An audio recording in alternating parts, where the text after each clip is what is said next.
Hello, everybody. It's your host, Ethan Klein. It's the H3 show.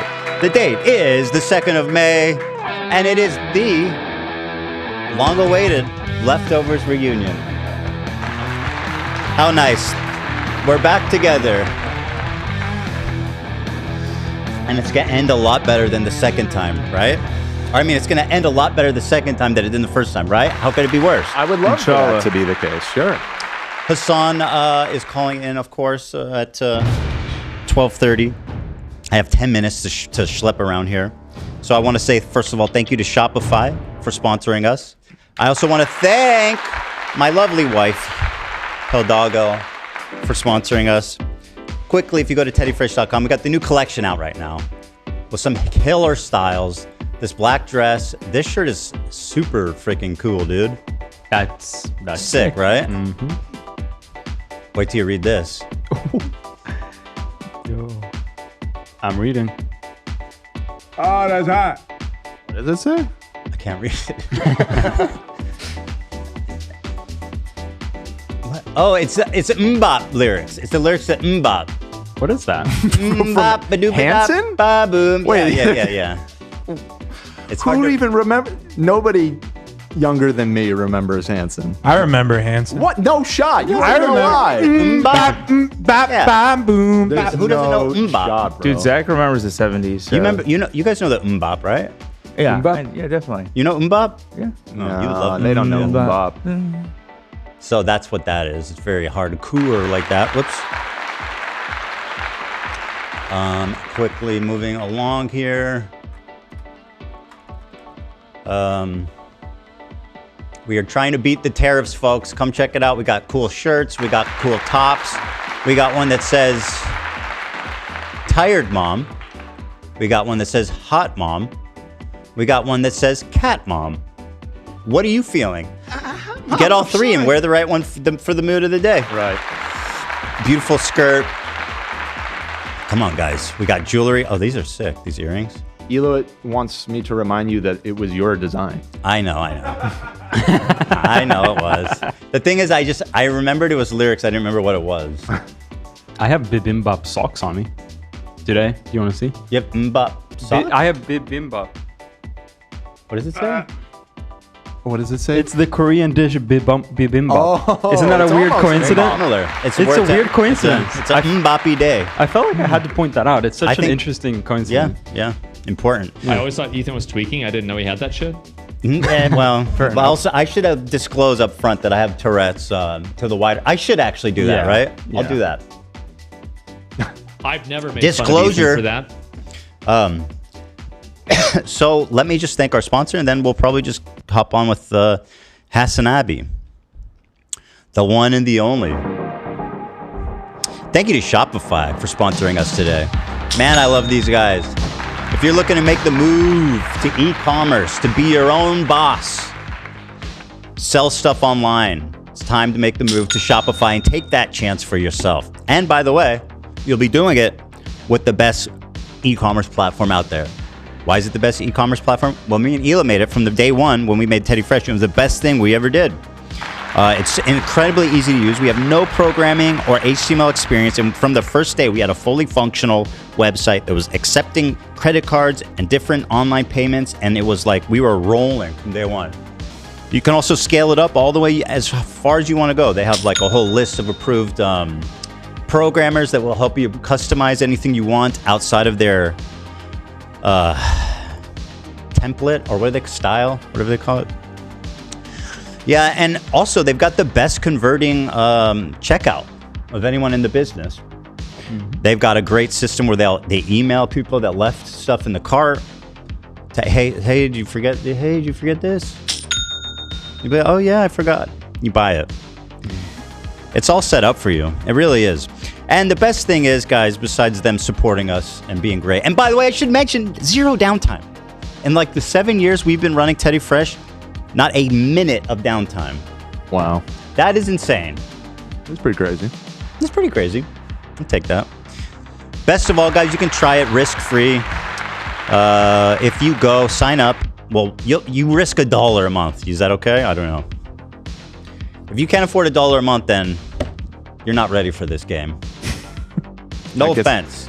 Yeah, no offense, but Not the you're portion, probably right. But $1. Turn your big business idea into a cha-ching with Shopify on your side. Sign up for a $1 per month trial and start selling today at shopify.com/H3. Go to shopify.com/H3. One more time, baby. Shopify.com/H3 for $1 per month trial. Thank you, thank you, thank you.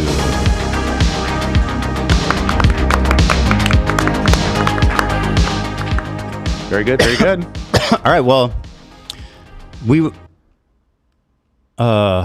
don't know if I want to thrust poor Gabe into the center of this. He's not here. We haven't heard from him. Okay. Yeah. He's smart. Yeah.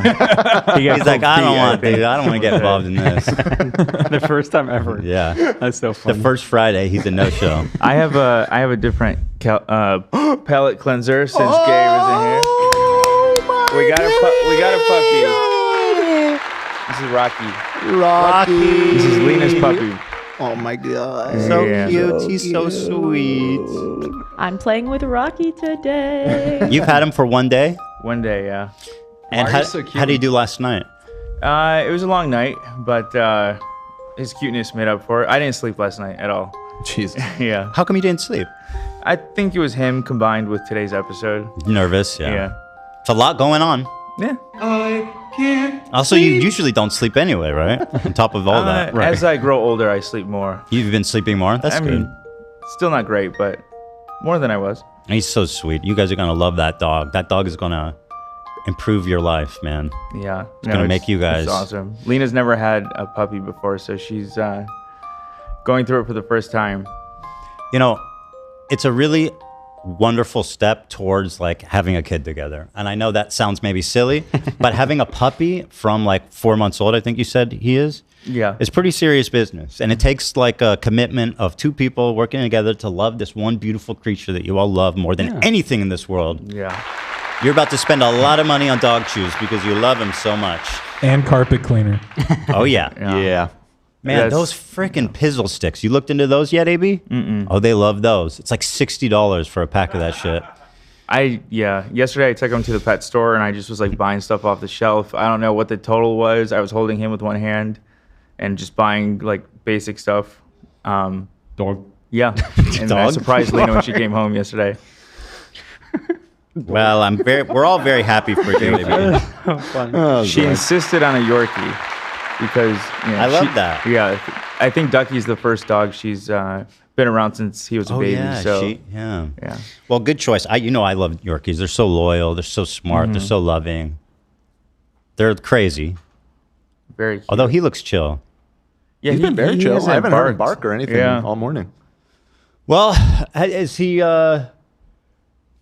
queued up? Huh? Is Hasan in the room? Oh, I thought you were talking about the dog. Is the dog queued up? The dog's ready Yes, to go. he is in the waiting room. Would we like to begin? Yes, sir. Actually, the dog's gonna argue All right, with Kaya. stand by. Stand by, stand by. I'm afraid to introduce Ducky because he's so intense. Yeah. I gotta let your dog grow a little bit. Yeah, it's not going to be long before I feel like we're going to have a second, Mm-hmm. a second Yep. puppy. Yep. Live. All right, folks, that's enough of the dog chat. It's time. Welcome to the show, everybody. Hasan Piker. Hello, Hasan Piker. What's going on? Well, I'm doing a debate. What about you? That's what I'm doing as well. All right.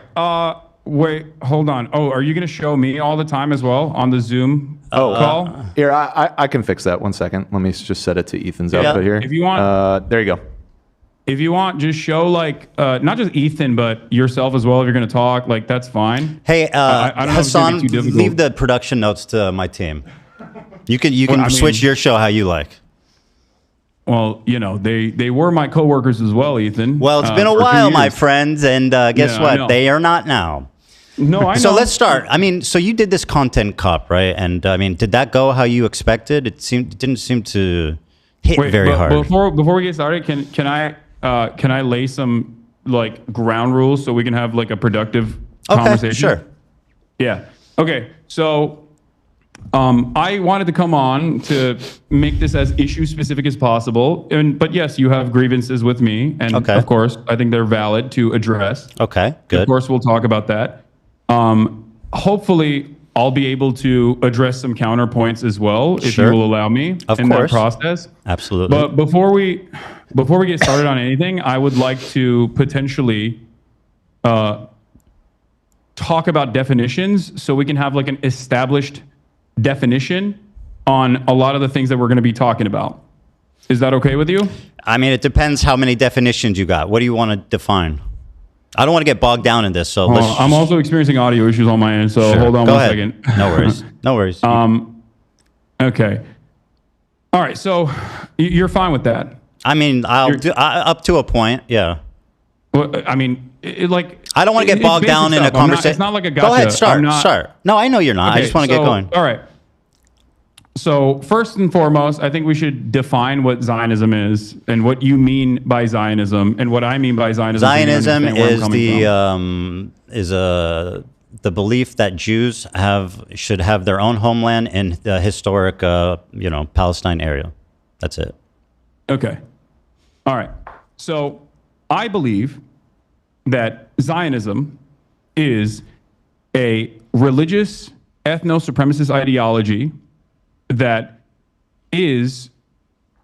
revolves around the exterminationist policies of removing the indigenous population that lived in, as you said, historic Palestine, as long as they are not Jews, because it's a religious, ethno-religious supremacist ideology.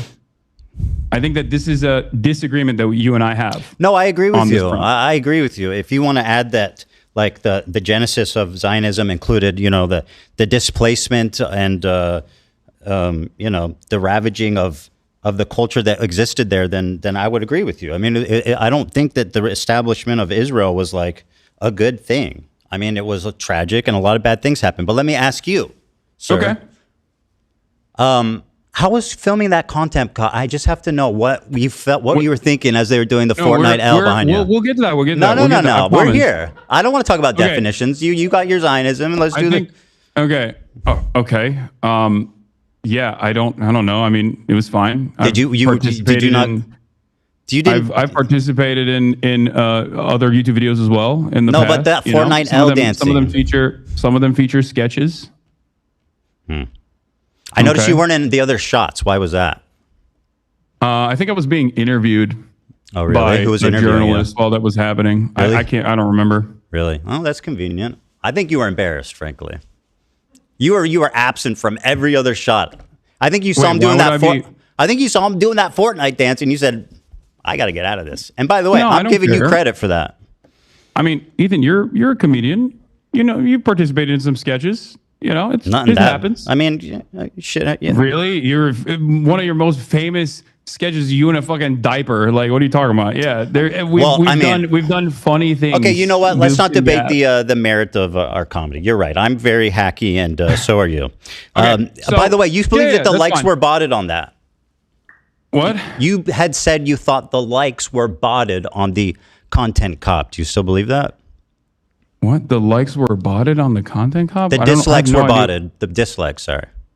Yeah, you said it was brigaded and was botted. And it was unnatural, the dislikes on the video. I don't really care about this. I don't know. I mean, I don't recall saying this, but I don't know why this is a major point of contention. All right, so you asked that question. Let's get back to some other definitions. Hold on, let me finish, and then you can do your definition. Okay. Did you think it was? Well, it's not my definition. I want to hear your definition. That's fine. I'll answer how you like.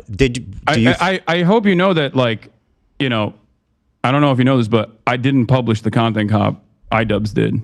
Yes, I know that, and I've addressed him thoroughly. All right. Do you know that? Do you believe he should have included the context of the CPS call? What? What? You don't know what I'm talking about? Wait. I'm a little confused. You are asking me. Yes. What my opinion is on the video. iDubbbz's content cop. Correct. That's correct. About the CPS? I don't know. Maybe. Sure. Okay. Yes. I mean, I think it was more so about like your your year-long conquest of deplatforming and also right. Well, 90% of the clips were from the episode entitled "CPS Came to My House," Hasan. I don't know if you think that's an important detail. I sure do. Ethan, I think you know my position on this, as I made it very clear. I think it's completely inappropriate to fucking call No. CPS. That's obvious. I'm completely saying your inappropriate friend to call Hasan CPS you on made a content video creator you don't with like. did I a don't know why total you're- fucking I don't know hit why you job. think I have All right, go any ahead. hand Ask me a in this. question. I don't have any, like... Go dude, ahead. Listen to me. Listen, we're both content creators online. We both have received an endless wave of harassment. You and I have talked privately about this. Hasan, I don't care. Let's just go on. What do you mean? You brought this up. You brought it up. Hold on. I know what you're saying. We've all been harassed. The internet is tough. Whatever, yada yada. Ask me a question. No. Please, Ethan, please. Because you're so boring, bro. I just want to have an interesting conversation. You know who else also told me that? Andrew Tate. Please, just hold on. Wow, God forbid. Explain my position to you. You and I are both content creators. We get an endless wave of harassment, doxing, swatting, all of this stuff, okay? Sometimes by the same people, ironically enough, by the same communities. You and I know we've had these conversations in private before we stop doing our podcast. And you know my position on this. I think it's completely unacceptable. I know you're against I am CPS. victim to the same exact things that happened to you in this regard. I would never in a million years ask me a question. Sort of thing, and don't think it's appropriate. Very good. And I don't know why you think that I have anything to do with this. Because you're not you're misrepresenting what I asked you. I didn't ask you, do you think it's okay that people called CPS? I asked that the video that you participated in, which was a total fucking hit job that used 90% of its clip from an episode of the podcast called "CPS Got Called on Me" and didn't even include the title of the podcast. Now, do you think that's fair? I think you should take this up with iDubbbz instead of me. Okay, sure. Ask me a question. Yeah, I didn't make any of the editorial decisions in iDubbbz's content cop. I'm asking what you thought about it. Okay, not if you made it. It's pretty fucking pretty obvious. Go ahead, ask me a question. I'm sure it would have been. I'm sure that I'm sure that it would have been all right if he mentioned it. It would have been all right. I don't know why this is a major point of contention for you. I thought we were going to talk about Israel-Palestine. We're talking about whatever we want to talk about. You had said that I have problems with your character. That's what I'm talking about. Go ahead, ask me a question. But you having problems with my character. Hasan, ask me a question, or I'm going to move on to the next topic. From you asking me about iDubbbz's editorial decisions in his content cop. I'm asking about your opinion on it. Go ahead, ask me a question. Okay. So, do you believe that Israel is committing a genocide in Gaza? Yes. Okay, great. Awesome. So you agree with with numerous human rights organizations, the UN? I already said yes. Okay, great. No, that's important. Thank you for saying that. I also agree on this. If you believe that Israel is committing a genocide in Gaza, okay, do you feel like you have used your limited amount of time that you have as a content creator speaking out against Israel doing a genocide on the Palestinian population living in the Gaza Strip? Or do you feel like most of your commentary on that issue has overwhelmingly been to rail against people that are doing that? Sure. Pro-Palestinian advocates that you feel like you've been wronged by, myself included. Yeah. I don't know if you know this, but if you're pro-Palestine, it doesn't absolve you of criticism. That's something that you guys keep harping on. Do I think my coverage... And I don't think that's the case. I don't think that is the case. Okay. Do you think my coverage has been like totally balanced? I would say no. I've obviously given less time to the Palestinian perspective, and I think the reason for that is simply that... No. Not just the Palestinian perspective, Ethan. I think that rather than talking about that issue in and of itself... Rather than talking about the genocide itself, every time you have... Hasan, I'm answering your question. Every time you've talked about Israel-Palestine, it almost always revolved around... I was going to tell you why. Do you want to let me answer? Personal vendettas that you have experienced I was from going to explain that. Content creators. Okay. Would you like me to... You asked me a question, so I'm going to answer it. The reason for that being is that I feel like I'm responding to a lot of bullshit that's been passed my way ever since Leftovers... ended, starting from you and your community. Now, that's my answer to that. Now, let me ask you about this. This sword has a Nazi swastika hilt. Okay. Do you disagree? What's funny about that? I think it's funny because you've made this a major point of contention. That's why I think it's funny. It's a swastika, is it not? Yeah, it's a sword that is a bleach sword, as you know already.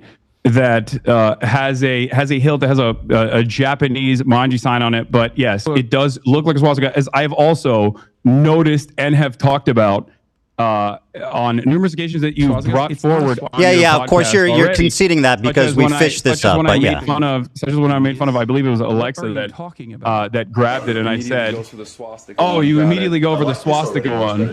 Yeah, exactly. Do you think? Anyway, my point is, Hasan, if I can continue my point, is that you knew it was a swastika sword. So why did you guys choose to pose with this sword? Ethan? Answer that. Why was the choice made for this sword?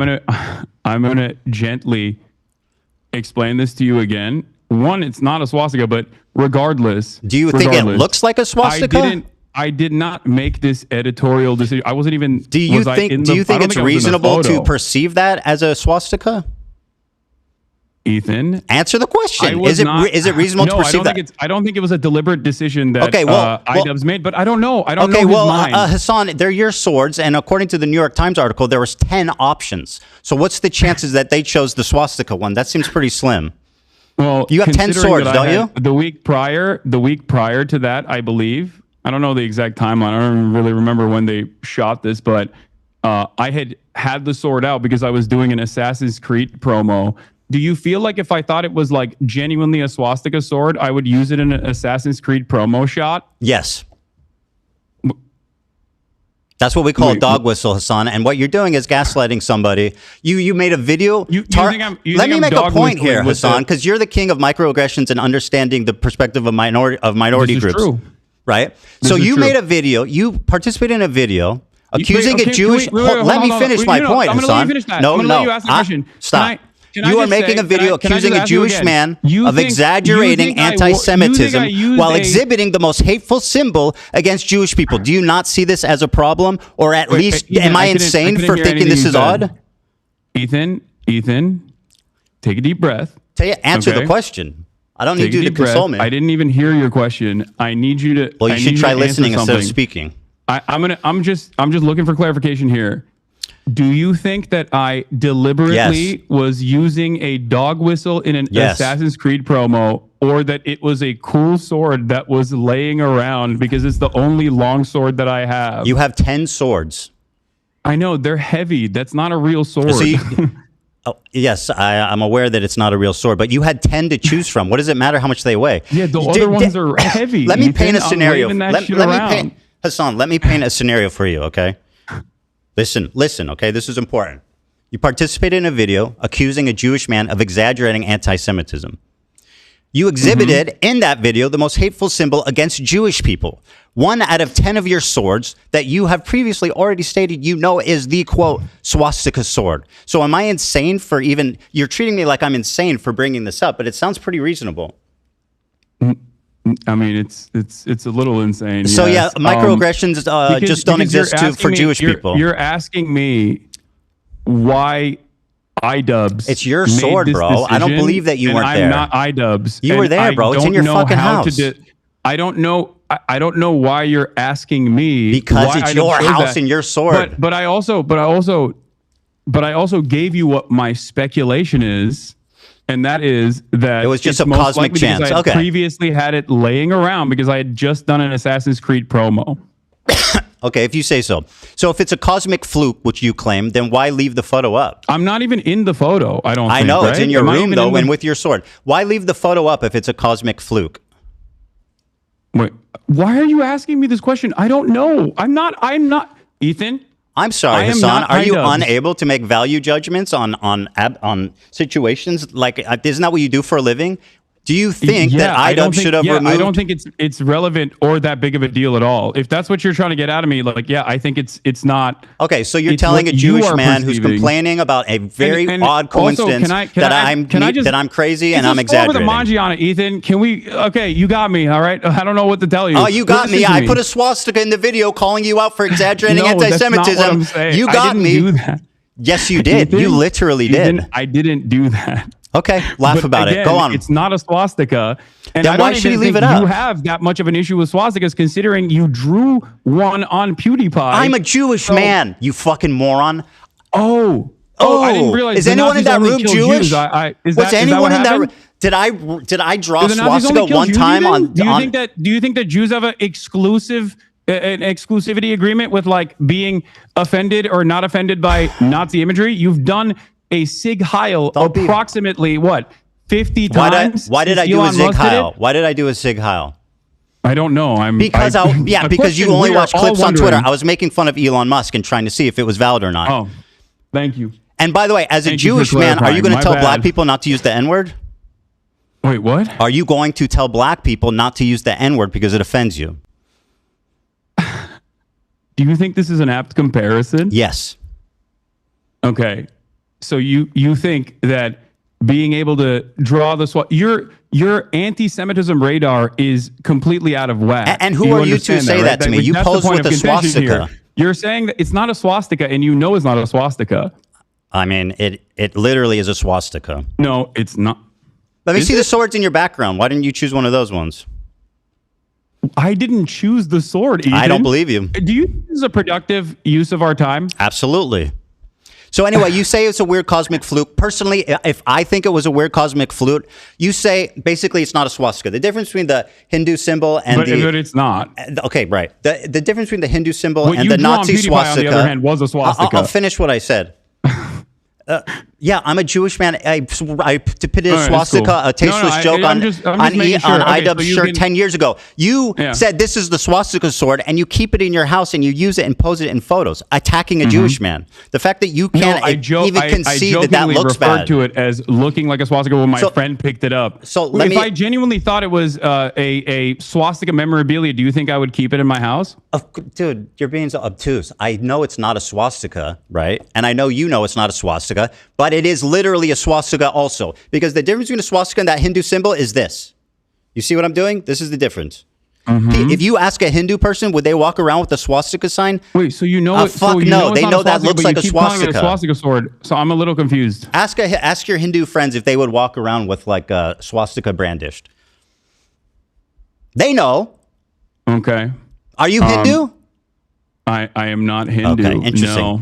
So anyway, it was a cosmic Wait, fluke. do you You think brandished that only, what I... Do you think that only Hindu people have bleach swords? Like, what's going on? We're discussing the symbol, not the sword. Okay, go ahead. So you think it was a cosmic fluke. There was 10 swords. He magically picked that one. I can't. I'm speculating and on he left the it up. decision making. If it was a mistake, he could have deleted it. I'm not him. Go ahead. I ask don't me- know. Again, I'm going to repeat myself here. I think I'm doing. You this a don't need lot. to. Go ahead. I am not. Ask me the next iDubbbz. question. I don't know what was going on. I'm not in accusing his you of being mind. IDubbbz, Hasan, but you're acting like you're incapable of making value judgments on things because you're not No, because IDubbbz. I already made the value judgment. I think you're being crazy. Okay, well, Mr. Microaggressions thinks I'm being crazy. Very good. You have no problem telling Jewish people they're being crazy on what... Yes. It's like a blatant fuck... Go ahead, ask me the next Yes. question. Yes, I don't. Do you think I don't the have so- a problem if you could go telling back- you're being crazy If- right now. You being Jewish has nothing to do with this. Sure. I'm sure it doesn't. Do you think going back that it was a mistake to use that sword? I don't really care about this at all. Okay, fantastic. Well, that really shows where I you're at on this. genuinely- Go ahead I and ask don't me a care. question. Okay. So, since you believe that Israel is committing a genocide, what are the appropriate steps that people can take, both in the Western world and also regional actors can take against this entity doing a genocide by your own admission, that you would consider to be appropriate? Because it feels like throughout this entire process, you have set boundaries on what you think Just is killing inappropriate. civilians, that's the boundary. As you have set boundaries on what you think is inappropriate. Killing civilians. And time and time again has said is outright anti-Semitic. My boundary is killing civilians. Okay, that's great. So Is that unreasonable? That's a perfectly reasonable boundary to set. Okay, good. So I then we don't totally agree disagree. with you on that. Great. Great. Okay. So let me ask you the next So one. Let me ask you about this From- Sabra tier wait, hold on, tier hold on. list. I have a. Can I? Let me finish. Well, you asked and I answered. Go ahead. You could go on a little bit more. Okay, so hold on. Everyone is complaining about my volume on my side because we're using Zoom instead of Discord. So my fucking Go ahead. audio. It's fine. Take your time to get the my audio right. keeps going up and down. Okay. So one of the first conversations that we had, you and I had, that led to the Leftovers podcast ending, was that you considered "From the River to the Sea, Palestine will be free" to be an anti-Semitic slogan. You said that Jews feel like this is an exterminationist slogan and Jews fear this slogan in the United States of America. Correct. If you think that Israel's doing a genocide, do you feel like it is appropriate for Westerners in the United States of America and Palestinians and people of Palestinian descent to be able to use emancipatory slogans, or should they go to jail under the Trump administration? Okay, I mean, these are pretty extreme questions. Now, I'm not making a value judgment. I'm just trying. All I was trying to do. Question is what's happening right now. Bro, do you want me to answer? Okay. Yeah.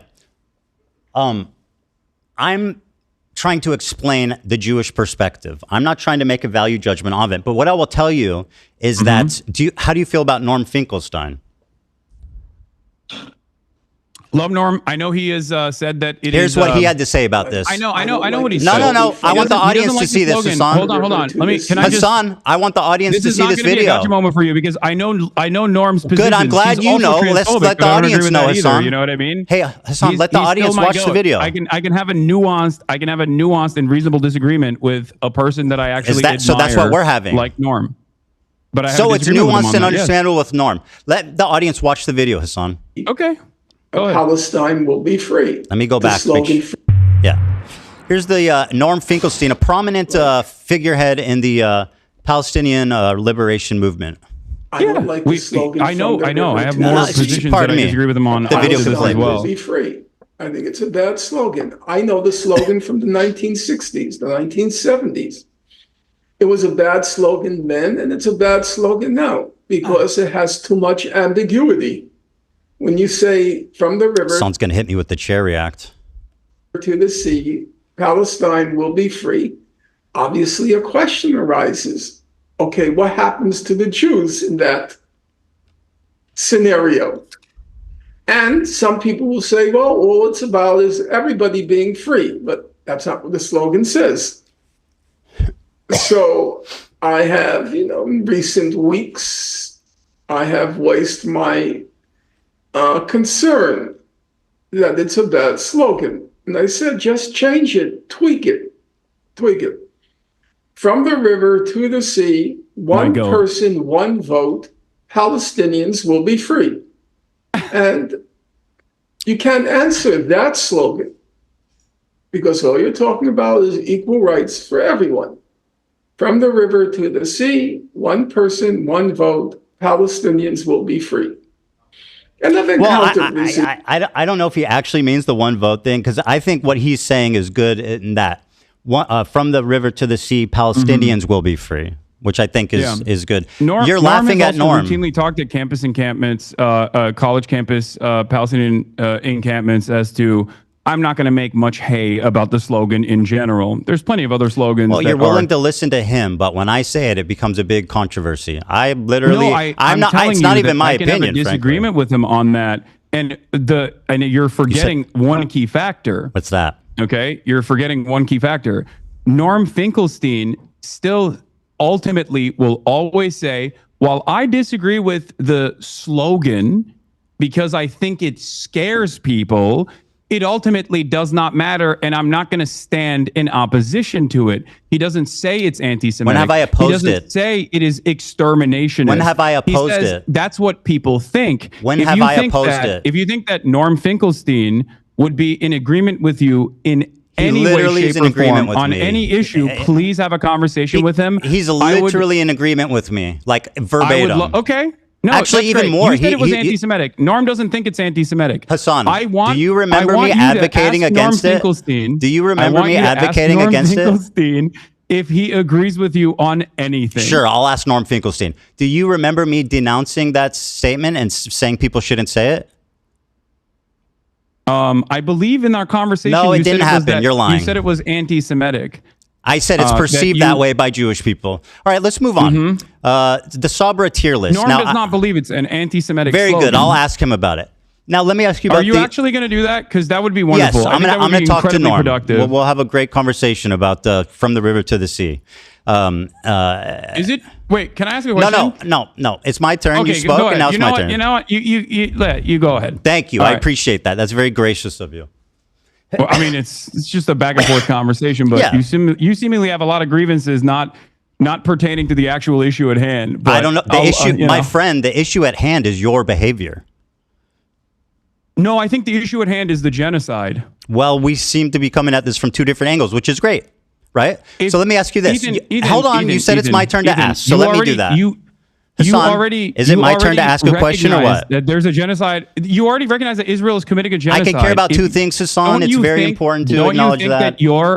Don't you think? I can care about two things, my friend. Incredibly narrow framework Very surrounding easy. your own personal feelings. I'm not that smart, but I can care about two things.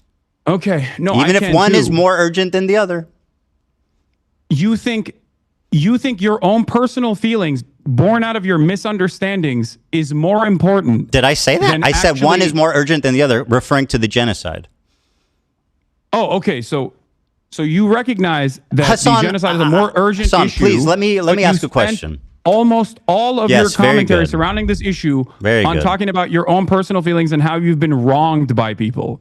Very good. Let me ask you. So you claimed Wait, can you answer that question? No, Hassan, you asked your question. It's my turn. I talked about how gracious you were, man. What happened?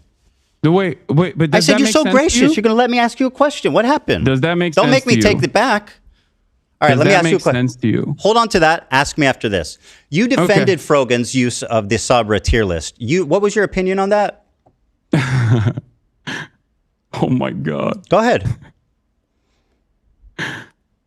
I think that the Sabra hummus tier list is absolutely insane to consider anti-Semitic, and most people have already laughed about it, despite the fact that it was very damaging in terms of deplatforming a bunch of content creators that participated in this, egged on by yourself, by the way. Yes.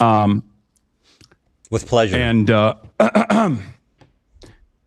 yeah, it's not. It's insane. Even remotely. Okay. It's not even remotely anti-Semitic. Very it's good. Let me ask you a the question. Cracker band that Twitch capitulated on. So let me follow up with this. Have you seen the thumbnail? The thumbnail? Yes, that's what I said. This is the thumbnail that's still up. Now, let me ask you this, Hasan. Here's Frogan's thumbnail for the Sabra hummus tier list. In the F tier is me and Ben Shapiro. Ben Shapiro is not in the tier list. He has never explored or used. Why do you think Ben Shapiro is on the F tier? Ethan? Whoa, answer the question. This again. What, you're dodging? I'm not iDubbbz.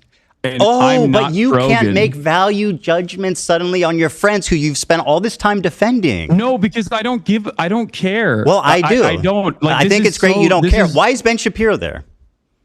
I don't know. I don't care. Probably because he's also a massive Jewish? fucking... What? Because it's the most prominent Jewish creators on YouTube. Do you think Ben Shapiro's Judaism is the reason as to why he would be on this? 100% without a doubt, yes. Wait, I'm sorry. Yeah, Hold go ahead. on. Take your time. I know it's a lot to process. Okay.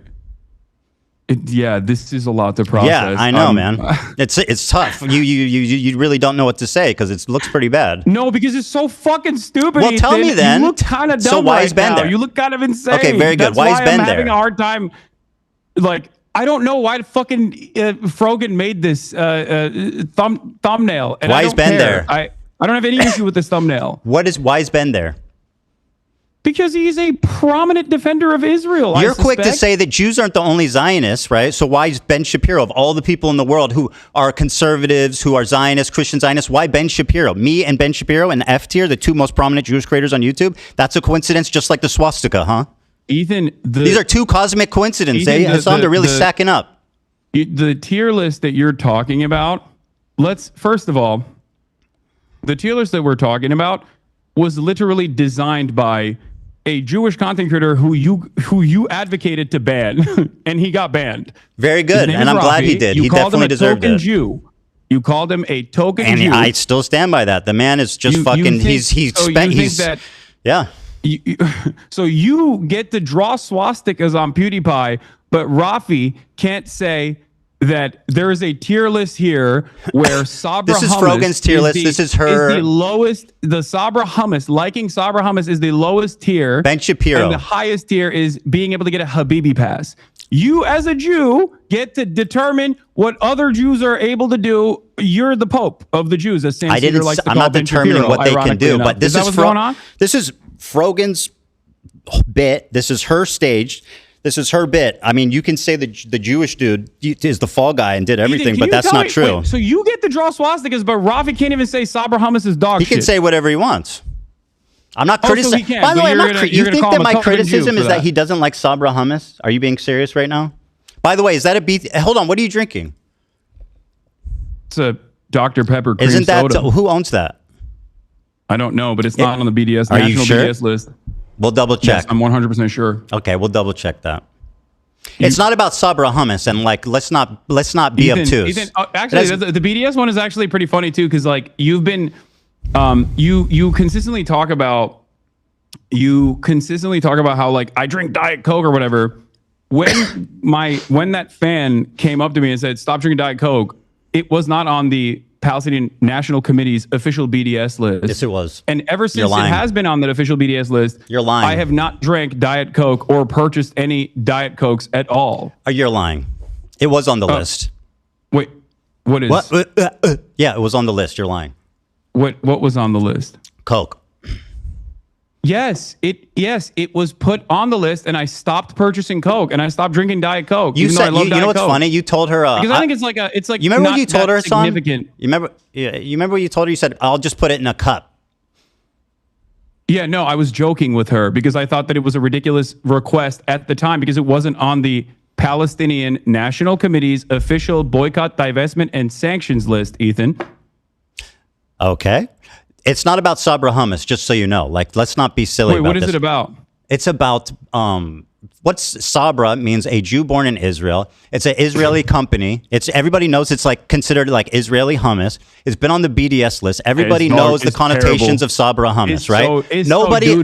Yeah, I don't like Sabra hummus either. We're not talking about hummus. What I don't like is anti-Semitism perpetuated by your friends and swept by you. Now, why is Ben Shapiro in the F tier? That's a cosmic coincidence. Okay, let's move on. Very good. Ethan, go ahead. Next question. I'm not Frogan. I know it's and I don't know I know. why. How can I make value judgments on my friends I've been defending for 2 years? Also, who can say there is a tier list in front of me, and it seems like a bunch of people, both Ben Jewish Shapiro and me, are in the F tier. On the Loves Sabra tier list. You're looking at the end. I'm looking at the thumbnail, bro. I'm talking about the thumbnail. I know, but I first of all, again, I'm making inferences about editorial decisions that other people have made. I'm just simply speculating at this point. Sure. But you know, it's a. Are you not embarrassed by this joke. armpit hair? It's so cringy, bro. It's like so weird. I'm glad you changed that finally. On a separate note. What? I find it just so weird and bizarre that this was your thumbnail for so long. Also, ironically, wearing a Rolex hat, which is like probably the symbol of capitalist excess. Yeah. I got a free Cool, Rolex dude. hat from a friend of mine. I still wear it every now and then. Oh wow, who knew? So anyway, Ben Shapiro was accidentally in the F tier. What does this have to do with anything? What's going on, man? Yeah, I know. What's It's happening? confusing. It's very confusing for you. It's like a car crash, I'm sure. So why do you think there's a Jewish this is man a cosmic in the A mistake. tier Let's move on. On the tier list, if you think that it's like all about anti-Semitism and do you think that this is at least a bad coincidence? No, I don't. Well, I that's really don't. fantastic. No, I don't think it's a bad coincidence at all. I think you're trying to find with a fine-tooth comb like any incidents. The Jewish man is crazy. He sees anti-Semitism and you're having everywhere. a really hard time. These are just cosmic mistakes. I'm telling you. If you want my perspective, I'm giving it to you. I think genuinely, at a time when there is unprecedented levels yes, of I know. We can't talk about anything else. That's very anti-Semitism, convenient for you. At a time when there's unprecedented levels of out and about anti-Semitism with incredibly prominent, oftentimes right-wing conservative figureheads actively talking about Jews, okay, in deeply anti-Semitic fashion, you have lasered in on people that you can't even actually catch, quote unquote, dead to rights because they're not anti-Semitic. Well, they're not wearing a shirt that says "I hate Jews," but they're walking around swastikas and doing careless with Jews on the bottom. I mean, that's as close as you can pretty much fucking get without them just saying "I hate Jewish people." Ethan, it seems to me like, and I think you're acting really silly and obtuse right now. The guy who's all about microaggressions and understanding the perspective of minorities and stuff, telling a Jewish man that he's hallucinating anti-Semitism and won't even concede that this looks bad. Okay, fantastic. No, you're hallucinating anti-Semitism in this circumstance. Very good. I'm not saying anti-Semitism is not a prominent fixture of American politics. Very good. I actually do think that anti-Semitism has exploded in popularity in American politics, especially. So that's not my point at all. I'm saying you individually right now wish that these people were anti-Semitic. So you're trying to find anything you can hold on to. It's really not a stretch, But once again, none of those people are me. So I don't know why. Let's stop with the value judgment thing. Like, you can't make a decision. It sounds stupid as hell, dude. Wait, I sound stupid as hell? What? No, when you go, I can't draw, I'm not them. I mean, it's... I mean, I don't know what... You're asking me what their genuine decision-making is. Why would I want my best friend Ida to be anti-Semitic? Why would I want my best friend Ida to be anti-Semitic? Why would I want that? You think I enjoy my friends and people around me being anti-Semitic? Do you want me to tell you why? I would love I don't think you're going to like the answer. Yeah, this is going to be good. Go ahead. Okay.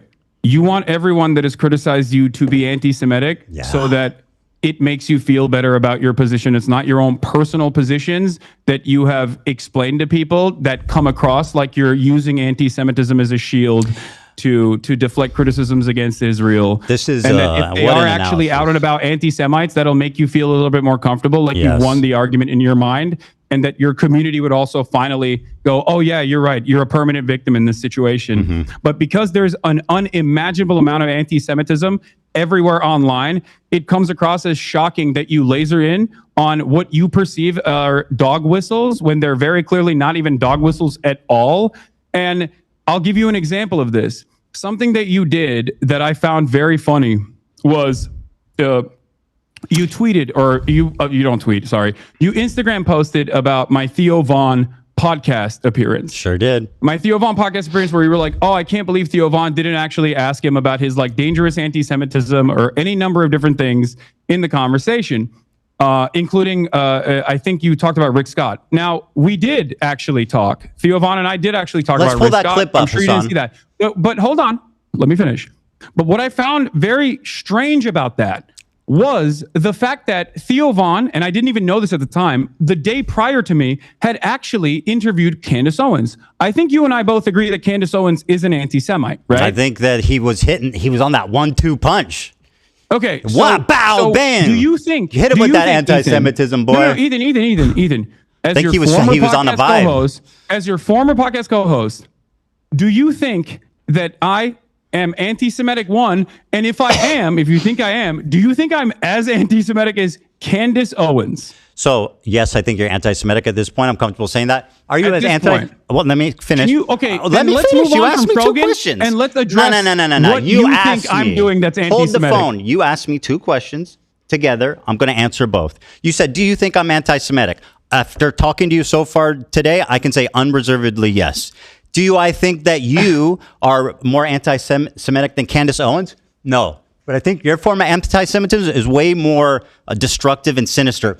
Candace Owens is outright... Hold on there, Hasan. This is an important question. You think I'm anti-Semitic now? Because 2 days ago you said I wasn't. I'm gonna answer. Okay. Your form of anti-Semitism is way more insidious because it's silent, it's tricky. She's out there just saying what she believes, and I respect her for that. Nick Fuentes is just out there. Nobody knows that what's his stance on Israel. Candace Owens' stance on Israel. But you're tricky. What you do is deny the heritage of Middle Eastern Jews, stuff like that. You accuse them of being always the oppressor, always everything. And by the way, you spent the first part of this debate calling me insane for what I think most people would perceive as blatant, obvious anti-Semitic acts. I don't think most people would look at what you're doing right now and let's think not worry about that. Let's sign of mental sanity. Well, we'll have time to poll the audience afterwards. So let's continue. Okay. All right. Well, look. Going back to the Theo Von situation, and you said I'm anti-Semitic, right? Yesterday you said, or 2 days ago, in the aftermath of the Sam Cedar conversation, you said I'm not anti-Semitic. So what has changed in that process? Is it this conversation that you and I had? Yes. Okay. All right. Got it. All right. Here's the clip, by the way. You accused me of not. You accused me of not mentioning that Theo Von did not ask you about Rick Scott. Let's go back and watch the clip. Because, I said I didn't say. Bro, you literally look like the dude from Beetlejuice. That's crazy. The small head guy? Ethan, I use my words very carefully. I said in the Instagram story that you posted. I don't watch your stream that much. I don't, I only in the see waiting room? Bro, that's crazy. Do you see the resemblance? What? You're this guy from Beetlejuice. In this photo, you have like the same coat and shit. Yeah. That's you are a comedian. I sure am, buddy. I see you laughing. All right. Anyway, so you accused me of misrepresenting what happened. Let's play the clip. Right, $800 billion of Medicare and Medicaid that they want to cut. Mike Johnson goes on stage, says, goes on Caitlin Collins on CNN and says, "Oh, there's a lot of fraud happening." There's not fraud happening in Medicare and Medicaid on the point of the recipient. Right. It's happening on the point of the providers. Right. And that's why I got banned recently on Twitch yesterday. Because Sorry about that one day. So you just got back. Yeah, Libs of TikTok was like posting about how I said something. Wait, what is this? And they misconstrued it as though it was a call to action to assassinate a sitting why are you US showing me senator. this? Well, you're saying I didn't bring this up, or I'm saying that Theo didn't bring this up. He didn't. You brought it up, framed it in your own way to basically preempt a tough question. Ethan, I said on the Instagram story that you posted about me, Dan, can you switch it back to Ethan? Don't switch it back, Dan. I'm just kidding. Go ahead. I'm switching it back. 1 second. All right. Thanks, Dan. I know, man. This looks ridiculous on my end. Does, buddy. I'm sorry. Okay. So yeah, this was and it's not just because of the video. Pull up the post as well, but the post I was referring to was make sure Theo knows how you feel about hosting a terrorist adjacent content creator, and I believe there was another post about it or something. But again, I said he was irresponsible to platform you and not ask you difficult questions. Yeah. So the question I have for you once again is like he had Candace Owens on. Like, do you feel like that's a little bit more damaging in terms of spreading potentially anti-Semitic narratives? Or do you think that anti-Semitism is when you feel bad personally, and that could be any number of different things that I've done in any given moment? Yes, I think you were just as bad as her in your own special way, and that's why you guys were hitting that same flavor. Candace Owens, yes, on anti-Semitism in my own special way. Yes. Okay, got it. Very good. Cool. Very good. So let me ask you a question. Hasan, can I ask you a question? Can you now officially not talk about like Frogan or anyone else and tell me why I'm anti-Semitic? Well, we're kind of getting 2 days ago you said I wasn't, but I also for a year you're repeating yourself. I am, because you haven't answered this question. I have literally answered it probably 2 times. The reason that I'm saying you're anti-Semitic is because how you responded to my question at the beginning of this interview. Ethan, for an entire year, you called me a virulent anti-Semite, a rabid anti-Semite. Never did. You did. You did. You went back and forth. I have actually went back and checked you on it. I had said that you spread anti-Semitism and stuff, but I never called you an anti-Semitic. I went back and checked. So you're lying. Just simply spreading anti-Semitism. Yeah, I mean, it's a difference. Okay, got it. Okay. Okay, can I ask you a question? List, is about Habibi, not Sabra. You're conceding to the framing? Yeah, we're not conceding to anything. I don't want to even talk about the tier list anymore. Stop it. Okay. Okay, let me ask. My turn. Do you think it's appropriate to accuse? Do you think it's appropriate to accuse any Jewish person you disagree with of working with the ADL? No. Here, for example, is someone using it anti-Semitically. Are you saying that Ethan Klein and ADL in unison? Hasan, let me finish. You're getting ahead of yourself, buddy. Yes, I do. I do think that that's you're getting ahead of yourself, thing man. That's a valid thing to not only speculate, but also I stand on that for sure. Hasan, I'm getting there. You're getting ahead of yourself, buddy. Here's an example of it being used in an anti-Semitic way. I'm sure you'll agree. Timeline on that doesn't make a lot of sense. I heard you in the ADL. What is this? This is your fan who ran up on me on Rodeo. Who the fuck is this guy? My fan? Yeah. You remember? Wait, is this the? Is this the guy? Yeah, you remember. Wait.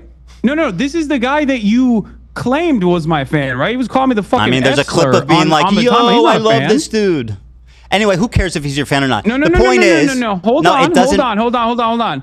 No, you brought this dude up. It doesn't up. matter. I'm showing him as an example of you. It does matter. Okay, fine. He's not a fan. I don't care. You brought him up. Wait, what do you mean you don't care? If I brought him up, Hasan, if I brought him up, let me finish my point. He's not a fan of mine. Why did you make it seem like that person was a fan of mine then? Let me get to there, okay? You asked me. It's my turn to ask a question. Just because I brought him up doesn't give you the space to interject. Is it because he rolled up to me and tried to fucking clout farm? Is that why? Yes. Okay, thank you very much. I was very clearly disturbed by his presence. Hasan, I think you know where I'm going, and I think you're scared. Yep. Ethan, can you answer the question? Why did you falsely claim that this fucking random dude who does not like that you're his favorite person in the world? What do you mean? Didn't you use? Wait. All right, Hasan. Here you go, buddy. Here we go. You wanted it. I've got it. Approaching you. Can I give you a hug, bro? I'm so sweaty, I love you. I'm so sweaty. I love you, bro. I love you, bro. You're like my hero, bro. You're the GOAT. You're the coolest guy in the world, bro. Wow, how crazy.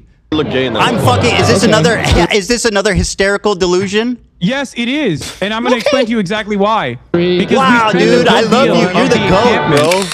We spent a good deal of our time in the encampment. If you watch the unedited full live stream, we spent a good deal of the entirety of the encampment running away from him because he kept trying to ask me dumbass fucking questions. Okay, but that's got nothing to do with he's a fan. For his own dumbass podcast. You're derailing this, and I need to. I'm not derailing it. You it's absolutely not called derailing. When I'm telling you, I was there, and I'm telling you the situation. Very good. You are nefariously making it seem as though this person is a massive fan of mine. Do I need to play the clip again? He was just again? trying to cloud chase. I'll play it again. You know, I'm fucked. You can play that clip again. Oh my God! Bro, I love you. Can I give you a hug? Can you play the clip where he openly admits he doesn't know who I am and asks people around? Because that also you're my hero, bro. I love you. You're the coolest guy in the world. You're the coolest guy in the world. Hold on, I think I look gay in that one. I think I look gay in that one. 3, 2, Ethan. 1. Ethan. Yes, sir. Ethan. Mm-hmm. You okay? If you think he was a fan of mine, why'd you call him a Sneeko fan when you interviewed him? Because he's both. I mean, surely there's crossover. Oh, there's a crossover. Do I need to play the video again? Okay, I'll do it again. Fuck it. My producer and my camera op, March. My producer and my camera op, March. I'm so sweaty, bro. There. I'm so sweaty. And he's in the chat right now. You're my hero, bro. I love you, bro. You're the coolest guy in the world, bro. Hold on, I think I look gay. Listen, he might not be a fan, but you can't accuse me of being delusional for saying that. You are delusional. Okay, very good. I'm delusional. Let me get to my point, please. I mean, I'm not even asking you to endorse this guy. I'm just simply showing you. I don't endorse him. I know you and don't. He's not a fan of mine. So why did you claim that he was a fan of mine? Because he fucking I'll play it again. chased. I mean, I feel like we're running in circles, but I'll play the clip again. Palestinian encampment. That's why. That's all it takes for you. No, it was when he said, "You're the GOAT. You're my hero. I love you." He didn't know who I was. He was just saying that so he could fucking ask for an interview for his podcast, for his POA podcast. Okay, who cares? I don't care. So let me move now on. You don't do you want to talk about this for 2 hours, or do you want to actually have a conversation? Like this is wait, well, hold on. You can't just say you don't care all of a sudden when you look like a fucking asshole for falsely claiming that some random person who stalked you is a fan of mine. You said he was a fan of mine in... I believe in, I lied. One of your videos. I lied about him being a fan of mine, and I was sending harassment your way. Yes, very good. Don't you think that's a big point of contention? Don't you feel like this is a big point of contention? I concede. I want to show you an example do you see my side of this though? I think no, you're being dishonest. A random Sneeko fan comes up to me. A random Hasan fan comes up to you. And you, wants the clout chase. And you turn around and you say that he is a fan of mine to prove a point, to make a false point to imply that I'm sending people to harass you. That's not what I implied. Like that's appropriate? That's a total lie. I have never accused you of anything of the sort. That is an outright horrific. You did not imply that this person that was a fan of mine was actually harassing you. Yes. Now, that's a big logical leap, Hasan, from he's a fan of yours to you're sending people to harass me. That's fucking insane. And by the way, you are a liar. You know that, right? Did he not harass you? Bro, what are you talking about? Did you send him to harass me? No. Did he harass you and then you imply in your video that he was a fan of mine? Go ahead. When you're done, I'll wait. Leading the audience to believe. Here, we have a clip, by the way. Dan, if you want to play this supposed fan of mine, since you guys are playing clips over there. By the way, this was a while ago. He turned on you when he saw that you support trans rights. I know. He spoke ill of you. No. Even before he actually meets me. I'm not even mad. I don't care about this guy. No, well, seemingly you care enough about it that you brought him up here and you used him. You didn't even let me explain why I'm showing it. You used him in the past to act like I was sending hate your way. You're terrified because you know where this is going. I have no idea where this is going. This has been a journey. Well, how about you let me fucking speak and then we can figure out. We can take the journey together. Can you play this clip though? So this clip is just an example. Not that you're endorsing him. Not that he's a fan. Can you play? Dan, I sent you a clip. I passed it along. It's out of my hands. It's the introduction of this character onto the stream where he's like, "Who's this guy?" I'll play it. Yeah. Pothead or pot man. Is that it? Hey. I could be on it. Are you guys doing interviews? I'm Palestinian. I know I look Jewish. No, we're just streaming. Israeli. I look like Israeli. We're just the guy. Normally the answer would be yes, but he's busy right now. What are you guys doing? You're not there. We're just streaming. It's live stream. Oh, live streaming? Yeah. Dude. You're not even in this clip, bro. What are you talking about? You're not even present. Later. You're out. What? You're out playing with swastika swords or something. You're not even in this clip. Dude, why chat, I think he's showing it on his side. You're not seeing the clip. Yes. Yeah. He's showing the clip. Okay. That is the first introduction of this character onto the broadcast, and he doesn't know who the fuck I am. He just sees cameras and goes, "Oh, I would like to do interviews with this person who is famous," it seems. That was the whole point. The reason why I showed you that is because he was never a fucking fan. And then when he saw the full extent of my viewpoints, he started calling me the F slur. He's a Sneeko fan. Hasan, in that clip, he doesn't see you. You're not there.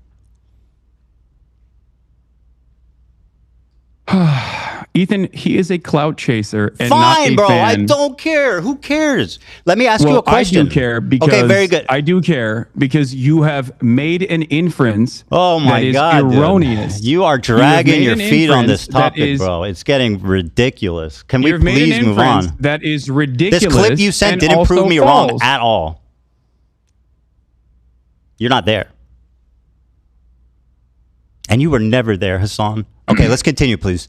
All right, yeah, go ahead. Okay, so this is an example of someone who I think is anti-Semitic. You probably agree with me on that, but I don't want to put words in your mouth. He's not a fan of yours. I think that guy. Yeah. From what I've seen, any number of different things I've seen from that dude. I think he's like a right-wing dating coach or something. Yeah, he is. Dating Money 101, baby. Like and sub. All right, so here he is using the ADL. He accuses me of being in the ADL, and I'll play it. Operation? Okay. I don't know, but I heard you survived it, and I heard you survived the Holocaust. That timeline on that doesn't make a lot of sense. I heard you're in the ADL, bro. The ADL? No, I'm not. All right, so he says, I heard you're in the ADL, bro, which, like, obviously is, I perceive that as anti-Semitic. I don't think you're in the ADL, Ethan, if that's what you're going to say. Well, you said, and I'll quote a tweet that you made. Okay? Yeah. Go ahead. You said, I'll quote, he worked with the ADL to make Zionists a protected class on Twitch. Now, that is an outright lie. I don't think it's an outright lie. I worked with the ADL. Took credit over it, didn't you? Sorry. I worked with the ADL. What does that mean? Yeah, as in like worked alongside. I don't think you're in the ADL. Oh, that's what you meant when you said I worked with the ADL. I worked beside them, just incidentally together. You didn't mean that I worked with them privately to get people banned. Of course not. No, I do think that. Didn't you say you choose your words very carefully? Alongside the ADL. You just told me briefly ago, you choose your words very carefully, Hasan. Not always. I'm famously. Okay, we're walking that back. Sometimes I speak out the side of my mouth when I say you work with the ADL. So. Here you are again repeating the lie with Steiny on video. Go ahead. You had time to come after me when his knows I'm not anti-Semitic and making these inferences that I am and like partnering with like the ADL and partnering with the ADL. You want to unpack that one there, buddy? Yeah. Again, partnering with the ADL. That is precisely what took place. I have never spoken to the ADL, so what does that mean? I'm not saying you directed the ADL Do you know to take how action. Silly you well, actually, look? you know what? I am kind of saying that. I am implying that you directed the ADL to take action. Well, that's a defamatory claim that has zero proof. And frankly, it sounds a little Jewish conspiratorial. If I thought that you worked for the ADL, I wouldn't have said you worked spoken with to the ADL. I would have said you worked for the ADL. Now, what's interesting to me, of course, Hasan, about this is that I do not work with the ADL for these bans. Hasan, I do not work with the ADL. You were a part of the mass smear campaign. That is not working with the ADL. Would you say that falsely I got nothing to do with the ADL? Blame Frogan for doing a racist fucking panel at TwitchCon that became a viral story independent of me. Panel, Ethan, just like cracker is not an anti-white term, except public pressure clearly works on Twitch, and they make erroneous bans when they don't want people coming after them. Here's Frogan repeating the same lie that she heard from you. Pressure on numerous instances. This is what she learned from you. Everything in your power to push people to bully and harass me, including weaponizing propaganda organizations such as the ADL to get me banned off Twitch because I made a joke. So she said I weaponized the ADL. You said I partnered with the ADL. You said I worked with the ADL, but you didn't mean that I spoke to them. You just meant that we were magically skipping along and happened to just, without even seeing each other, just working together in perfect harmony and love. And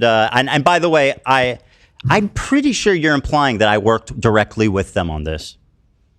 No, I don't. I don't think you worked you doubled down on it. You said that you do believe that, and I just want to let you know that that is a No, I don't think you directly work with them. I think your goals are aligned on this. Yes, and but then for Mr. Precise words, say that. Don't say you're partnered with the ADL. Do you understand? You said partnered with the ADL. Me, a Jewish man, you accuse without any evidence at all of being partnered with the ADL. You're now trying to rewrite history and say I said you were working besides them. You are a liar. What are you talking about? You are a virulent fucking liar.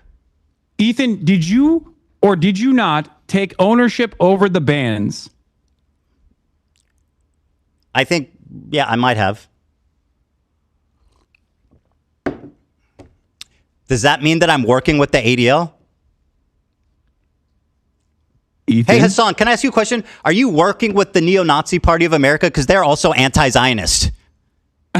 No, seriously. Are you working with the Neo-Nazi Group of America who's also anti-Zionist?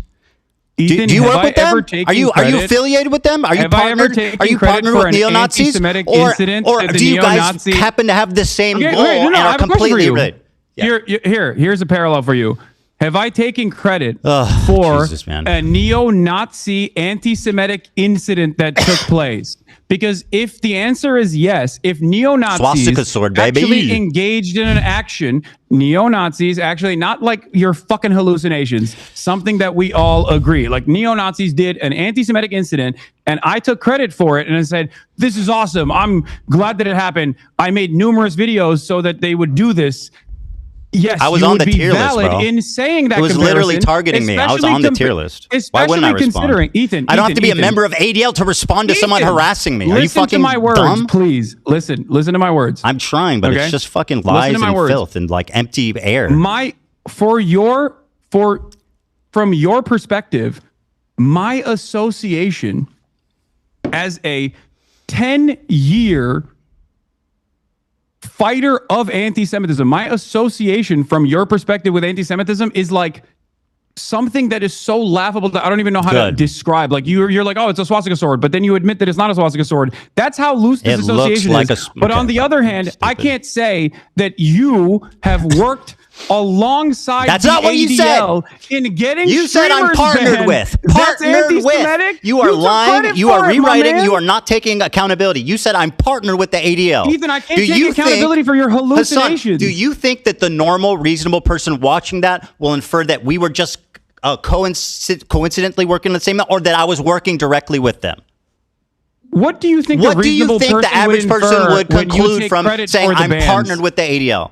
What do you think a normal, reasonable person would infer when they hear you, Bro, you are Ethan literally Klein, gaslighting me. make It's numerous so videos obvious what you demanding meant. the bans of Twitch streamers, and then after they are banned, you say, "I'm glad that they got banned. I take credit for it." What would a normal, reasonable person infer I was on the from tier that? list, dude.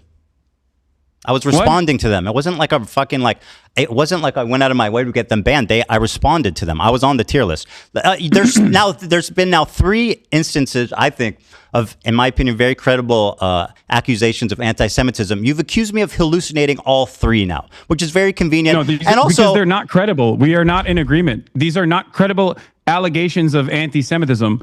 These are hysterical hallucinations of a person who desperately wants all of his critics to be anti-Semites so he can feel so comfortable glad this is on record. in the unique position that he has created for himself. I'm so glad this is on record.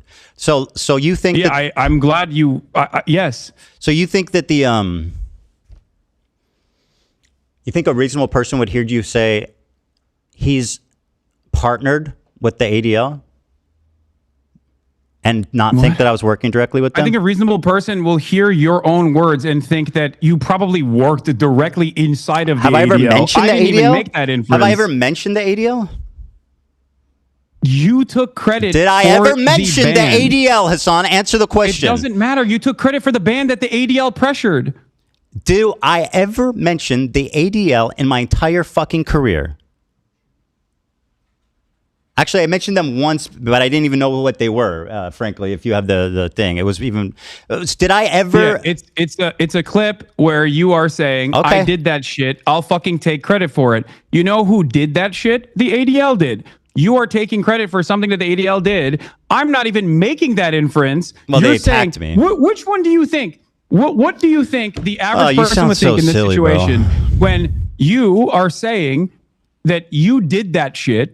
And it's the ADL's pressure that caused these people to be banned for such Bro, a I was being ridiculous, silly. I don't care. stupid, Listen, not anti-Semitic thing listen. at all. I was being silly. They attacked me. I responded. Do I know? I know being who? silly. Yeah. Oh, my bad. Okay. Well, all right. I guess we can move Well, on. do I then. think Now I you're got being them banned? silly. I don't know. Who knows? You know. I think that Yeah, you got a Jewish content creator alongside multiple Arab content creators banned off the platform for 30 days. There's a because reason you they cried call him about it, and token, then the my ADL friend. actually reacted. You spend time because being they a saw it as token, great you're gonna get opportunity. spent. But it was just silly. You know, fuck them. You want to cash in on Silly. your Jewish friends anymore? Or can we move on? Am I what? Would you like to cash in on your Jewish friends more, or can we move on? Cash in on my Jewish friends. That's right. Do you know any Jewish people that aren't anti-Zionists? Yes. Who? I'm not going to review. I don't want to. They're normies. Okay. I don't want to dox them. You're lying. You're No, I'm surrounded. not. Yes, I'm you not are. lying. You're absolutely lying. Dog, I live in West Hollywood. You think I'm not around Zionist Jews? What are you talking about? Do you pass Jews on the street? Yes. Are you friends with? No, I'm friends. Yes. Okay. I Very good. am. I don't believe And you. they've treated me with much more dignity than you have, as a matter of fact. Well, yeah, because they're not on the Surprisingly enough. We receiving can have end a of an more normal insane fucking conversation. harassment I can have a more normal campaign. Why would conversation they? with Why them wouldn't they? than you, seemingly. All right, so you think that They would most likely just laugh to recap at all of this. Just to they're recap here, watching. so we can move on. I mean, did the random Zionist Jews that are treated you so kindly, did they have CPS show up to their house or skulls sent to their house? Ethan, I didn't do that. Ethan. I didn't say you did that. I don't know why you're bringing that up. I know you don't, but that you're has acting nothing to do with me. Part I'm of your in shtick, support of Hasan, that. is acting obtuse when you're caught in the corner. Okay. All right. You've dominated the conversation so far. I think we should get back to some stuff that I agree. Let's just summarize. No. Look, can we just get This back to is Israel quick. Palestine, It's please? very Because quick. like you I see just the want to put a cap genocide. on this. Just a cap. and making these you're doing the that thing that I'm so and critical of you on. partnering with like the ADL and you says so. Just to put a cap on this, and we'll move on. You said I am quote partnered with the ADL, which you now claim was just a. You didn't mean that I was working with them. You mean that we had the same goal. Okay, very good. We'll see how that plays. Go ahead. What's your question? Okay.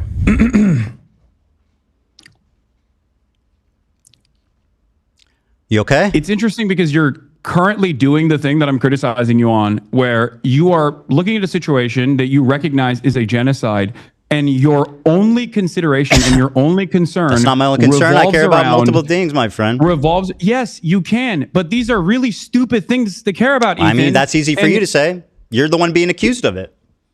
Let's just let's ask the accused how serious their crime is. Fucking brilliant. Ethan. O.J. Simpson, do you think that this is a serious court case? Do you think that no, I don't. Well, fucking there it is. Let's let him free. Do you think that the Sabra hummus' shit tier is akin to O.J. Simpson killing someone? No, obviously not. You're being obtuse again. Then why are you bringing up stupid fucking Because you're parallels. You are saying that the accused, right, can dictate how serious the accusations are. Okay. All right. Ethan. I'm partnered with the ADL. Remember what you said. You have in the past talked about your pro-Palestinian bona fides. You have what do you mean bona about how you gave my fundraiser. What? Sorry, what do you mean by bona fides? Like you've claimed that you are a stalwart ally of the Palestinian cause. Correct. You tried to also say this to Sam Cedar as well. Mm-hmm. You brought forward the fact that you had given $6,500 in your context puke that you did as a further indication that you are pro-Palestinian, even though you then turned around and actually criticized additional fundraisers that had taken place, like the Creators for Palestine charity that generated $1.3 million, including the fundraiser that you initially had given $6,500 to as a reason for why you were such a staunch ally. Why did you turn around and say that pro-Palestinian fundraisers are actually completely irrelevant in the grand scheme of things and completely useless? Do you think that pro-Palestinian charities are simply there to make yourself feel like you're pro-Palestine? Do you feel like $6,500 was enough for you to spend the rest of the year actively deplatforming pro-Palestinian content creators? I'll answer your question. Right. So I claimed when talking about, now, by the way, this is something I criticize you for, which is, being obtuse, mischaracterizing arguments, and basically just being a prolific liar. So here's what the conversation was about, right? I was talking about how when you're talking about activism, raising money isn't the most important thing because it can only do so much. There's other ways to do effective activism, like protesting, et cetera, working with Palestinian organizations. So I'm just saying, my point was not that. But you wanted me to be deplatformed Let me finish. A virulent anti-Semite, and I've done all of those things. My point was that not that raising money is bad or dumb or pointless, as you erroneously claim I said. My point was that it's not the most effective thing in the world, and there's other things. It's probably like the least effective form of advocacy you can do. That was my opinion. I don't think that's the case, and I don't think that the Palestinians that what's not the case? Those, what I said or what I claim? No, your claim is wrong. Okay, that's fine. In terms of the fundraisers not being important. That's fine. So we've established that you claim to be pro-Palestine, and yet you've spent all of the genocide coverage criticizing attacking people that harass me, fundraising, creating, working with Palestinian organizations. I never said it's not important. Interviewing Palestinians from Gaza. Hassan, being an advocate for Palestine does not absolve you of criticism. Stop with the silliness. Claiming that they are anti-Semitic. No, this does not. Because your criticisms are ridiculous. That's kind of up to other people to decide at this point. Your criticisms are in your own mind. Like you have hallucinated an alternative reality. By the way, gaslighting, reality. anti-Semitic trope. This is what dog whistles are.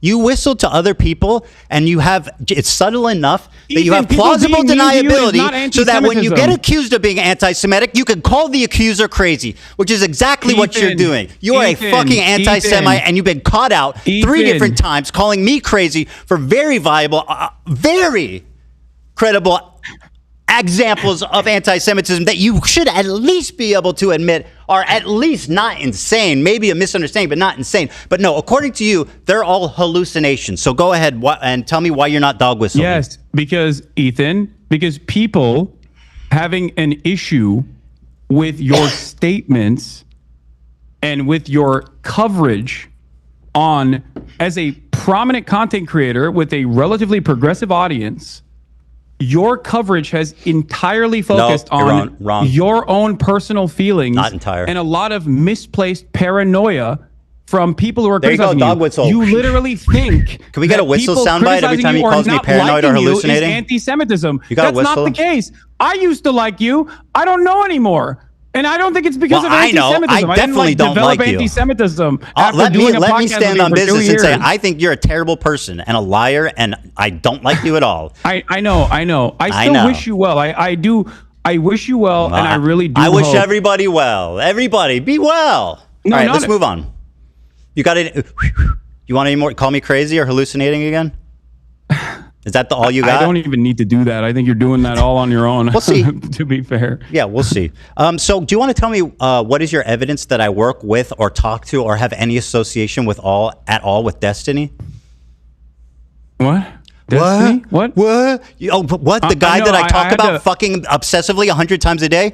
That is like basically like the Antichrist, the Lord Voldemort in my community? Yeah, you accuse me of working with him, knowing him, talking to him. What is your evidence for that?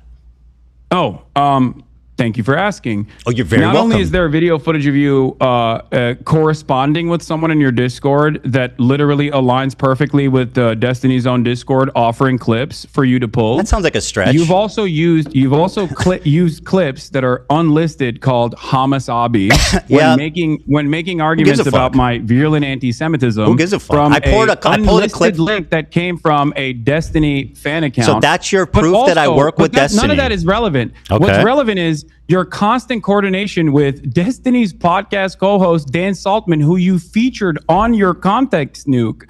So yeah, I don't think it's that ridiculous of a fucking assertion to make, especially when considering the fact that you have been corresponding with Dan Saltman, and you did, and he is Destiny's podcast co-host, and the what does he call himself? The general of the Hezbollah, I think that's what they call themselves, the Taliban and the Hezbollah, their mass harassment operation that they engage in.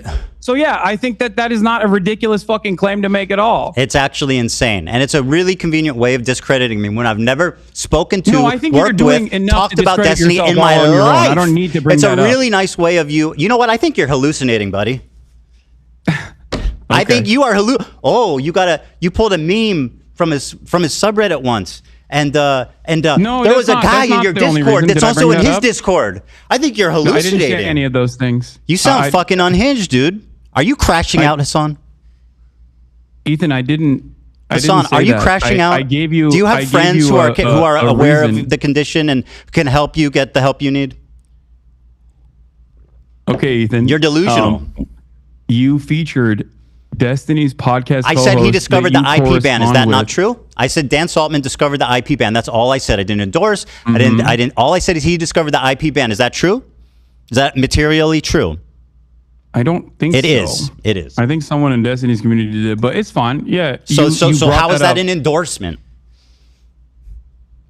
Ethan, are you claiming that you don't have direct whenever you're trying to avoid Ethan? Hasan, are you hallucinating? Ethan, Hasan, do you not correspond with Destiny's podcast co-host Dan Saltman? I've talked to Dan Saltman, but also I don't think that that's Destiny, is it? Yeah, no, that's just his podcast co-host and is perfectly aligned with him and uses his community to brigade, and also has literally tried to blackmail people in Destiny's own community. I don't really fucking care because that's not Destiny, is it? Unearthing sex crimes that he did. Man, Do you feel like that's a good person to align with? I'm not you now endorsing him. openly admit. I'm not endorsing him at all. I just said I've spoken to him. No, yeah, you're not endorsing him. You're just getting Have information. you ever from him spoken to use. somebody you don't endorse? I mean, what kind of silly bullshit are we doing here? Certainly. Well, there you go. I speak to Oh my people God, I don't dude. endorse. I'm speaking to one right now. You talk to Dan Saltman. You're fucking outed as a Destiny's best friend. Ethan, you're the one who admitted that just now. I said I've spoken with Dan Saltman, not that I'm a Destiny collaborator, which is what you claim, which is an outright, pathetic, provably wrong lie. And this is part of your disinformation campaign to delegitimize my points without ever having to address them. And isn't that convenient? You never have to address anything I say because you can just say, Ethan's friends with Destiny. Ethan's hallucinating. Ethan, I don't think I need to. I didn't bring up Destiny. You did. Yeah. And also, because you lied about me for 2 years working with them. 2 years. That's right. Hasan, listen. Ethan, this is kind of embarrassing year and a half to admit, but I defended you both to my community and in general because I thought that you were a lot more open-minded until what have we disagreed on? What have we disagreed on? I'm sorry. What am I not open-minded about? What have we disagreed on, Hasan, other than me criticizing you and your friends? What have I said against the Palestinian people? Go ahead.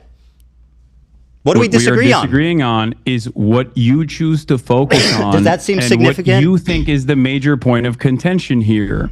Well, that's first of all, I'm what I choose to focus on is certainly something you can critique. A little frivolous. But does that justify like lying about me continually for a year and a half just because you don't like where I'm focused? That seems immaterial. Lying about what? About me being a Destiny fan, about hallucinating, sweeping for your anti-Semitic friends, lying about context, saying that my video's out of context without watching it. Hasan, take your time. Do you feel like your video wasn't out of context? Absolutely wasn't a not. Compilation of a 2-hour sequence of out of context clips? You want to do this? What's out of context? Okay. Name one thing. Go ahead, read the chat. Someone will send you on Discord. No. I have it readily available. Well, I'll wait. One of the major points that you made that I've seen through other people's coverage of it so far is that I deny rapes happening on October 7. Okay? That I deny rapes happening on October 7. There's a clip of you when you first encounter that statement where you are actually understanding of my position until your wife stops you and says, that's inappropriate. You literally say, oh, he's saying the likelihood of rapes happening does not justify genocide, which you agree a genocide is happening. Uncontested. Ever since then, though, months later, you still chose her to name use is that Hila, by clip the way, that is Hasan. 14 I don't seconds know long why you out of refer to her context. as my wife. I find that a little chauvinistic, frankly. You know who she is. You know her well. You've begged for Teddy Fresh from her many times. So, like, yeah, you know who she is. You've written her emails Hila. asking for clothing. Her name is Hila. Mm-hmm. I mean, so yeah, why don't you say fine. that? Okay. Who goes, oh, your wife? Like, she's not. She has no. She's just like, oh. I wasn't. Can you respond to what I was saying? Yes, absolutely. With great pleasure, I will respond. Why is it that you initially understood the full context until Hila stopped you Very good. and said, no. I'll answer. Would you like me to answer? That's one example of many. Seeing your response in the totality of all the responses shows that you do deny the rapes that happened on October 7th. In fact, the totality of all my responses. In fact, you had promised me, and I know you would never lie to me, that you would watch the context puke with me. So why don't we pull up that bit there, and we can see how out of context it is. Boom. Do it. Great. Someone pulling that, Dan? How you doing? I'm waiting for the link. You good? Am I? Oh yeah, I'm great. I don't think this is going the way you perceived it to be going. But sure. I mean, you're reading your chat. Do you think that's the most accurate way? I'll be honest with you. I was gonna be. I was thinking about being a lot more stern initially, but this has turned into the last conversation that we had, where I am trying to gently nudge you in the direction of sanity.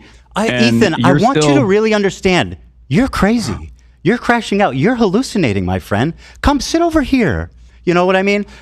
Don't ignore the swastika. Ignore the accusations of working with the ADL with no credibility. Ignore the tier list with fucking Ben Shapiro and Ethan. Come sit here. You're hallucinating. Oh, thank you so much for. You know what? Thank you, Hasan. That's so kind of you. How fucking genuine of you to take off the baby gloves. You fucking liar. I mean, this is. You are a prolific liar, bro. Where's the link? Just control F for. The reason, for the record, the reason why I don't like to bring Gila into the conversation is because I'm addressing my concerns with you, and I don't think that it's appropriate for me to, extend the lens of criticism to other people. I mean, that's a little silly considering you're like, well, actually, it was Hila who influenced your opinion, the evil IDF lady. Anyway. Okay, while we're waiting for the clip. No, I got it. Deny the violent rapes that took place. That is way beyond the pale. I'm grabbing another soda, but I'm hearing you. There is one instance in captivity. Chair react. That we have. I'm not going to let you chair react to me, buddy. You grab that Dr. Pepper. I'll wait. No, I said I'm listening to you. Don't worry. I was just grabbing another soda. Go ahead. On the pale. Is that there is one instance in captivity. Did you put a Hamas headband on me? I sure did. There is one instance in captivity that we have actually gotten verifiable evidence on. Beyond that, the systematized mass rapes that Hamas dealt on October 7, not a single bit of that has been verified. And people still run with it over and over and over again. Many young people who are simply attending a music festival. Women were horribly raped. I can't see myself, by the way, if you're showing my reaction. You're giggling. You're giggling. It's so funny. Has a right to defend itself. No, I'm not giggling. I'm sure are. Bro, what rapes did Hamas do? What are you talking about? What rapes did Hamas do? Stop Antisemitism account that considered me to be anti-Semite of the week has also been hallucinating rapes once again, doing rape fantasies once again because they're fucking mentally ill. Hamas has committed. That's something you go to a lot. You notice that? Call people mentally ill. Find that odd. Probably should revise that. I don't know if that's kosher for leftist values. Horrific acts of sexual violence. I'm not exactly doing a lot of stuff that's kosher for leftist values in general. So you have no problem weaponizing mental health. When someone is hallucinating, I think it's appropriate to say that. By your authority, I will decide who's hallucinating. Hasan. And girls. Watch this. Horrific acts of sexual violence. Ethan. Hasan, I am so sorry. You promised that we would watch this. I pulled it up. Now sit silently and enjoy. Okay, but I got the point. You're saying that you're showing clips of me. You're showing clips of me saying that someone is men and boys slaughtered after enduring sexual violence. The deadliest day for the Jewish people. Doesn't matter if fucking rapes happen on October 7. Like, that doesn't change the dynamic for me even this much. So that's the other part of this problem that many people can't contend with. Like, I can't believe how quickly leftists go from believe all women to Pixar didn't happen. There you go, Hasan. What do you got? Pixar didn't happen. That's great commentary, by the way. Okay. I mean, it's pretty apt. Okay. So let's talk about it. You did actually, I'm surprised, you did actually show my findings on the UN committee report that came out. The one that you misrepresent continually? That you fucking continually lie about the conclusion? Report. Wait, what did I misrepresent about the UN preliminary report? Go ahead, you tell me what it said. The UN preliminary report was not an investigative report. Like, for example, the investigative report that came out about Israel's systematized sexual assaults that was 49 pages long. Horrible. What a horrible thing that was. Yeah. Unironically. Absolutely. Just unacceptable. The level of evidence in a preliminary report is only enough to actually create an actual investigation. The problem is Israel has denied an actual investigation to take place. Israel has told the United Nations that they are not allowed to do an actual investigation and to simply listen to what they have to say. Now, not only is Israel... There are literally women who have said, I was raped. Do you feel like the Israeli government lies? Do you? I mean, all governments lie. I'm not going to defend Israel, though. I agree. You said, there's women that come out and said, I was raped. What? There are women on the record, on video, saying I was raped. Like you're saying, you're saying there are multiple women that are on the record saying I was raped. Correct. There is, as far as I understand, you one instance in captivity. As far as you understand, because you don't give a fuck about the reality directed by Hamas. What? Well, of course, that's as far as you can conclude because you don't give a fuck about the truth. You just want to do propaganda, remember? Ethan. Hasan, please, calm down. Okay. You're getting worked up. I don't know why you're behaving in such a childish manner when we are actually talking about finally some serious stuff. Okay? Well, okay. Okay. In terms of the UN preliminary report and the findings, okay, there is a clear-cut lack of evidence for any forensic examination to take place due to the incompetence of the Israeli government and specifically the organization Zakah that spent most of its time in the immediate aftermath of October 7 taking bodies out of body bags and putting them into Zakah branded body bags. This was reported by Haaretz as well. They polluted the evidence pool. Okay? That's number one. Number two, numerous people that came out and offered eyewitness testimony have since then been discredited, also according to Haaretz reporting. Which article? What's the Haaretz article that accuses victims of sexual assault of lying about it? Go ahead and link me that one. And by the way, while you look for that... No, not victims of sexual assault, Ethan. I'm using my words very carefully. Right. Not of course, victims I remember of you do sexual that. Assault. Not victims of sexual assault. Eyewitness testimony initially provided that led people to believe that there were sexual assaults that were taking place. Show me the source. Were then discredited. Show me the source. By the way, Hasan, while you look for that, I'm assuming that you're quoting the UN Representative Secretary General on Sexual Violence and Conflicts report, right? This is one everyone refers to. Now, are you aware how these kind of papers work? They do a very precise conclusion at the end that summarizes the main thesis and points driven home in the article. That's what the conclusion is. Let me read it for you. Overall, based on the totality of information gathered from multiple and independent sources at different locations, there are reasonable grounds to believe that conflict-related sexual violence occurred at several locations across the Gaza periphery, including in the form of rape, gang rape, during the October 7th, 2023 attack. Credible, circumstantial information which may be indicative of some forms of sexual violence, including genital mutilation, sexualized torture, cruel, inhuman, and degrading treatment was also gathered. Okay, perfect. Thank you. So I'm gonna walk you Are through they this hallucinating? real quick. No. So you just don't know what words mean. So credible circumstantial evidence. Do you know what that means? It means that of course. Credible circumstantial evidence is not a substitute for forensic evidence. Credible That's why I said Piker didn't happen, bro. Not You need enough rape to kits. prosecute. Hasan needs Credible rape kits. circumstantial evidence is not enough. Piker didn't happen, right? Prosecute rape, which is precisely the reason why the Israeli prosecutors themselves have said that in the absence of a singular victim coming out, and also with all of the forensic evidence that has been tarnished already. Show me evidence for anything you're saying. What? Show me evidence for anything you're claiming that isn't some unhinged freak on Twitter. Believe all women, hey? Hey, are we believing all women unless they're Israeli? Right after October 7th Hamas attack in Israel, Zakah, the disaster victim identification volunteers, were among the first civilians responding on the scene. Zakah is an Israeli rescue and recovery organization primarily staffed by ultra-Orthodox Jewish volunteers, known for their work in collecting human remains for proper burial according to Jewish law.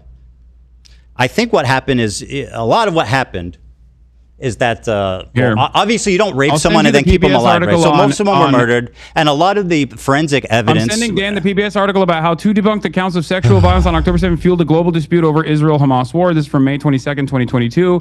This is about the witness testimony that was discredited. Okay. But so even if one account was discredited, there's many. No, it's not one account, it's two accounts, but the rest there's of way more than two accounts.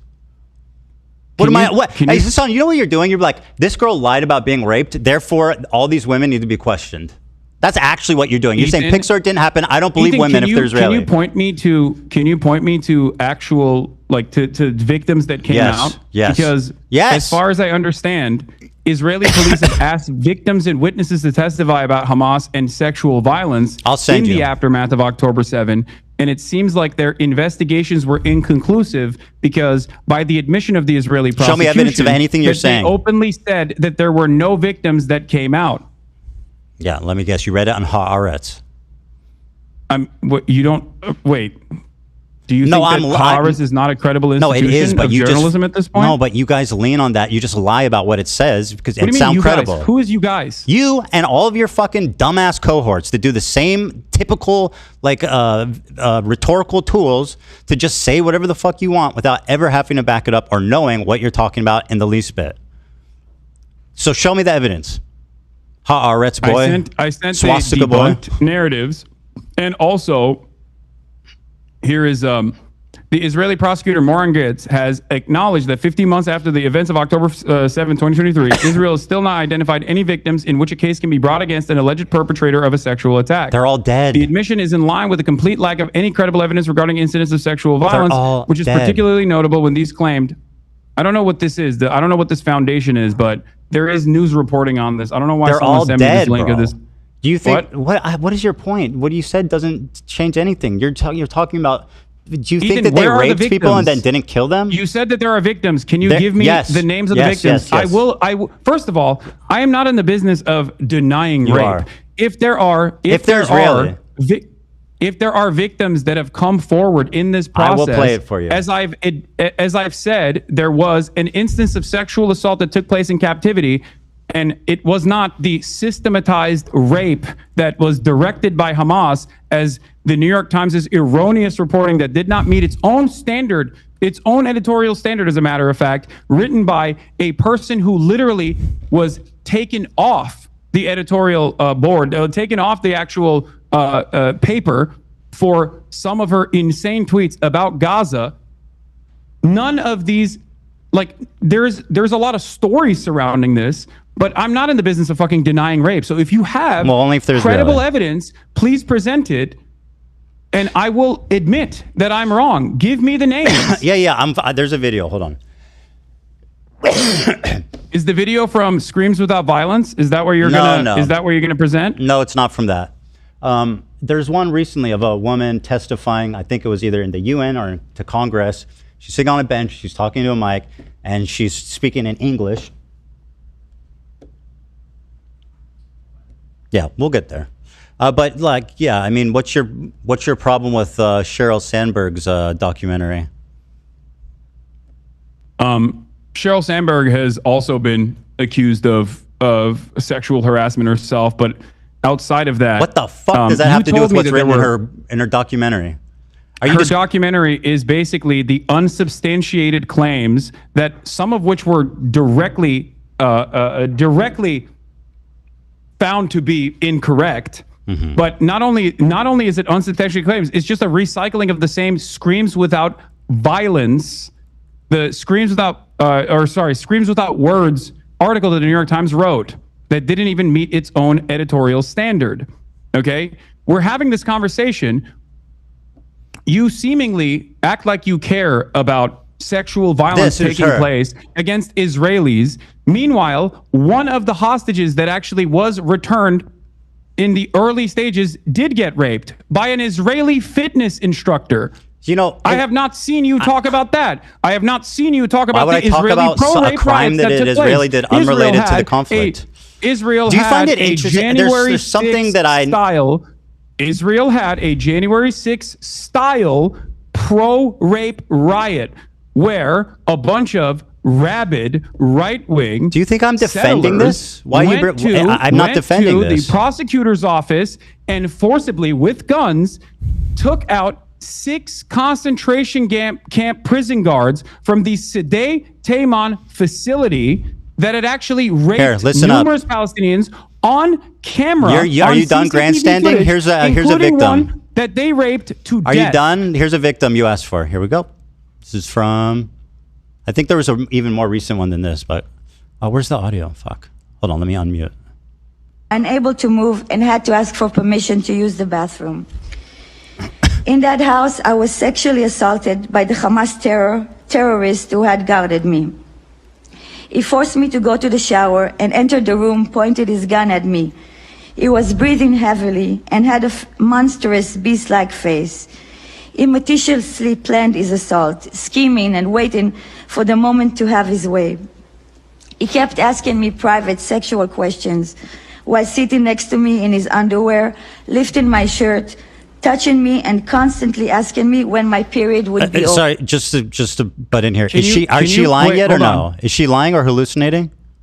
Ethan, have I ever said that rapes did not take place? Well, at least according to one credible personal testimony in captivity, not on October 7, but in captivity? Kind of, yeah. Yes. Over. You're doing it right now. What do you mean? I knew exactly what he was planning to do. You literally and yet I couldn't do anything to prevent Wait, pause it for a second. No. Listen to what she has to say, Hassan. When the assault was over, Hassan, don't silence her. Let her fucking talk. Wasn't even allowed no, because you're acting like this never happened, that it's exaggerated, that everybody's lying, that Israelis are just inherently evil monsters that are responsible for everything bad that's ever happened. Listen to her. Cry or to be sad. Listen to her words. I had no one to comfort me and was forced to act nice to the person who had just sexually Listen to this victim. Show her some respect, Hassan. Horrifying way. Oh, it's so gross. Not a the way day you're goes doing by this. that I don't think about what gross. that terrible man did to me. It is. We were held in such show respect, bro. Brother. That is fucking no gross. No person should ever be subjected Dan, to pull such the fucking brutal plug on this. Holy treatment. shit. Now, you really have no problem speaking over a rape victim when they're Israeli. Dude, you don't give a fuck about rape. Look, what are you doing? Look at what you're doing. I never said that no one ever got sexually assaulted in First captivity. male rape survivor of Hamas on October 7th. I literally said in the video, a man who was stripped naked and raped by Hamas on October 7th Nuke, has revealed for the first time how he was spat on and humiliated as his murderous rapist laughed. The victim, only identified as Initial D, is the first man to speak about the sexual assault he and others experienced when Hamas elite, the Nakba unit massacred, kidnapped, and raped innocent people enjoying the Supernova music festival. They pin you down to the ground. You try to resist. They take off your clothes, laugh at you, humiliate you, spit on you. Said the victim, who's hold on. Okay, listen to me. Listen to my words. They touch my private parts. They rape you. You're not going through this in a dignified way, and I think it's very gross. What you're doing here is simply weaponizing a victim you are so pathetic. as a fucking prop. A victim that I also acknowledged. Silence. Okay? And you know I acknowledged it because you posted it in your video that you just showed me. Here's the clip.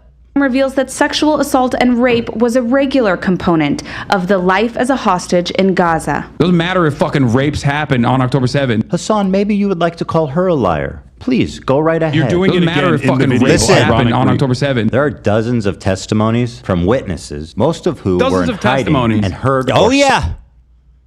Ethan, are you denying that? You said in the beginning, I'm going to use my words very carefully here. In the beginning, you said on October 7th, there were numerous victims of sexual violence. That you said, not me, you said that there were numerous victims of sexual violence that actually came forward. So I ask you for names of the numerous victims of sexual violence on October 7th. Because wait, hold on. Said that you're there saying was no only sexual assault that took place. Wait, you're saying they have to have been on October. That report. I looked at that same UN report and said that there was valid, credible, firsthand testimony on sexual assault. I wish you had the energy you have. That was not on October for 7th. The Israelis raping people. As I wish you had the same energy for the fucking Palestinian terrorists raping people. I wish you had the same energy. Because I can't invent rapes. You have not given me any names. What are you talking about? I'm showing you people and names. What do you mean? It's what do you mean? so What's with vile my to people deny and the names? suffering I don't and trauma understand. of the victim. If there are just victims, because you need your heroes. You know what? This is not going anywhere. Let's just move on. Yeah, let's just. What do you mean? You can't just move on from this. This is a major point of contention. You have falsely smeared me as a rape denier when you yourself, the one evidence... You deny mass rapes happened, and you're doing it right now. The instance of sexual violence in captivity I just showed you two. that we know of up until this point. Showed you two. You and I both agree on. I showed you two. You know that I agree with that. You know that I've talked about it. You know that I've acknowledged mass rapes happened, and yet not that rapes happened. What? You deny that mass rapes happen, not that rapes happen. Listen to my words. Yes, I do. Okay, I good. Deny well, there you go. Because there is no evidence. And I just showed you two. The clips that you used, ironically Actually, enough, I showed the you reason why I three. say it's out of context is because at that point, I personally took a position where I said very carefully and very deliberately that mass rapes that are directed by Hamas did not happen. There was no evidence for this whatsoever. 4 survivors told authorities they were sexually assaulted on October 7th. Report. First-hand account of such crimes have been rare, as most victims were killed. Hasan. Report follows earlier testimony from a man who said he was raped by terrorists at the Nova Festival. 4 people have told authorities that they were sexually assaulted by terrorists on October 7th. Channel 12 reports. On Thursday, adding to a growing body of evidence of the systemic sexual assault committed by Hamas. Unlike most of the previous evidence of sexual assault on October 7th, which was largely based on eyewitness testimony, the Channel 12 report is notable because it is based on firsthand accounts of victims. Yawn all you want. Firsthand testimony of such crimes has been rare because the victims have been killed. Dipshit. Okay, Ethan, they fucking kill them. According to the report, 4 individuals approached the welfare minister with their account. Sorry, there is no way to actually examine. Sorry, talk about being gross. Listen to these victims. When someone is murdered, there's no way to do forensics evidence to actually you know conclude, the fucking answer to that. Actually conclude because that person was sexually assaulted. You know that the religious organization that is first responders that you cited has a policy of burying the bodies to avoid disgracing them. That's Ethan, you what just happened. said dozens of victims came out in that I'm article, reading and I you. don't know What are where you that article doing, is bro? from. I'm showing you the evidence that you're wrong right now. According to the report, 4 individuals approached the welfare ministry with their accounts of what happened to them during the Hamas onslaught, which saw blah, blah, blah, 1,200 people killed and 250 kidnapped. The report followed a separate Channel 12 story on Wednesday that provided firsthand testimony from a man who said he was raped by terrorists at the Supernova, where hundreds of people were killed. Are these all lying? There are 5 people here. There's 3 that approached the ministry and 1 man who said he was raped. Are these all liars? I don't know. I don't think they are. I have no reason to believe that they are. But from everything that I have seen, from everything that I've read on this, and I have read extensively on this, as far as forensic examination has been concluded, there is no evidence, no hard evidence of sexual assault. And I will give you a clip from a Haaretz article this is so exhausting, that was posted by Lisa here comes the Haaretz article.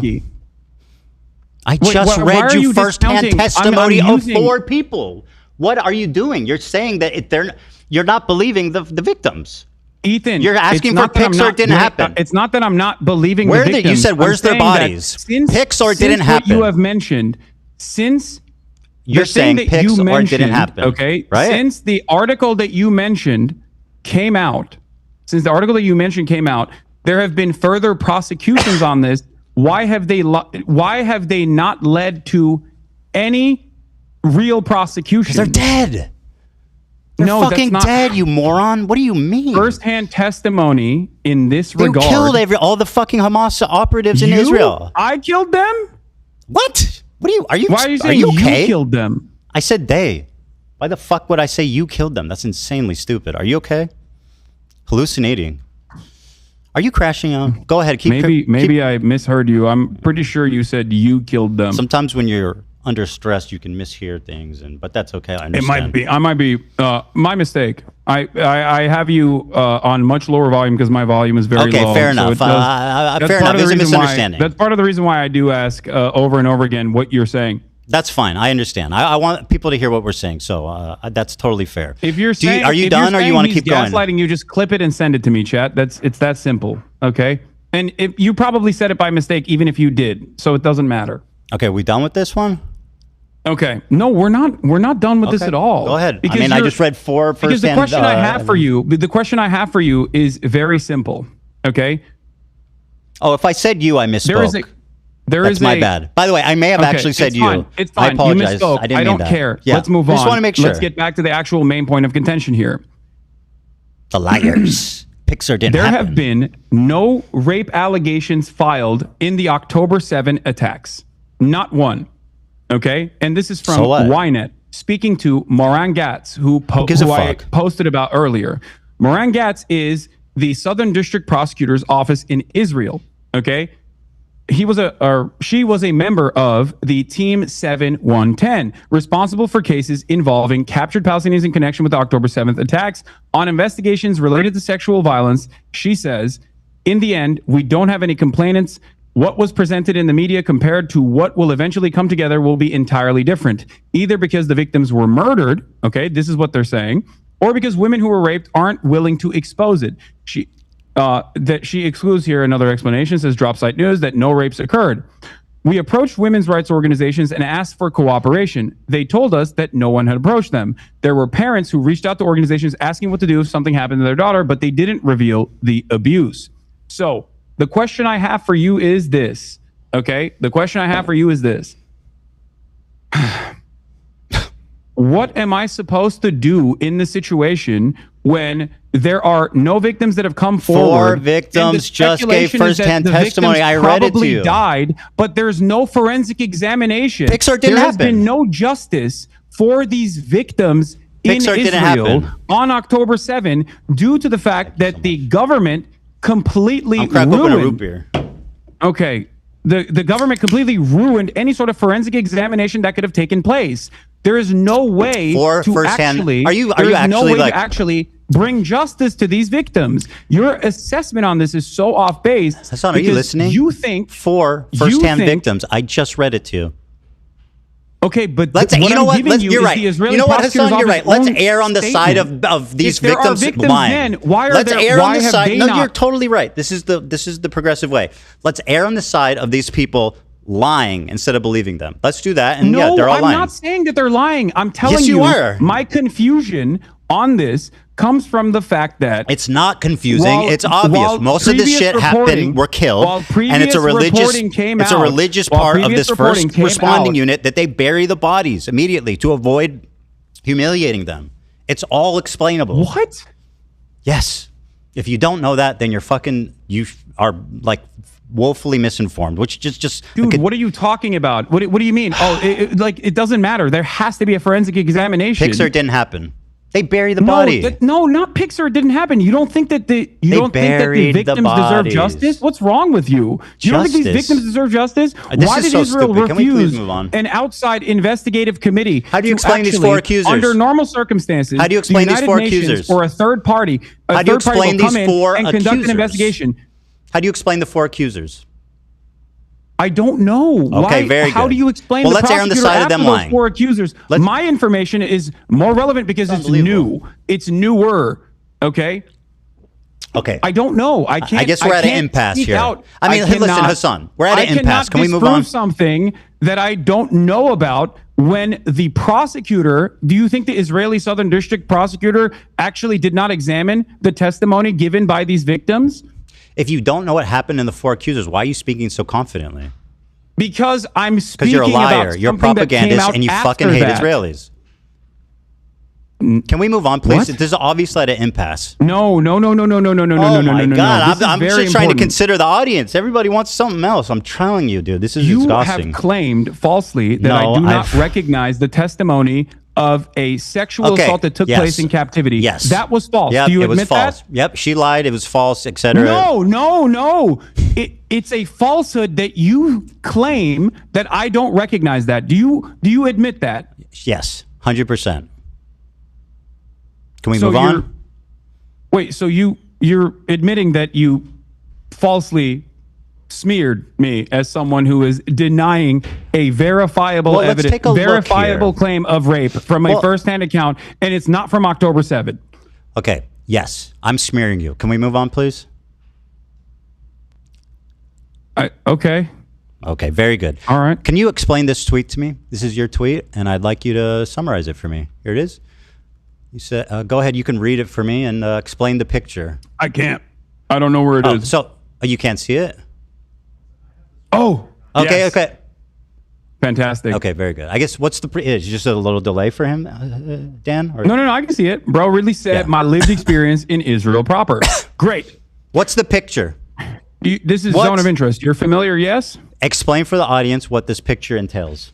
This is Zone of Interest, which is a Oscar award-winning movie depicting the banality of evil during a literal Holocaust taking place, the monotony of the day-to-day existence, the beautiful garden. And your implication is what? Rudolf Hess and his family put together. And your implication in the backdrop, you can see there is a concentration. There's a concentration camp, Auschwitz. Your implication there's to a train me that is what? Most likely inferred to be sending. This Jews is the into clip you're responding camp. to. Hold on. Like it's completely based on my. I actually don't know where it is, but I said we know what it was. I just said Israel proper, right? I said my lived experience in Israel proper. Can you explain play the clip? Play the clip. It's 2 minutes, and I don't know where this happens. If somebody can find out. No, play the clip. Play the full thing. We have time. I'm not going nowhere. Well, let me see. Yeah, I mean, I want to watch it too. It's just. I know you do. Let's see here. I don't. Here, I'll just play it. Oh, this is a clip from the critically acclaimed Content Cop. How's that working out? You think Ian's happy he made that video? I don't know. I mean, I haven't talked to him about it. I mean, he put out a really big video. I mean, I would be stoked. I don't know why you're asking me about what iDubbbz is thinking, but I mean, I assume. I mean, it performed pretty well. I think it doubled your video. So yeah, I mean, it's not that bad. If anything, I think it just means that more people are interested than me than you. Yeah, no, definitely. I believe that for sure. Very good. I think a lot of people. I think a lot of people, some falsely and some for decent reasons, want to. Do you want to look at the like ratio? Someone put you down a peg. It's probably the reason why there's a lot of people watching this conversation as well. Do you want to watch the the like ratio on this? Damn. The like ratio on this. That's correct, my friend. Here it is. Wait, what? Ethan, play the video. This is also been reported even by your favorite. What is it? Nicholas Eat Oreos. My favorite to be false. Okay. Well, here. The dislike metric is not correct. Let's just watch it. Why am I arguing on behalf of Ian's video's performance? I don't give a fuck. Come on, play the video, dude. Come on, Jesus Christ. Play the fucking clip. I mean, it is ironic that he came and did this whole show of doing it with you, and it like just completely humiliated him. I think that's kind of funny and interesting, but I'll play the clip. Not on Leftovers. He's now talking about it on his podcast. What I want to do is show you. Are you not? Hold on, I'm sorry. His entire creator clash is in ruin. The event is going to be fucking absolutely canceled. He's probably not even able to reimburse most of the fighters for the time they trained. How is that not a train wreck? Ethan, I'm just saying. I am not iDubbbz. I don't care about your petty vendetta against iDubbbz. Play the fucking video. clip. Guys, how I see Israel. Because you don't in the see video. that. When you listen to Hasan and you hear all these fucking yes, you ruined a charity event. I hope you're proud. Oh my God, bro. You have no idea what you're talking about. She's now talking I'm about talking it on about his Israel proper. What I want to do is show. And you're showing headlines about Gaza. I literally say in this clip that has nothing to do with the conditions of Gaza and the conditions of the West Bank, which I consider to be like apartheid. Like it's completely based on my lived experience of 5 years living in Israel. My lived experience, bro. You are so fucking out of line. You have no idea. How do you have the confidence to make this video? Again, I don't know where it is, dude. The phrase. Show you guys how I see Israel, because you don't see that when you listen to Hasan. Israel blocks, and he shows these headlines. Israel again blocks Gaza aid. Again, I'm not talking about Gaza, which I say clearly in this clip, but go on. And you hear all these fucking mega lefties talking. Israeli authorities block healthcare to Gaza. Again, I'm not. Do you think that I'm talking about walking around Gaza? When I say how great multicultural it is, did you think that? How Israel attacked Gaza since October 7th? Not even. Shield your eyes. We never co-signed what they did. Is that not the point he's making, though? It already happened. I said it. Oh. No, okay. Well, anyway, I said the phrase I said is that my experience in Israel proper. What happened after that? When AB chimed in, I wonder. Anyway, listen. Who knows? I mean, you like to make inferences based on. I'm just asking. I don't know. You know what's so funny? You know what's funny? It's all on the audio. Go listen to it, dipshit. It's on the audio. You don't know what you're talking about. You're a pathological liar. You are a propagandist. It's on the audio. You can go listen to it if you gave a fuck. Both AB and Olivia were chiming in. I don't know why we buttoned it. I'm just asking. You know, it's fine. It's not that big of a deal. What are you implying here? What are you implying with this photo? What photo? Oh, with the photo. Okay, so let's begin. This is going to finally cause us to talk about Israel-Palestine. Bro, just explain what you're trying to say. By your own admission, there is a genocide that is taking place in the Gaza Strip. By your own admission, there is also an apartheid structure both in the West Bank, but I don't think you believe that there's an apartheid happening within Israel proper by your own terms. I don't think Yeah. Okay. So, do you feel as though Israel is somehow inseparable from both of these actions? No, but obviously the conditions are different in Israel proper versus the West Bank versus Gaza. Like the West Bank has checkpoints. It has like different areas of zones of interest. People don't have freedom of movement. So obviously that's more apartheid-like than the main body of Israel. Yeah. Don't you feel like you going to Israel proper would actually resemble someone going someone going near Auschwitz and being like, well, it's actually beautiful there. It's not that big of a deal. No.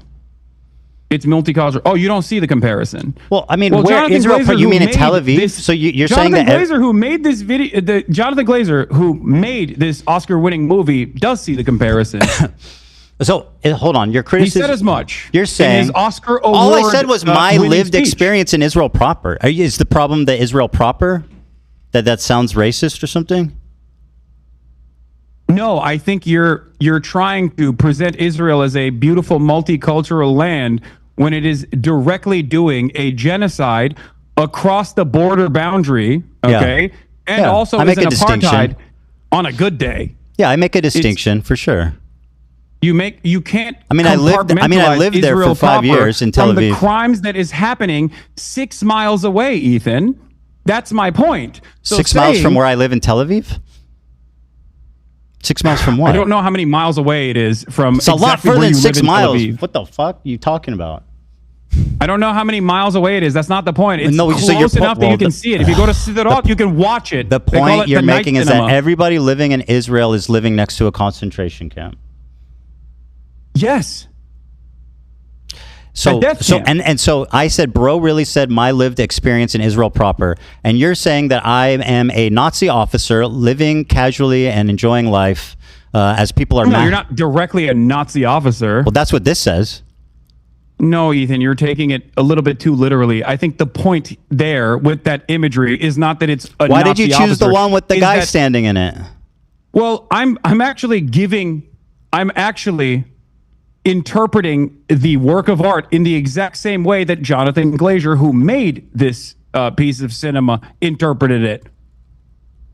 The entire point is you can have a wonderful life as an American Jew in Israel. Of course you can have a wonderful life in Israel. That's the point, because Israel is a ethno-religious supremacist apartheid state that is currently doing a genocide. It is the entire underlying principle of why this nation state was founded. That's what it was founded on. It was founded on exterminationist principles of the indigenous Palestinians, which you seemingly agree to. So yes, if you actually think Israel is doing a genocide, then it comes across as rather odd that you would go to Israel to show how multifaceted and how wonderful Israel is. I mean, yeah, it would be exactly like someone saying, you don't understand. I'm German. I am going to Poland. I'm going to go to Warsaw. I'm going to go to Auschwitz. It's not the same at all, dude. How wonderful Auschwitz looks like because it's German territory. Okay, I lived in Tel Aviv. I worked beside Palestinians. I worked with them. I took the bus with them. I walked around the streets with them. I went to the restaurants. They worked with me in my businesses. It's not what people expect. That's my point. You don't see... Yeah, that would be lying. That would be lying to your audience about the actual totality of Israel. You want to talk about my totality of anti-Semitism inferred off of of like hyper specific narrow definitions that you have invented in your mind. Talk about the totality of a country that you recognize is doing genocide. You think it's appropriate? You think it's appropriate to go to Israel while there is a fucking genocide going on? By your own you did a show with me and you consider me your friend, and you knew that I was apparently a Nazi officer that whole time. What? I said you were considering me a friend. You did a show with me. You knew I lived in Israel that whole time. I'm surprised you were willing to work with a Nazi officer. I also have interviewed members of the Knesset, as a matter of fact, like Ofer Kassev. I have interviewed Israelis from the anti-Zionist youth movement Mezarvot, Israeli members.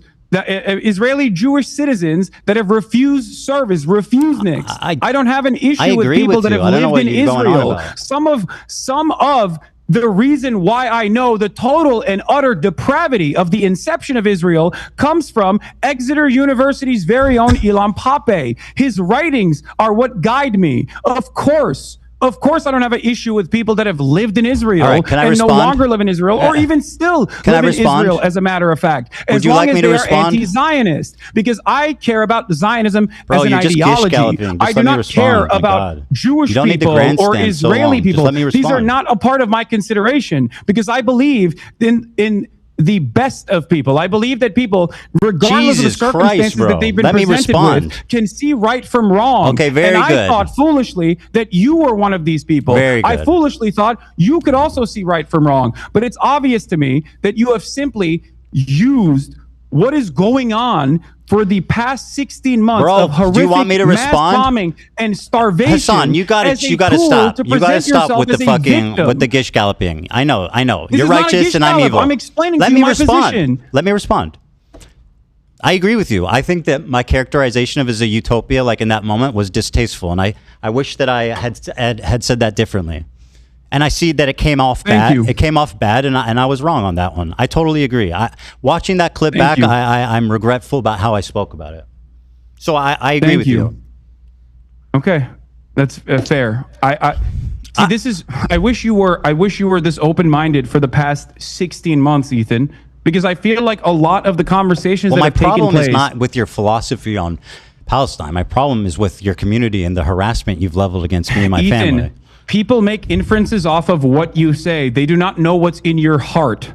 Okay, and this is something that I privately, on a lot of things. The issue is the harassment. Talked to you about in the beginning after October 7. I told you time and time again privately. Okay, bro, you've talked a lot. Let's just move on, please. The reason why people think you are a Zionist is not because you're Jewish, but because of what you're saying. What did I say that's Zionist? And they made these inferences. What have I ever said that shows that I'm Zionist?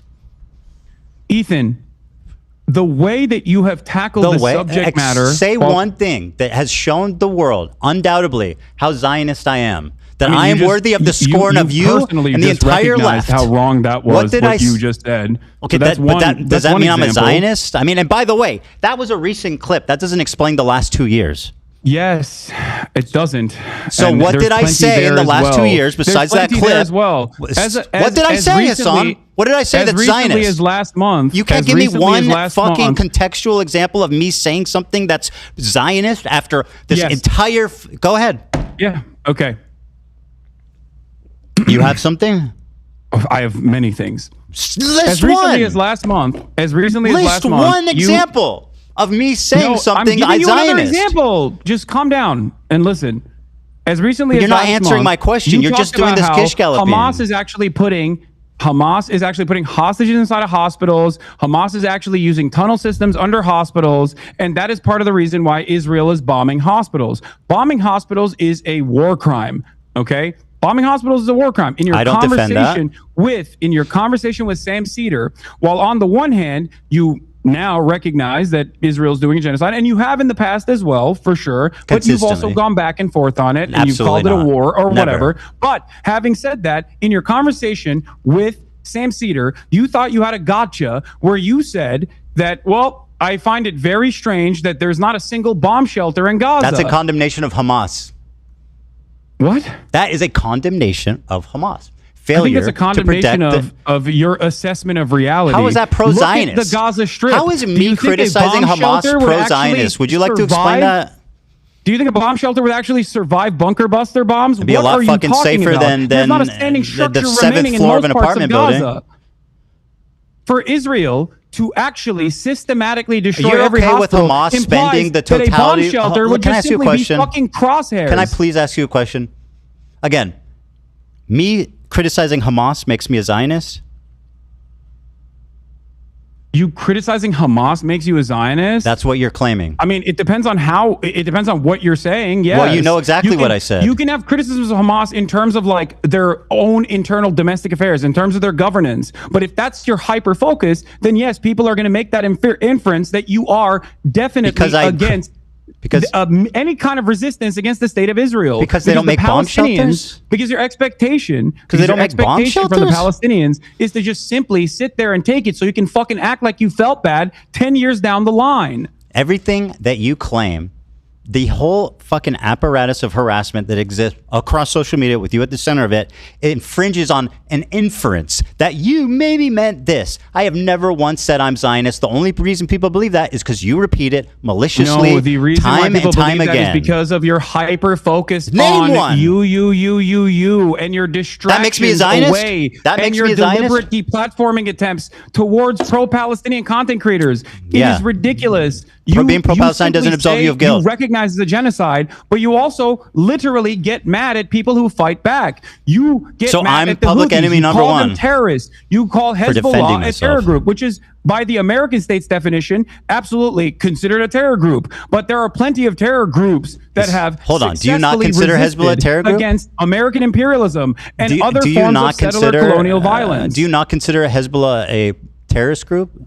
I think the definition of terrorism by the American State Department is intentionally vague to deny people their habeas corpus, deny people their due process. It is there to justify whatever kind of militant action that the American government can take. This is a severe violation of the American Constitution. So yes, please, I think that this definition is intentionally vague and it's Can I request something?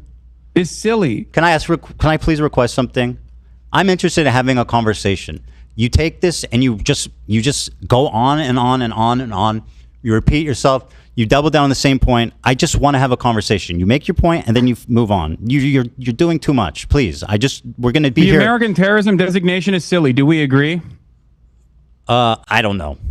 But what do you mean? But here, I'll be more precise. You use its definition without ever actually thinking about it. What do you mean? Let me be more precise. Here's what you said. Hezbollah is a paramilitary organization. Do we like them or no? They are a terrorist organization. Like they're designated. They are designated by the American state as a terrorist organization. I do not like them then. Well, like I like what you like. I don't have an issue with them. Let's just say. What did you mean by that? You do not have an issue with Hezbollah. Okay, yeah, thank you for asking. You're exactly. welcome. All right, let me explain. I do not have a single issue with the way that Hezbollah has defended southern Lebanon. Me neither, I do not have a single issue with Hezbollah as a form of militancy trying to incur penalties on the genocidal state of Israel. Because if you recognize that it is a genocide, then what is the expectation from other parties involved in the region? The very fact that other countries countries are not also up in arms is ridiculous, considering that Israel is a belligerent force that is destroying everything in the fucking region because it has an underlying exterminationist policy. And you agree with that because it's a genocide. You said it's a genocide. All right, so what is Hasan, the expectation? Please, this conversation is becoming impossible if you don't just stop talking for a minute and allow me to respond. Okay. Now respond. Thank you. Hezbollah, when it was first founded, I think was a noble thing, right, of defending Lebanon from the IDF invasion, and they were successful in sending them back to Israel. Now, since then, a lot of terrible shit has happened, right? And you sat there and you said, I do not have a problem with them. So do you not have a problem with what Hezbollah did in Syria, mass murdering civilians on the behest of Assad?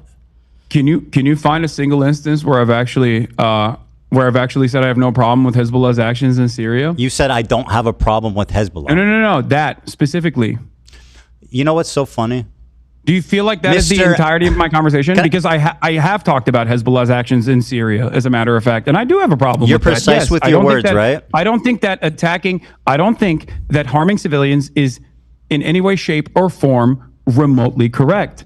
Now, having said that, I'm glad that you brought up Hezbollah because, again, in your video, you falsely claim that Hezbollah is responsible for 500,000 deaths in the Syrian conflict. Yeah. Okay? You say that Hezbollah is responsible for 500,000 deaths in the Syrian conflict. That is the entirety of the deaths, including the Hezbollah militancy in the Syrian civil war. And therefore what? They did nothing wrong? No. That's not what I'm saying. So what does it matter the exact count? Why does that bother you? You erroneously claimed that they were responsible for all the deaths. You stood in front they collaborated. of footage. You stood in front of footage of an entire town that was destroyed by what? By barrel bombs. Who has the capacity to have a air force and use barrel bombs to destroy an entire city? Do you think Hezbollah has an air force? They participated. You're not listening. You're being silly. Is that why you posted that photo? Why are you defending Hezbollah's action in Syria? Do you think that's a good look? I'm not defending that. You sure are. You're like, Hezbollah didn't do that. Hezbollah would never blow up a village in Syria. Do you think Hezbollah has an air force? Do you think I think that? Well, you implied it when you showed a hollowed-out town that was barrel-bombed. They worked most likely with by Russian the government, forces. bro. So why did you use that imagery to imply that Hezbollah had killed 500,000 people? They were complicit. That is a false.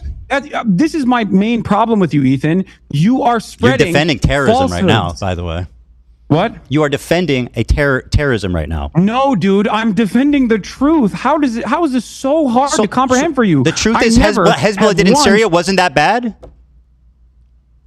They did not kill 500,000 people. Okay, so it wasn't Syria, that bad? Ethan. So what Hezbollah did in Syria wasn't that bad? How many did they kill? Assad regime. You're minimizing their actions. How many did they kill? You're taking the responsibility away from ISIS. You're taking the responsibility away from the Russian No, I'm putting military. blame on Hezbollah where it belongs. How many did they kill? I don't even know the exact number of how many they killed. I believe it's like around 2,000 to 5,000, which once again is inappropriate. I have no issue saying that. Did they collaborate with Assad? They did, yes. They did.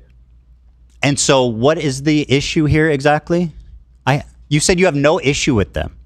I think that's a problem. I think I've described it numerous times at this point. I have no issue with Hezbollah's militancy against a state that is conducting a genocide. That much is very clear. You didn't say any of that. You said I do not have a problem with Hezbollah. You're lying. As a matter of fact, there are plenty of instances where I have talked about Hezbollah's militancy in Syria. When you're done lying, I'll explain.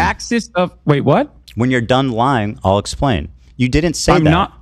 You said I'm lying. You said I don't. You were talking to a normie. Now. You were talking to a normie who didn't understand anything about the conflict, and he said, how do we feel about Hezbollah? A general question. How do we feel about Hezbollah? Your answer was, I don't have a problem with them. Let's just say. And then, by the way, Hasan, you start trying to minimize their inclusion in this fucking wanton slaughter of Syrian civilians. Wait, what? I'm minimizing their inclusion in the wanton slaughter of Syrian Here's what you civilians? said, because you want to be precise. You made up I like what you like. Ethan, I don't have an issue with them. Let's just say they killed 500,000 civilians. What are you talking about? I did not minimize their wanton slaughter in the Syrian civil war. Do you think that they didn't participate with Assad to make that happen? I mean, they were allied. They participated. Okay, so then why are you defending them? I'm not defending them, sounds like Ethan. it. I have already described to you that I am critical of their actions. You are misquoting me. You are misunderstanding. I am verbatim repeating what you said, you liar. I'm having a conversation directly with you, so I don't understand. How can you lie to people? Like we just watched the clip. The arbitrary number that you put there because you don't do enough research. No, that number was based on the totality of deaths. My claim was that they participated in it. You were not critical of their actions in this clip. Why did you put so you're telling me you've never claimed that Hezbollah has killed more Muslims than Israel has, that IDF has? I don't know when I think I did say that, and I think that was wrong.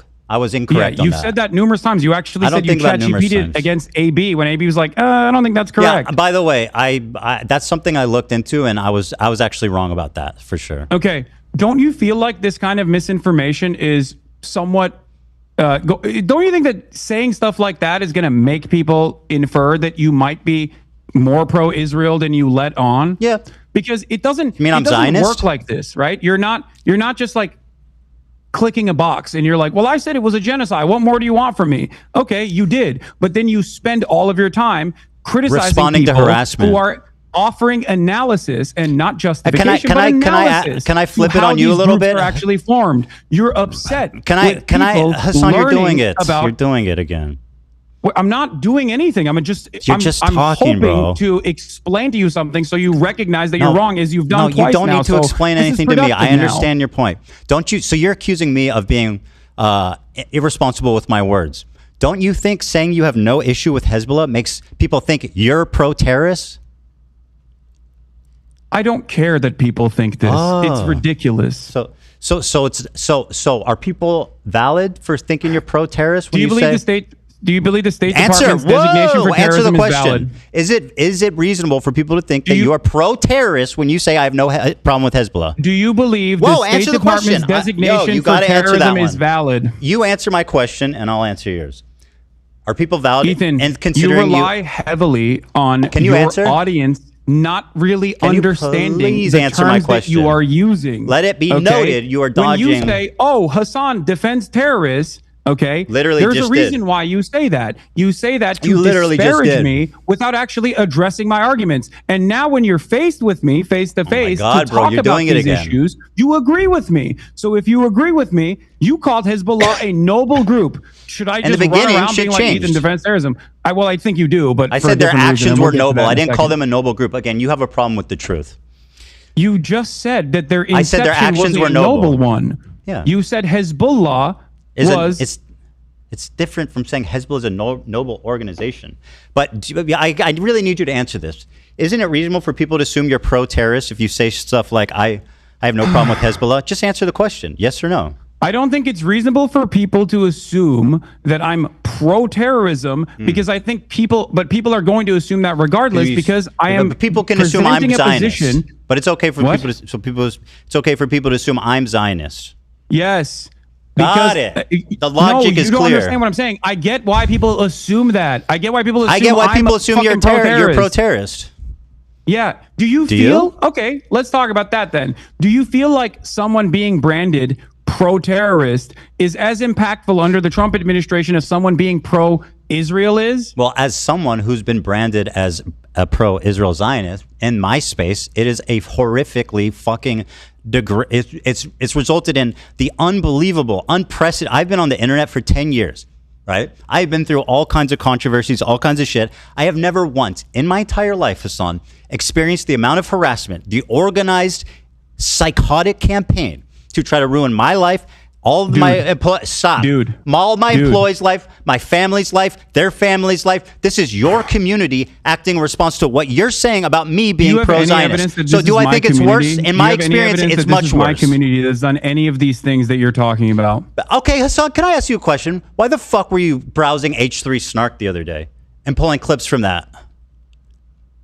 I don't know. Someone fucking sent me a clip in the chat. Okay. And so you shit and pissed about me pulling a meme from Destiny's subreddit. I have never even pulled the subreddit up, but you're on stream browsing H3 Snark. How do you explain that? Ethan, your entire subreddit is a Snark subreddit dedicated to me. What the fuck are you talking about? That's literally not true. I don't have a single issue at this point. What are you talking about? You have personally moderated your own subreddit to turn into this, by the way. So many people that have criticized you from your own fan base have Hasan, left your you community said your for community this has nothing to do with this. You can't take a fucking ounce of criticism from your paying members. How many people are like, I love Teddy Fresh. I have so many fucking pieces of Teddy Fresh clothing. Now I feel embarrassed to wear it because look at what he has become. There's plenty of fans. Don't worry about that. Problem. If you want to talk about it, from the perspective of psychoanalysis, the real reason Hasan, why you've gone on this endless vendetta is because you can't comprehend the reality. Bro, I just want to have a conversation. I don't want to just gish gallop audience that you've forever. Cultivated has has a difference in opinion in the way that you've presented yourself throughout Hasan, this conflict. Please, and if let you me just talk. This is, you say your community has nothing to do with the harassment that I've received. Ethan, if you please, Ethan, Hasan, let me finish a point. If you demonstrated, dude, you got to let me finish a point. This is ridiculous. I'm gonna mute you and just keep talking. Okay, that's great. I think that means you won the debate. Yeah. No, listen to me. So I'm not muted. So hold on, let me finish. You gotta let me say something. If you demonstrated a fraction of the humility you did just now, most people would not have left your community, by the way. I don't care that they left the community. That was obvious. You definitely do. I've got plenty of fans left. Don't worry. Here, listen. You claim your community has nothing to do with the harassment. Yet you said in the same breath that your chat linked you to H3 Snark, the subreddit primarily responsible for coordinating that harassment, and you pulled it up on your stream. Do you have evidence that H3 Snark called CPS on you? Did I say that? Like random anonymous Did I say that? Wait. I said they're primarily responsible for harassing me. Who called CPS? What the fuck? So I don't know. Did I claim they did? You're dodging, bro. You are absolutely dodging. You claim your community has nothing to do with the harassment, yet you were browsing H3 Snark. Now, let me ask you this, Hasan. How many times have I browsed the Destiny subreddit on my show? Have blamed virtually everyone for calling CPS. Answer my question. What? So you don't know who called CPS, and yet for the past couple of months, you've been like, it's whoever I don't like that is called CPS. No. And now you're claiming that my community is responsible for it. I think it's the tone. No, bro, what is wrong with you? Did I say your community called CPS? The harassment campaign is much more broad than that. Yes, you're inferring it. You can't address an actual issue, so you turn it into you're straw manning, basically. I'm saying your community is responsible for participating in this harassment campaign. You said chat sent you this link, did they not? Yes, last week. What are you talking about? Okay, so your chat is involved with H3 Snark, which, by the way, funnily enough, the new Snark page is called Leftovers H3, and it's got a picture of you in the avatar. Giving it a shout out. Shout out to Leftovers H3. It's got a picture of you, Hasan. You don't need to shout him out. You're already doing it. Don't you think that's odd? You did it. No, I think it's also, what do you think? Like First of all, do you think I have any say on what fucking happens in these subreddits? What are you talking about? You have a say what happens in your Discord and chat, which you absolutely do not moderate. And there's so much evidence of the disgusting shit. That's also completely fucking false. Why did you criticize XQC for not moderating his chat when you called in? Ethan? Why I can't believe did you criticize XQC for not moderating his chat? Yes, XQC has actively used this community over the course of many years at this point, as he was, doing Gamba and wanted to fucking keep gambling and felt bad that I was criticizing him to attack me. Okay, there's a difference between that's different than what your community has done. How? What? How is that different than your community attacking me? You want to know how it's different? I have an 8-minute clip compilation all the way from when our podcast ended all the way to December of 2024 where I actively defend you. That is moderating my community. I do not give a fuck about your quote-unquote defending as your community went rabid with your approval. Please spare me. With my approval? I just told you. It's your community, bro. You literally say in this clip that it's let me play this clip for you because it will show just what a liar hypocrite you are. People don't fucking like you, big dog. I don't know what to do. They love you, huh? What do you want me to do? Fucking everybody loves Hasan. Everybody loves iDubbbz too. Ethan, my objective is not to be liked, Hasan. That might surprise you. It might surprise you. My objective in life is not to be liked. Or I mean, it's not to specifically be liked. That is not my objective. I know that's foreign to you. Then why? Why are you bringing any of this up? People don't like you. I can't change that. Okay? There's plenty of people who don't like me either. My whole career has been people not liking me, but I've never experienced this level of harassment. You are unwilling to contend or concede at any point that you are... because I'm not responsible for it. Here, play this video, Dan. Here you go. Anyway, it's not about being liked either. It's about harassment, bro. Go ahead. Show your audience because you've been saying that I've been like leading a harassment I'm waiting campaign. for it. I'm waiting for it. I sent it. Are you? It's embarrassing. Sorry, hold on. Especially Dan is because of the way you behave now. Ugh. Dan is in the bathroom, so hold on. You okay? My argument with you in that conversation where I said there's not anything I can do was literally because of the way you were presenting yourself. In the conversation that we had, You inferred that JVP was akin to capos. You said that from the river to the sea, Palestine will be free. I'm not going to let you stunlock me. Again, another pathetic fucking Jewish lie. People. Holy shit. You literally fucking posted about a pro-Palestinian dude on Twitter saying that he would be thrown off of roofs like fucking Hamas is ISIS. If you say all of that, if it walks like a duck, it quacks like a duck, most people are going to not think that you're a chicken. They're going to think you're a duck. Okay. I'm not going to get sunlocked by these insane accusations. I never called them capos. That's what you said. That's part of the harassment campaign. You put those words in my mouth, and now it's something that I still hear. I have never called them capos. Wait. So you haven't, as recently as a month ago, still called them token Jews that they are completely off base with the rest of the Is that the same as capos?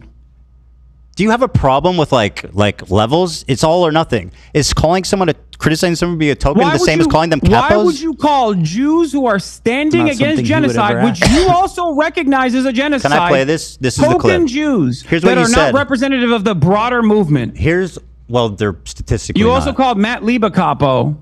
Matt Lieb's a disgusting human being who platformed BadEmmaPanda, who's like you. So you do have a problem. You do have a problem with Matt Lieb specifically. Jews yes, that you don't like, and you are quick I have to a call problem them with capos. Matt Lieb, who's platforming BadEmmaPanda. Yes, clearly. Is there? You don't like BadEmmaPanda. You understand? A year ago, you were talking about how crazy he was. But I'm not. But suddenly, when he Here's the starts talking difference. about me, Here's he's the your difference, best friend. Ethan. Interesting. Yeah, you're right.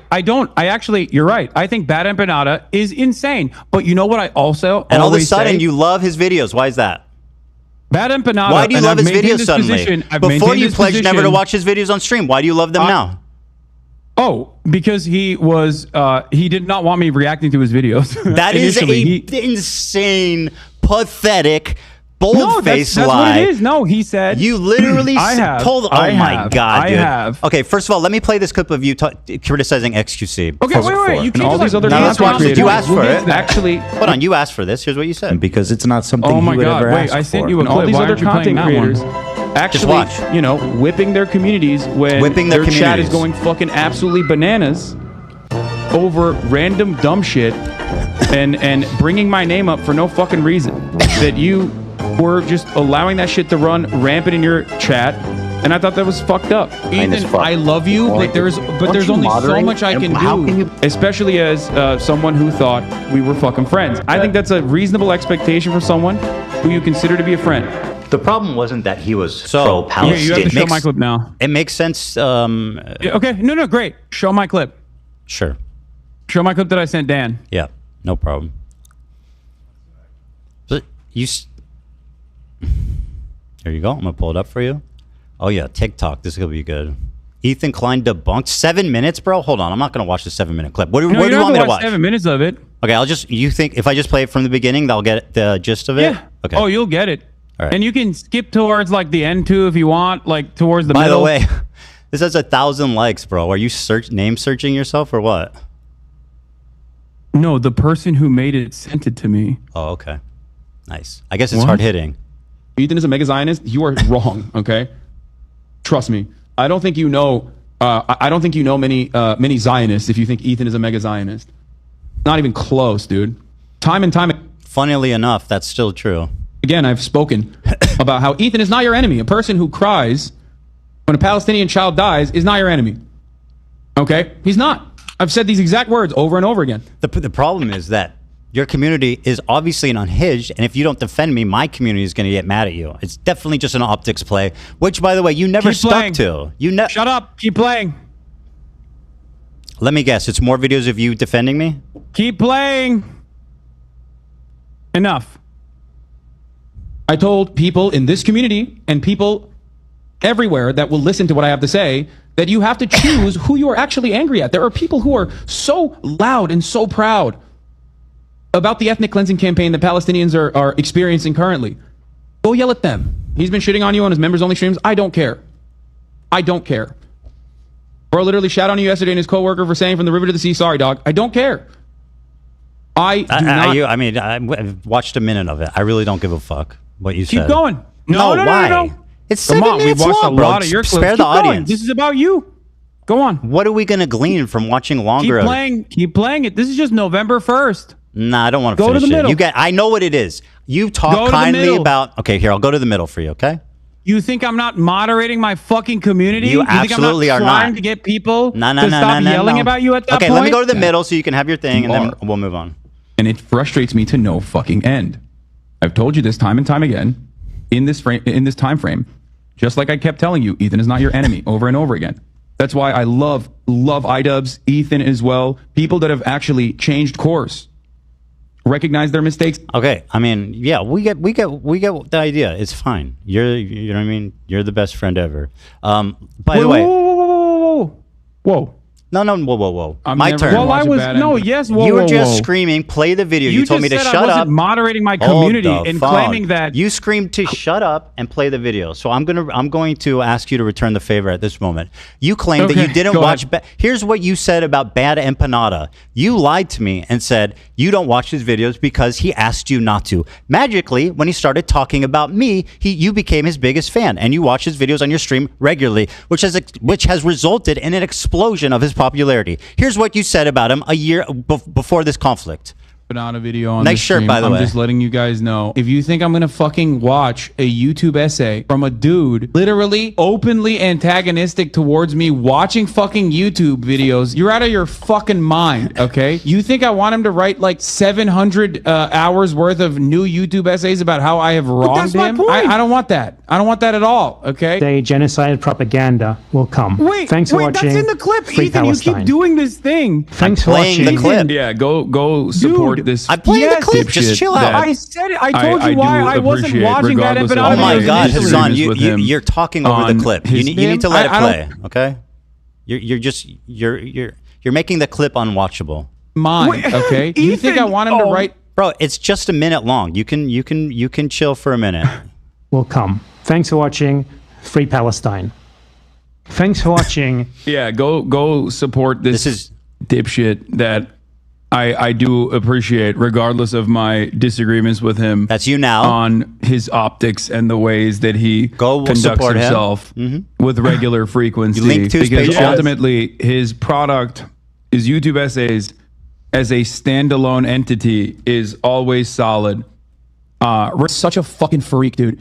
Oh my lord, he is such a goddamn freak. He is the most insane person. He has like 7,000 accounts. I just said I have an official blockade on BadEmmaPanda videos on this broadcast while I'm live. That's number one. And number two, he's not just mean on Twitter. He is a psychopath, okay? The idea that he's just... correct. By the way, the guy who's a psychopath, who's not just mean on Twitter, who has 7,000 accounts, as you say, is somebody that you gleefully platform his videos about me.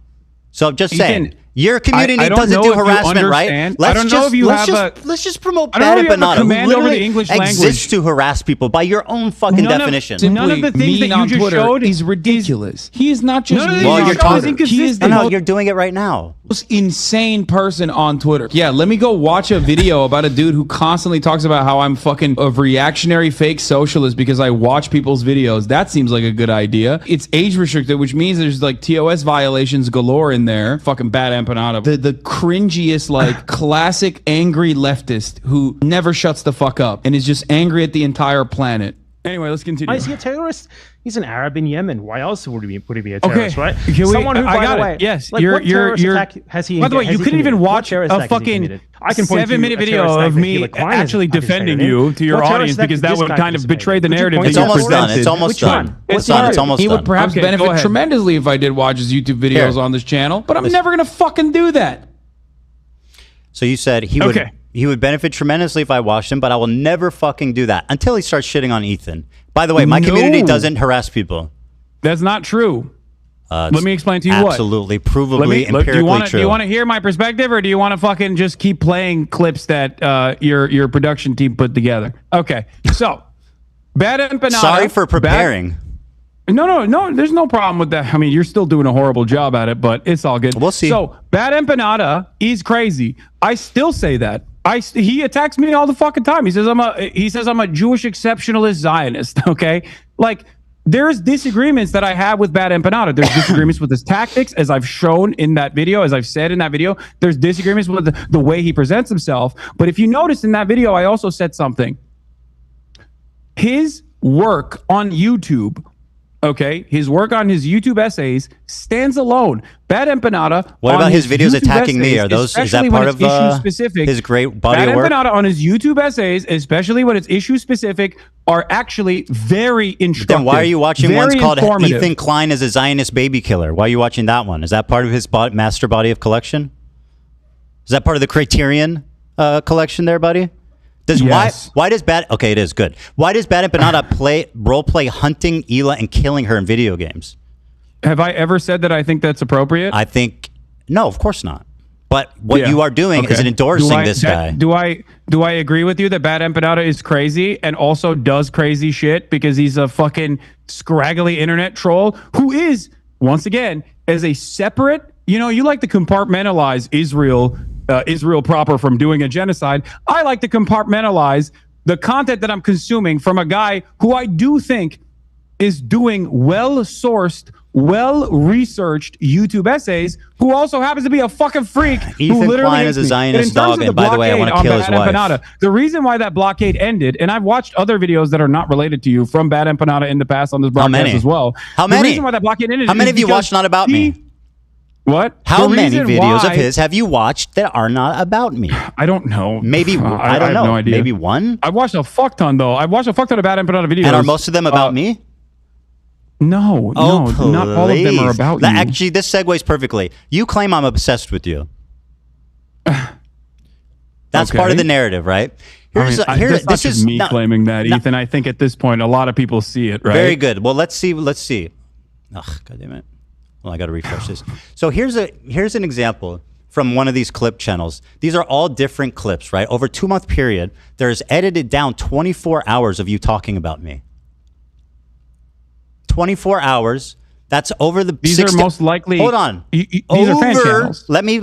Over 60-day period. That's 24 minutes per day. Ethan, these are fan channels.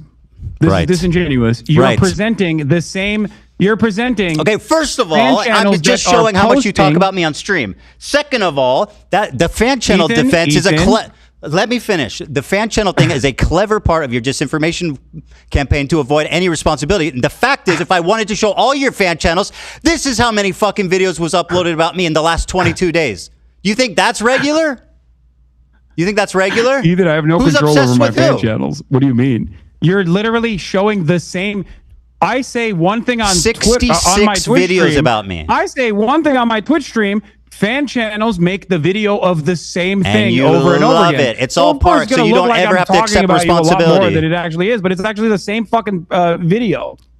Yeah. No. Well, so yeah, this is the no. It's the same moment. No. This has same moments. The last one does not. Same moment multiplied. No, Go this back one to the does not have photo. this. No, this one does not have the same moments. This one is unique times you talked about me on your stream. Well, why are you deny that you talked about me for 24 hours of unedited content the past 2 months, 24 minutes per day, 7 days a week? For the past 2 months. Yes, 24 minutes a day. I don't deny that. Probably. Okay, so and because I think you are up until this very moment. You have presented yourself as someone who is actually playing a formative role in deplatforming pro-Palestinian content creators. That was the reason why I'm having this conversation with you. Also, now, I'm glad that you brought up obsession. Do you think this is reasonable? Because I have some numbers as well. Hold on, you're accusing me of being obsessed, Hasan. Is this reasonable, or is this obsessed behavior? At what point does it become obsessed behavior? At 30 minutes per day? Because I don't talk about you that much, not even close. Ethan, I have some information as well to present to you. Go ahead. And by the way, just take this in, okay? On your Instagram stories alone, since January 1st, 2025. Hold on. Let me pull this up really quickly. You have on your Instagram stories, not including clips, since January 31st, you have mentioned me 110 times. What? Based on what? I don't believe that. On your Instagram wait, hold on. story From what period? posts From what period of time? January 31st. Hold on. Since what date? No, that's you, not fan channels. I'm asking you for what date? Instagram. What's your date? What's the date? I'm asking. January 31st. 2023? January 31st on your Instagram stories. What year? Not including clips. What year? You have mentioned what year? Me. 2025. So you're saying I storied about you 100 times this year? That's an absolute fucking lie. Show me the evidence of that. Show me your evidence. I've got pictures. What do you got? I talked about you 110 times. Show me. Clips. You have basically 1.2 posts per day about me, 9 stories per week. Where are you? Show me the evidence. We tabulated it. Hold on. Let me see if I can find the dump. Oh, no. Son, it's shocking. It shocked you, it seems. Sure, yeah. But this isn't a... somehow, by the way, this doesn't surprise you. 66 videos about me in the last 2 months. They're not my channels. They operate with your approval, under your direction. It's part of your disinfo campaign to avoid responsibility. It's so obvious. Within the context. It's almost always within the context of you literally fucking Haas tweet. When are we in agreement? Hasan, you say called me stupid, and I said my video is bad. You're streaming it, bro. Wait. You're streaming the hate videos. You're streaming. This is what you stream. I make a Ethan, your entire fucking stream is a hate video. What are you talking about? Your entire subreddit is a hate subreddit against me, which is fine. You want to do that, you can do that. That's precisely the reason why Reddit literally got back to you when you fucking cried to them about the Snark channels and said, what are you talking about? You basically have a harassment channel on Reddit. How are you complaining about this? Not only that, but you also tried to sue anonymous Redditors to dox them. When did I try to sue? Whoa. You wanted to dox them to their families. What? This is on your frivolous lawsuits to Redditors, to anonymous Redditors, knowing full well that they would be scared into submission. You also posted about that on your Instagram stories Can anonymous Redditors defame you and harass you? Can anonymous posters who literally posted fake, they doctored posts, posted it on our subreddit saying I was banning people who are wishing a happy Ramadan. Okay, and that went viral. I don't even know what the deal was. I don't even know what the fuck that was about. Well, it's an outright lie. Hold on, dude. Let me respond. Did you or did you not get your lawyer? You need to stop because I'm going to. Did you or did you not get your lawyer to try to bully, extort people? There are anonymous Redditors. Who's extorting? They said some shit about you. Bro, let me answer. Are you just going to fucking get? Okay, you want to make this interview unwatchable? Is that your goal? Yeah, go on. Kind of, right? So let me talk. These anonymous posters, okay, were showing pictures of the front of our office, organizing to meet there. They were... What? I know you haven't seen it, but it's true. They have documented... I have proof of them faking a post saying I was banning people wishing Ramadan that was posted to Snark, that went viral in your community, was picked up by people in your community, leftist Twitter, TikTok, etc. It was an outright lie. It was defamation. And by the way, fuck yeah, those people should be held accountable. Can find one instance where I've talked about you, Ramadan, whatever the fuck. I'm explaining the context, dude. You're accusing me of something. I'm this moment. What are you talking about, bro? You're unreal. I'm explaining the context. How's that weird? You accuse me of something. I'm explaining why. Because you're saying that I'm responsible for this I have no fucking clue. No, I'm not. What you're talking about. I only saw the litigation. Hasan, is it ever okay to sue a random Redditor for a reason? Is there ever a good reason? There could be. Okay, very good. Well, they were fucking. Do you think? Okay. About this great. Instance, it's not that crazy then. One of the Redditors that you sued. I didn't sue anyone. Not only did you sue for copyright infringement, Hasan, but in the process, you are absolute. Hold on, you're lying. So in you have the process to of stop. suing them for copyright infringement, your lawyer demanded such insane things. Your only option to avoid litigation, you provide our office with all correspondence you've had with the moderators of H3 Snark. You provide our office with all correspondence you've had with other H3 Snark users. You provide our office with all correspondence you have had with Reddit. Why? What does that mean? Do you know why? You provide our office with information regarding the identities of H3 Snark moderators. Do you know why? What does that mean? And then I'm trying to tell you. You just asked me, what does it mean, bro? If you do not or cannot satisfy all 5 conditions, TEI will sue you for copyright infringement and misrepresentation. Okay, so first of all, does your lawyer think that you can just like make people dance? All right. If they got him on a copyright claim? Do you have a conversation, or do you want to just talk uninterrupted? I mean, that's what you do every day. Let's have a conversation. Okay? All right. Sure. Do you know why we sent them that letter? I don't. Well, well, I mean, do you think that the context might be important? Sure. Okay, so then what the fuck are you doing? I'm listening. I'm waiting for you to explain. Just like you didn't explain why you had 110 Instagram stories, by the way. Which was shocking to even you. By the way, these people were committing continual copyright infringement. They were posting clips with the stated intention, Hasan, of stealing views from us.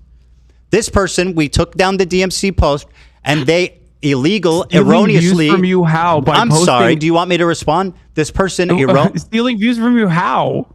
Because they by say posting it on Reddit. Yes, duh. What the fuck are you talking about? Really? So you're admitting that you literally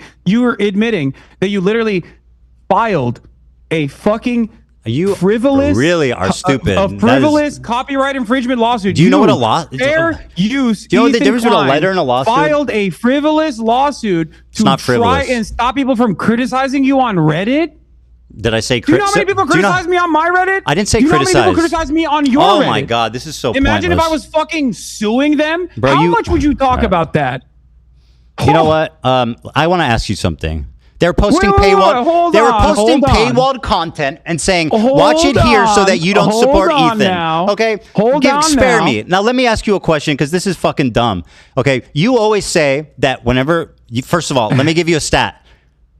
You've watched 11 hate videos about me since this has started. Do you know how many I've watched about you on stream? Your whole stream is a hate video. Zero. I have had zero people hold my hand through some obscene hate videos. You've watched 11 of them. Now, let me ask you this.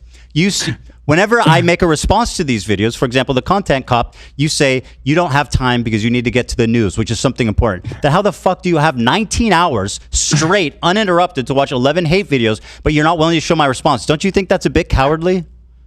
No, I don't. Wow. Because what's cowardly is ducking me for the past ducking you. I'm sitting in front of you. When you dropped the content, Nuke, I said I'm willing to talk to you, and you knew it wasn't going to look good, as today has demonstrated. I said just and watch that's precisely why you tried to add additional qualifications to it, like just watch my video, just watch my video. That's super reasonable. Why the fuck would I have a conversation with you about a video you haven't seen? Because it's me. I'm speaking. It's not a biography. You understand that, right? Can I ask Do you understand the difference between a biography and a video that's critical of your positions? Do you understand the difference? Ethan, hold on. Do you understand? Because I'm not sure you understand. What's interesting? It's not a biography, Hasan. It's not about the points in your life about your mom and your dad and growing up with your family. I'm making specific arguments that I've articulated that you have not seen. So how the very fuck? Poorly. By the way. How do you know that? You haven't watched it. Because I'm talking to you. Because I've watched 11 hate videos. And you haven't articulated a single good point yet. But by the way, I said I would debate you if you watched it. It's very simple. I'll tell you why. You were dodging as fuck. Because I responded to your context nuke before the nuke came out. What you can't provide, by the way. There is a video on my channel. There is a video on my channel that I urge all of you who are interested to go and watch. It is sitting at 600,000 views. Not that many people watch it as opposed to the content nuke, okay? In that video, you will notice that months prior to Ethan's context puke, months prior to that, I addressed every single claim he made. You didn't watch the video. How do you know that? Do I have the capacity to? You didn't watch the video. Do I have the capacity to see the future? So where'd you get the list? Do someone send you a list of all my points? How? Why not just watch the video then? Why not just watch the video? It seems cowardly. You're like, I don't want to watch the video. Just send me a list of all the things. So I don't want to get my feelings hurt. And maybe he's making a good point. You have, in the cringiest ways possible, considered yourself to be Kendrick Lamar in this beef, this one-sided beef that you created initially. That's right. That I didn't respond to until you try to deplatform me and people who are pro-Palestine.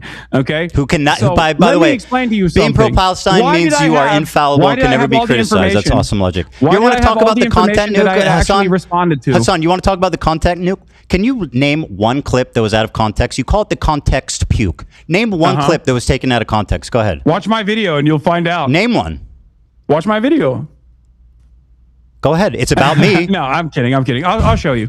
Okay.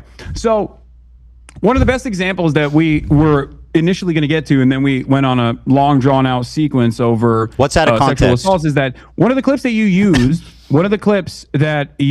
in your context nuke, was the claim that I deny rapes happen. It was from I showed evidence.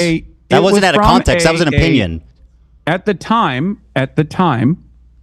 that thing that you clipped, were me being like, rapes happening do not change the dynamic for me, which was about. We talked about this, bro. Can we please talk about something else? It's exhausting. That argument, quite literally, why are we going over this again? Defending the likelihood of rapes happening, Ethan. I want to talk Do you feel like that was an appropriate way to show that I was a rape context, denier? bro? It literally wasn't out of context. What else do you have? I showed. Do you feel like? Wait, what do you mean? You can't just say that wasn't out of context. How was it out of context? How was it out of context? Because that was an argument that I was having with a chatter who was saying, why don't you deny that rapes have happened? And I was saying, there is a likelihood that they might have happened because rapes are actually commonplace. Sexual assault is commonplace in conflicts in general. So without evidence, I am not going to immediately dismiss these claims. So here, do you feel like that was sufficient to show that I was actually that I was actually at that moment saying, I think I showed sufficient evidence, yes. But the video's an hour and 40 minutes long. It's very long. Wait, that's one example. That's one small. Was out of context. What else is out of context? Go on. Okay, great. All right. Let me give you the master list, okay? If you want to watch the context of it, we can also go through these videos as well, or you can just take my word for it. Up to you. What do you want to do? You want to go through the videos one by one, or do you want to... Give me examples that was out of context. Okay. One of the other things that you've consistently done, aside from also the dude that you claimed was my fan, who now you admit wasn't my fan, that you falsely said was my fan. Jiminy fucking cricket. Okay, was the usage of the term inbred. I use inbred as a what? Because I have that. Because I knew you were going to do this, and I have the clip pulled. Let's play it. And then you can play it. The Jewish KKK brigades out there, just a bunch of fucking inbred hicks. Imagine the most inbred white supremacist guy you can imagine, okay? Every week there was another fucking psychopathic settler, inbred fucking douchebag. Oh, these inbred fucking douchebags in the background, dude. A nation entirely comprised of messianic, inbred, ultra-orthodox psychopaths that these inbred don't understand. Educated, inbred, fundamentalist hicks. Calling us in the middle of campus, calling us inbred, that we have no culture. One of them grabbed my friend's Israeli flag in the middle of campus, carried it to a mob by the gate that were communicating with the angry mobs outside of campus. Oh, that's untrained. Awesome. Inbred asses shipped into southern Lebanon, telling us that we are all inbred and that we have no culture. You want to? You gotta watch these clips too. Inbred. Inbred. Happy birthday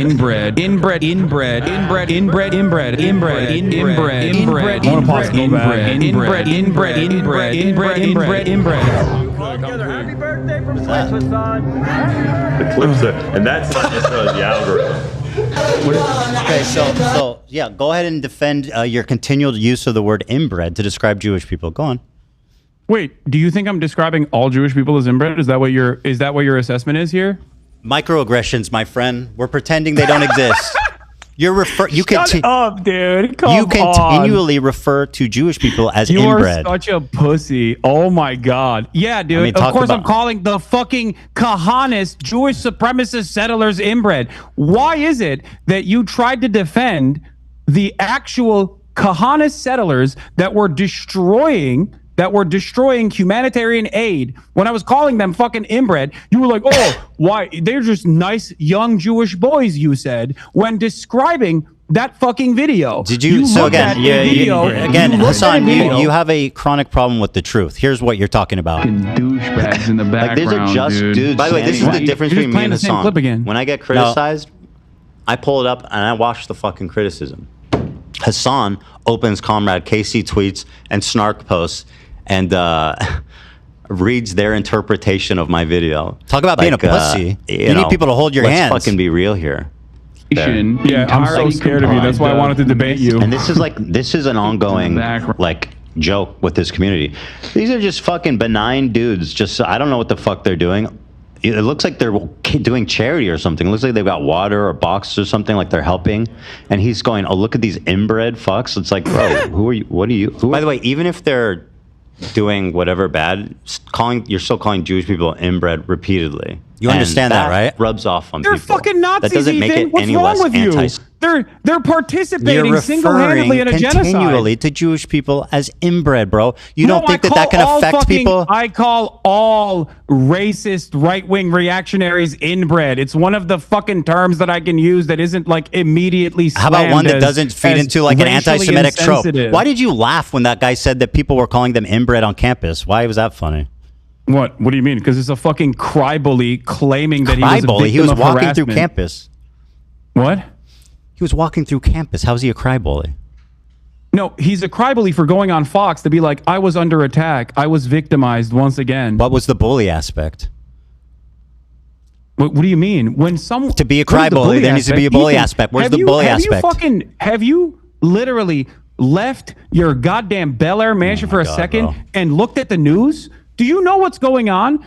An entire year of genocide side by side with people claiming that Jews are being victimized on college campuses has now led to the fucking Gestapo literally packing up pro-Palestinian student activists. You don't think that those fucking dipshits played a role in that on Fox News of all places? What the fuck is wrong with you? Of course you're not pro-Palestine. This is the reason why nobody thinks you're pro-Palestine, okay? Because you do this dumb shit. Because you can't fucking see the world outside of how you feel slighted by. So you're saying people think I'm pro-Palestine because I don't like your repeated use of the word inbred against Jews?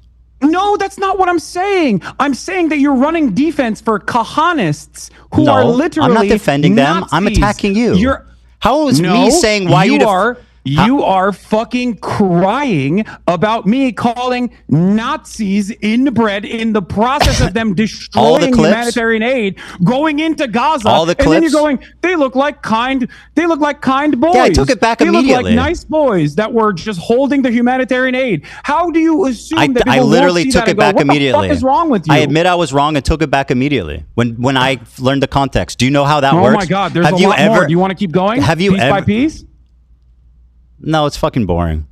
Now it's boring. Because because you're a chronic liar. Well, I went back. Maybe I wasn't afraid of the context nuke. Okay, I went back. Maybe I wasn't afraid of it, but I was worried that you were going to fucking clip shit out of context and keep chirping to your audience and lie to them. And now you can't lie to them. And all of a sudden, lo and behold, half of the fucking shit that we've talked about, you've backtracked on. Maybe that's the reason why people think you're fucking pro-Israel at a time when you say that they're doing a genocide. You said that the Houthi Luffy was not a pirate. He's not. Or I'm sorry, not Houthi affiliated.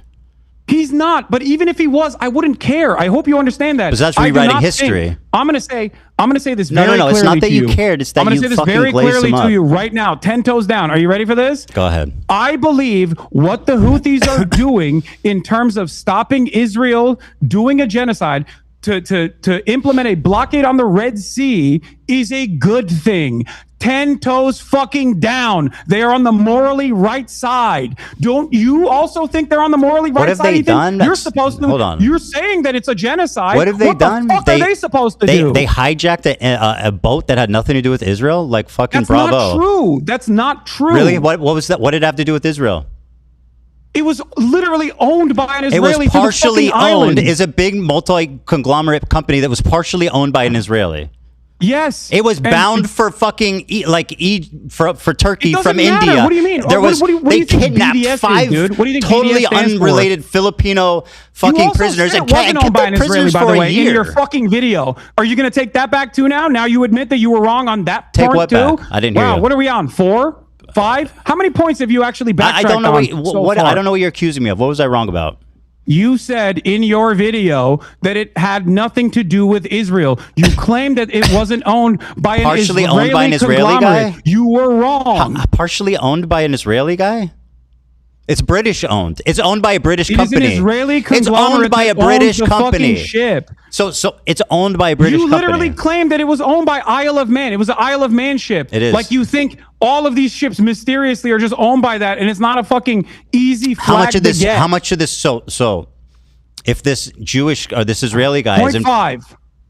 If this Israeli guy, how much does he need to own of this business that owns this boat to justify? Is it 0.1? Is it 0.2? Is it 5%? How much? I don't know, and I don't care because I think that even if they got some of the ships wrong, I still think they're on the right side. Don't you? I mean, like, I agree with their... I'm not even conceding on that front, by the way, because I do think that, once again, that was owned by an Israeli conglomerate. No, it wasn't. That's an outright lie. You're lying. It's not owned by an Israeli conglomerate. You're fucking lying. That's an outright pathetic lie. And you're basically running defense for a terrorist organization. Now, do I defend what they do? I think what they're doing, their message is good. Their method is terrible. Oh, wait, dude, let's ring up the fucking Houthi family real quick. Tell us how you would stop a genocide when you're the poorest country. Well, not hijacking an unaffiliated boat and kidnapping 15 fucking nationals and holding them for a year. How is that helping anyone? Yeah, that's another thing that you actually got wrong, by the way, that even fucking Willie Sloptube called you out on. Those people, by the time you had released your context puke, those people had been released. It was, I remember. I said they were prisoners for a year. I know they were released. It literally happened like the day I was finishing the video. It's just you couldn't. They were held. Were they held prisoner for a year? Were they held prisoner for a year? Were they held prisoner for a year? Were they held prisoner for a year? Yeah, they were. That's what I said. Thank you. Yeah, they were held hostage. So how's that help Israel? Taking a bunch of Filipino fucking unaffiliated sailors hostage for a year. Do you understand the concept of deterrence? Well, how's that deter Israel? Kidnapping fucking. Do you understand the concept of deterrence? Sailors. Yes. How is that a deterrence? It is a show of force to stop successfully, mind you, to stop other commercial shipping from going through. They literally bankrupted an entire Israeli port. I'd say that's numbers on the fucking board, baby. And like I said, 10 toes down, support that initiative. Because if you believe it's a genocide, what the fuck are they supposed to do? Should they allow their coastline to continue having commerce as though nothing is going on up there in Palestine, where Israel is doing a genocide in Palestine? How do you think the Yemeni population should have responded to the Israeli genocide? Should they have sat back and just let it happen? Yemeni is not Houthi, by the way. And also, they can't say, obviously, they fucking can't say from the river to the sea, Palestine, because that scares you, Ethan. So obviously, they can't do that either. So it doesn't. It's what Norman Finkelstein said. How can people be pro-Palestine in a way that you think is appropriate? Where your example is hijacking an unaffiliated ship and kidnapping 15 sailors? Not unaffiliated. It's not unaffiliated. But even if it was unaffiliated, as I've said already, if it was unaffiliated, that wasn't unaffiliated. You lied about that, and you recognize that you lied about that for the record. Okay. But if it was, people can look into it. It wasn't. Even if it. Why did they didn't need to kidnap random people. That's like terrorist shit. Why are they kidnapping random unaffiliated sailors? How are you defending Ethan, that? You're defending them kidnapping these unrelated foreign sailors? You know what's terrorist shit? Israel fucking blowing up a humanitarian aid When did I defend that?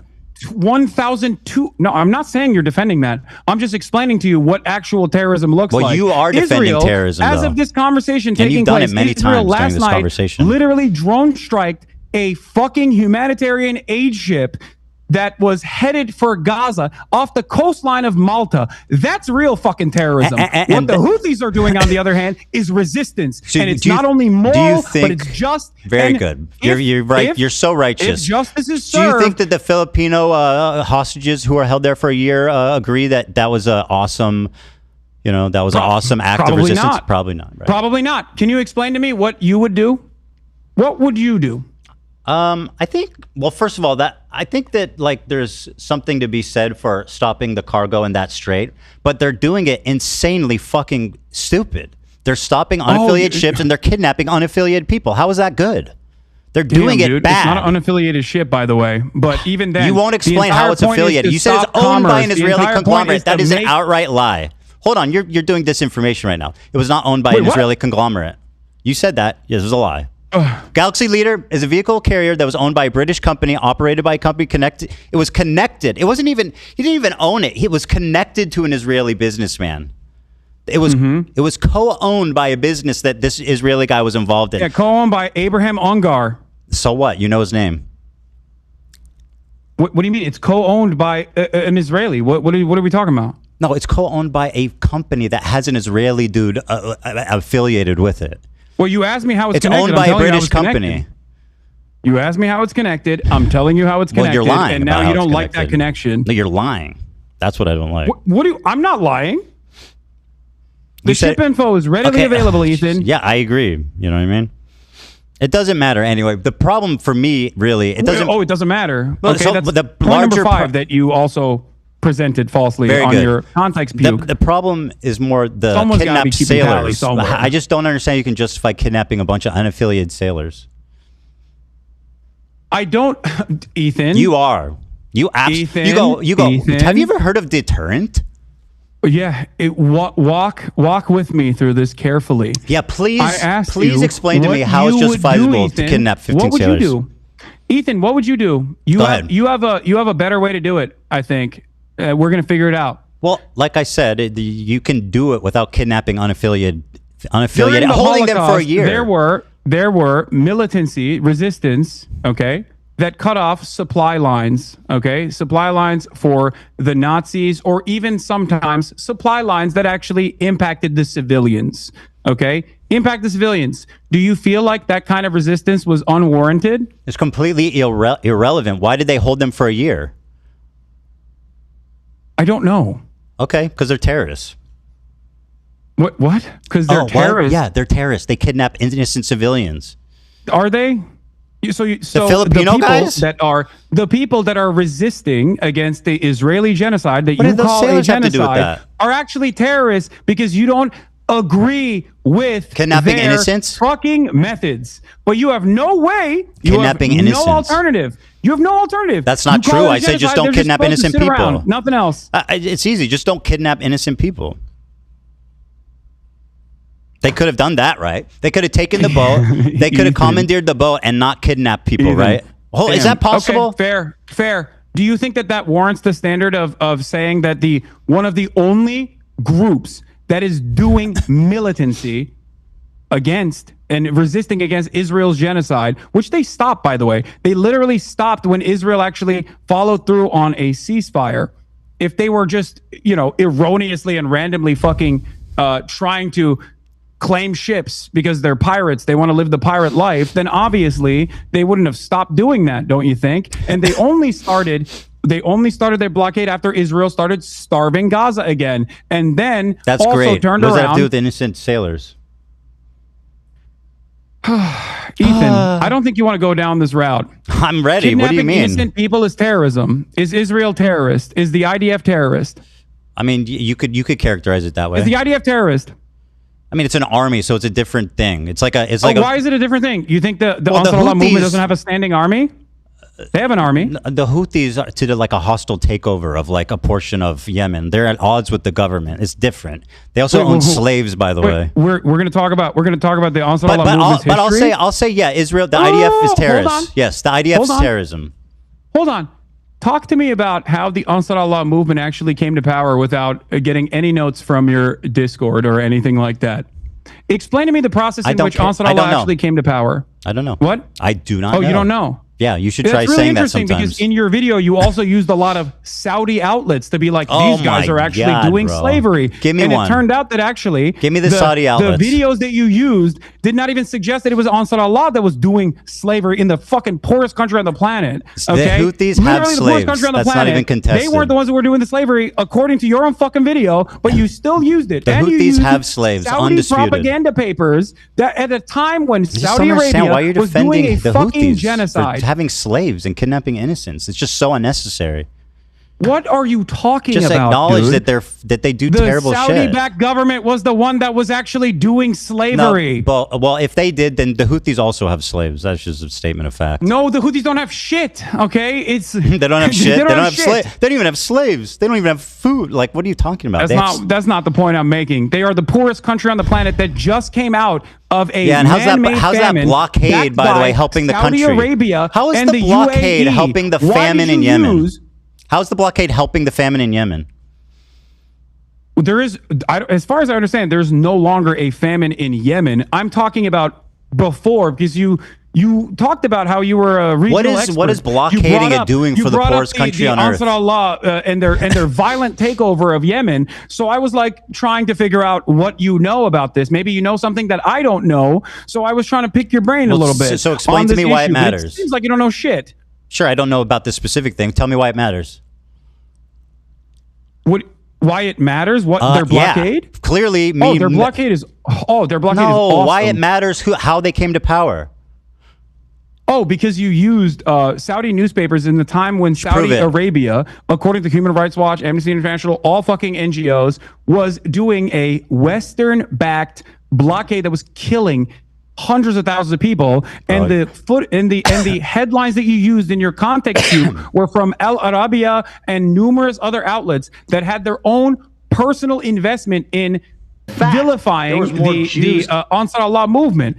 Having said that, of course, I also think that there are plenty to criticize about the Ansar Allah movement. I don't agree with everything that they're fucking doing, as I've said time and time again, like their banner, right? Their banner says "First to Jews," which you also presented in your video, except remember when you talked about Norm Finkelstein and how Norm Finkelstein doesn't agree with "From the River to the Sea"? You agree with kidnapping civilians?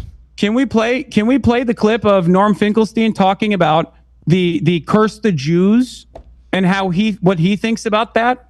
Let's do that. Let's pull up the clip of Norm Finkelstein's thoughts. How is that relevant? These actions and the blockade against these. How is that relevant? You used him as a primary source earlier because you thought he's a reputable guy, which I think I agree. He said something that I've said that I've been criticized for. What does that have to do with every other take he's taken? It doesn't mean that I support that. Like we're aligned with every other take in the world. Dan, can you play this clip real quick? Sorry, this is 50 seconds. It's irrelevant. I passed it along. It's totally irrelevant. What do you mean it's irrelevant? Because who gives a fuck what he said about it? Wait, what do you mean? You want to talk about... Here, listen. You use his perspective on From the River to the Sea to imply that he agrees with you. He does. I want to see if you agree with him on this. Just play it. All right, I'll play it. Thank you. So here, I'm going to play it, okay? And then when this is done, let's move on to something I know we both want to talk about. You claimed... I'm going to play it. I just want to set this up. You claimed that the worst thing I said in the context puke is that I wrongfully portrayed Jewish people fleeing from their countries, and I denied the Nakba somehow, which is crazy. So let's talk about that after this clip. Okay, perfect. Yeah, perfect. And by the way, you're not going to scare us. You're not going to. I'll just say up front, we can end on that point. Oh, I can keep going all day sure if you want to. Yeah, I know. I know you go to bed tonight in a cool race car bed, but I have family. Okay, kids. No, that's fine.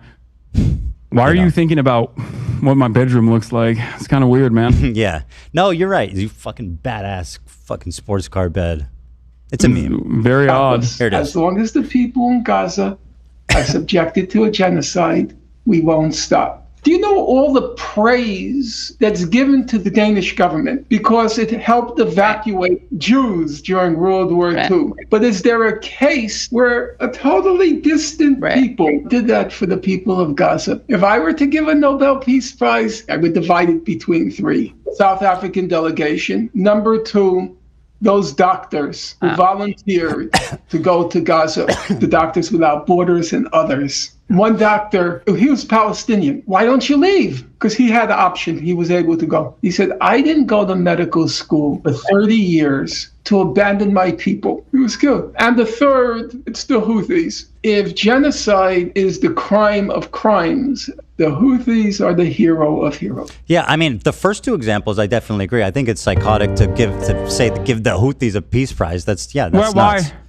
Because what the fuck have they done for peace other than kidnap innocent civilians? What have they done for their own populace? This is, as you said, the poorest country on earth. That is what a are they doing direct for material.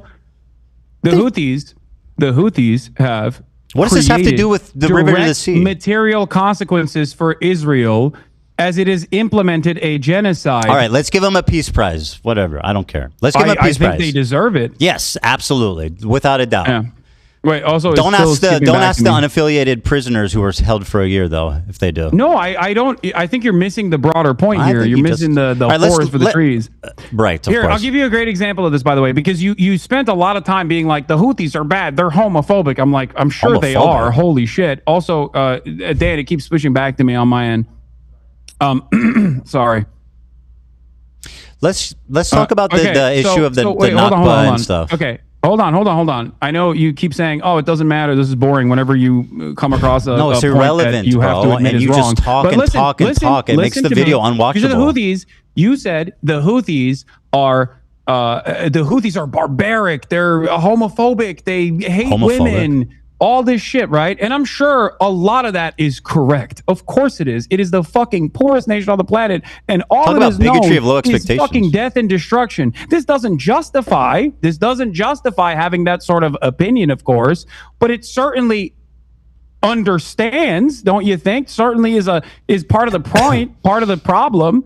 And the best possible way to probably get them to have a civil rights movement to give gays rights would probably be to stop fucking bombing them as Joe Biden did and as Donald Trump has done.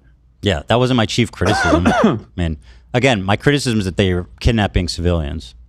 Yeah, I know. You don't like their methods, but you have no alternative method. I said just do it without kidnapping civilians, dude. It's not rocket science. Let's get back to the IDF. You said the IDF is maybe not a terror organization. But the IDF is a terror organization. I didn't say that. Wrong. Through and through. Wrong. Again, a liar. Okay, so you think the IDF is a terror organization? I said yes. You believe the IDF is a terror? I think it's fair to characterize them that way. Okay. Your wife was in the IDF. Yeah. Do you believe your wife is a terrorist? Of course not. You have considered a 19-year-old Yemeni TikToker who is not even a part of the Al-Houthi family with no Houthi affiliation, but simply a person that says he stands with the Houthis, and I do too, a terrorist over and over again because he has a gun in the second highest gun ownership density per capita. And because he responded to a fucking Instagram comment saying he's a soldier, a dude who doesn't even speak English. Let's watch this. You kept claiming that he was a terrorist over and over again. He is. His name is Rashid al-Haddad. He is not even a fucking Zaidi Shia. He's not even a part of the Houthi family. Let's watch the evidence. His last name would be al-Houthi, not al-Haddad. Okay? Let's watch the evidence. You looked at a 19-year-old fucking teenager who's a TikToker. Terrorist. In the poorest country on the planet who's only known death and destruction and spent countless fucking hours looking through whatever his social media was to be like, this guy is bad. Let's look at it. Yeah, of course he's fucked up. He lives in goddamn Yemen. Do you know what the bigotry of low expectations is? Bel-Air like you, dumbass. Do you know what the bigotry of low expectations is? You're saying because he's poor, he hates Jewish people? Let's watch. Ready? No, let me show you. It's not because he's poor that he hates Jewish people. It's because he lives in fucking Yemen. And in that part of the world, the only thing that people see is the dangerous conflation of Zionism and Judaism. I'm sure the fighter jets that blow up their fucking schools have a Star of David next to them. And when the Palestinians are kidnapped, when they're fucking forced to go through military trial detention, they get fucking Stars of David carved on their heads. Israel is the one that dangerously and falsely claims to be the nation state of Jews. Israel is the one that makes everybody think that this action, all of the action, the genocide that you called a genocide is actually being done at the behest of Jews. That's not true. Of course, for everyone Israel in that side of the fucking they're doing world, it on behest when they of say Jews. Jew, it's interchangeable with Israel. Many of these people, including do you think he's like Anne Frank? What? Do you think he's like Anne Frank? Oh, of course, absolutely. He has withstood genocide. He has withstood genocide by the Saudi government. Of course I do. I think that talking to But my point that I was fucking presenting. My point that I was fucking presenting. Anne Frank is famous for being a pacifist and seeing the good in people despite a fucking Holocaust that took every member of her family but her dad. That's why she's inspiring. This guy went on Twitter and said, fuck Jewish people. Would you think Anne Frank would be less inspiring if she somehow was able to get out If she was like, I want to kill Germans and hang them? Yeah. And took up arms against the Nazis? Would you say that Anne Frank is bad for that? Say Anne Frank is bad for that, Ethan. For something that didn't happen? Anne Frank would be bad if she took up arms against the violent Nazi occupation. Say it. It wouldn't be the same, for sure. It wouldn't be the same. She's Why wouldn't famous it be? for being a pacifist and seeing the good in people despite living through a Holocaust. You understand that? That's not what. Let me show you. Let me show you. Do you think that if do you think that if Anne Frank took up arms against the Nazi occupation, Israel you would isn't call her a occupying bad Yemen person? anyway? What? Israel's not occupying Yemen. Israel isn't. But for every single country in this region, American imperialism is all You say the they Saudis. have known. You said this. Why don't they say death to Saudi Arabia on their flag? Why is it Jews? Why is it damn the Jews? They're directly fighting Saudi Arabia. Oh, but what I thought, are you talking you about? see the Star of David. Of course they hate Jews. What about their? Why does their flag say death to fucking Israel and damn the Jews? Their flag says death to America, death to Israel, a curse upon the Jews. Damn the which Jews, I have curse said upon time the and time Jews. again is kind of gauche, not acceptable, not That's appropriate nice. by Western standards. But if you listen Why to does it say Norm Saudi has Arabia? a clip on that too. Norm has a clip on that too. Do you want to see? No, Do you wanna see it? let me show you this because you've been You going wanna on hear and on. Norm Finkelstein explain that? No, I want to show you this. Okay, you've been talking and talking and talking and talking. Very good. Let's watch this. Do you condemn the Warsaw Ghetto Hasan, Uprising, Ethan? You got to stop. Do you condemn the Warsaw Ghetto Uprising? I'm going to play this video. Okay. He says, ready for sacrifice. Maybe I read it. Sacrifice and eager for martyrdom. Maybe he's talking about football. Here he is singing a song with the words, do you threaten us with what we are waiting for, son of a Jew? Meaning of Houthi is a title, and it's not something to fear, but for the Jews. They are very afraid of this title. The execution we will carry out on all Zionists, with the lovely depiction of a man impaled through his asshole and out of his mouth with a pike, or how Hasan likes to say it, a pike for a cut. Okay, why would he retweet this article called Houthis use social media to boost global prominence and support? Israel falls. Wait for the new operation in Tel Aviv. The Jaffa drone, which no Israeli defense can stop. The ships we bombed and sank. I know the red arrow is supposed to be a cool military Hamas thing. This is a butt plug. Just saying. To every Zionist, I will put this into your stomach. And let me state the obvious. Jew and Zionist is clearly interchangeable to this guy. Okay, but hating Jews doesn't make you a Houthi. Are you a soldier? Yes. That seems pretty definitive. Why did he say yes to are you a soldier? Bro, he doesn't even fucking speak English. You're like, oh, he's a soldier. Wait, even if he is, I'm going to ask you a question very clearly and very deliberately. If Anne Frank just like Anne Frank, by the way. If Anne Frank if we had the internet during the time of the Holocaust and Anne Frank posted about this is what we're going to do to the Nazis, would your analysis of Anne Frank change even a little bit, even an iota? Yes, of course it would, because she's famous for being a pacifist, not tweeting out death to all Zionists. She's famous for seeing the good in people, not fucking tweeting out that we want to nuke Israel. What do you mean? That one, because I would not give a fuck. I would be loud and proud going, hey, that's what she said. That's what we're going to do to the Nazis. Fuck yeah, girl. So after watching that compilation, you still agree that he's just like Anne Frank? Did you not hear what I asked you? I'm just summarizing. Yes. Okay, very good. Anne Frank died before she could resist. But if she did, I would never hold that against her. She was fucking killed in a concentration camp, you psychopath. But if she was exterminated with her whole fucking family. Her dad's the only one that survived and recovered her journal. Are you fucking mad? Either, Ethan, right? Would you hold that against her? Would you hold that against I wouldn't hold it against her, but she wouldn't be the same historical figure that said, despite my family being killed in concentration camp and everyone being murdered, I'm still a pacifist that sees the good in people. What the fuck what's so confusing about that? Not kill Zionists, not nuke Israel, not a pike through Zionist assholes. I can't believe we're once again discussing the posts of a dude in Yemen who really like to do 19 that. fucking years old. Well, you said he's not a Houthi. I mean, you went on and on and on and on about how he's just some random fucking innocent kid that you platformed and glazed the fuck up, by the way. Which is, by the way, just terrible journalism. Like, you have KFC in Yemen? Is that the fucking best question you have for someone who's apparently surviving a genocide in Yemen, who's been with the crew of kidnapped hostages, who has apparently partied with the captains? That wasn't even correct. You say, is there KFC in Yemen? Are you fucking kidding me? Just insane. Here's some clips but hold on, besides being like wrong, it's insanely incompetent. We're going clip for clip. Can you please play this? It's from my subreddit. Sure. Give me a sec. Dan's got to pass it to me. Okay, after this, please, we got to move on to the Nakba thing. Yeah. Every single victim of Israeli or American violence has to be a pacifist. Okay, do you want me to watch this? I mean, what the fuck, bro? It's 4 minutes, so I'm not going to watch the whole thing, but I'll watch like a minute or 2 minutes. Okay? طبعا جاتني اسئله كثيره ماذا اذا اليهود قرروا ان يعودوا الى اليمن يعني بنسمح لهم ولا لا ولا طبعا طبيعي يعني احنا اليمنيين نمد ايدينا للسلام يعني اليمن مسموحه لاي شخص يعيش فيها. This is like shot like by a fucking like propagandist. What are you talking about? Like, he's all fucking dolled up. He's got makeup on. The lighting is perfect. Yeah, he's like, guys, please, we love the Jews.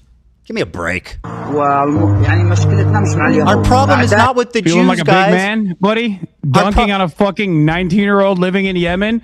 You pick and choose what you think. You pick and choose what you think is appropriate. Well, what do you think about all the shit I showed you? Which do you think he believes, this or that? I think he believes both. Oh. This is not. He both believes that Jews are our friends and also we need to murder them all. The problem is, he believes that Jews are our friends and we need to murder them all. Is that correct? Is that what you're saying? No, he said Jews. He, in the tweet, said this is what we're going to do to Jews. From a Western perspective, for them, when they talk about Israel, they sometimes reflect and that's the Jews' fault, right? But listen to me. And you're blaming the victim. Because in that interview that I conducted with him, I asked him about how he felt about Jews, anti-Zionist Jews specifically. I remember. And he said he loves them. That is such a lie. You're such a liar. You don't know this person. I watched it. That's not what he said, though. He has no reason He said if they support Palestine, then I like them. He could be dead by You're now. lying. You're just lying. You're lying about what he said. You're lying. I've seen that interview. You're lying. He didn't say that. He said if they support Palestine, then that's good. What? That's what he said. It's a fucking materially way different than I love Jews. What the fuck you said? No, you didn't hear you just repeated what I said. Go ahead. What'd you say? I said love, but I think he didn't. I guess he didn't say love. What did he say? Hold on a second. What did you say he said? I said that I don't care what anyone's background is. I love them. Jew, Christian, Muslim, doesn't matter. If you are against Israel, I love them. That's what I said. He has no problem with Jews who are pro-Palestine. That's nowhere close to what you said.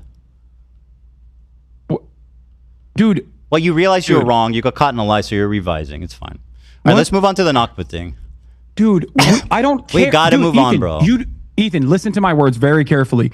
If he had told me, okay, I hate all Jews unconditionally, I am an anti-Semitic person. He did tweet stuff like that. The conversation would go very differently. But even then, I probably wouldn't be as vicious as you literally said that on social media or you want me to be. Because I understand the material conditions and what Jews. Plays a role in people's recognition of the world. Nobody needs to fear us but Jews, he said. I'm going to shove my gun and kill Jews. What? No, he didn't say that. I'll play it again. You want me to play it again? Oh, God. Okay, dude. You just play the fucking clip then. God damn it. Just play the clip. He said Zionist, but play the fucking clip, Ethan. Yeah. I'll play it. Play the clip I sent you without fucking complaining. He's too dolled up. Wait, you want me to watch your clip? I thought, no, we're going to watch my clip. No, play the fucking clip I sent you. By the way, is this, I don't know if this is, I don't know if this music's claimed, by the way. We can. It doesn't. It does matter, unfortunately. It's most likely you're on Twitch where claimed. stealing content is fucking regular, but on YouTube, there's standards. Mm-hmm. Yeah. Yeah. God forbid someone might copy strike you. And then their lawyers might demand erroneous, which you admitted is sometimes warranted. Where's the link Mr. Fair Use? Mr. Fair Use. Yeah. Do you know what fair use is? You fucking moron. It's using it fairly. There's a big difference between. No, I know. Fair use is when you get mad at Redditors criticizing you, so you fucking you get of course your I care about my monetization status. Sue them and make demands about how they have to fair use, release information about their all right. about their allegiance. Let me play this Reddit. for a minute and then we'll move on. All right, play. فوق رؤوسنا وما في عندنا أي مشكلة وهذه رسالتي لليهود أتمنى أن توصل وطبعا وأشكر This is the most pathetic terrorist propaganda bullshit I have ever seen, and the fact that you actually think this is credible is so hilarious to me. Dude, wow. Let's look, keep it going. man, No, I love look. this. This is great. Let him. All right, just keep playing it. Keep playing it.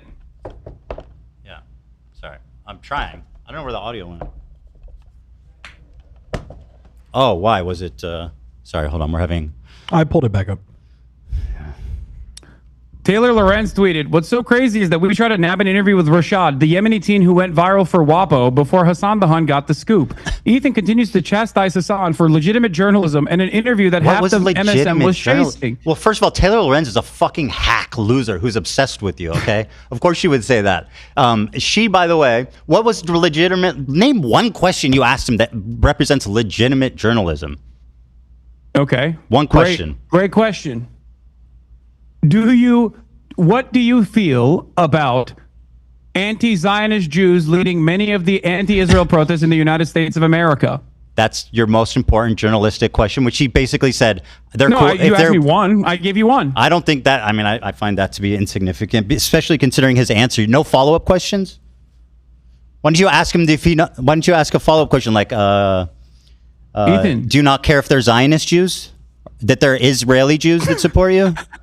I don't give a fuck if he cares if there's Zionist Jews or not. What about what? Do you think? Jews, what was the hard-hitting part about asking if he likes One Piece? Was that hard-hitting journalism? No, it was called humanizing. It was called cringe as fuck, glazing, pathetic. Yeah, because you don't like when a fucking brown person gets a little bit of airspace. Is that and right? They look like a human being. So you're resorting to calling me racist now. By the way, this dude's white as fuck. What are you talking about? Ethan. This dude's whiter than I am. What the fuck are you talking about, let's get back to dipshit? the IDF. Hold on, you accuse me of being racist. Are you talking about this guy? Terrorist organization. Are you talking about this guy? Your wife is a part of the IDF. Do you think it's appropriate to call your wife a terrorist? I think you do. No, I don't. You don't think it's appropriate? No. Okay.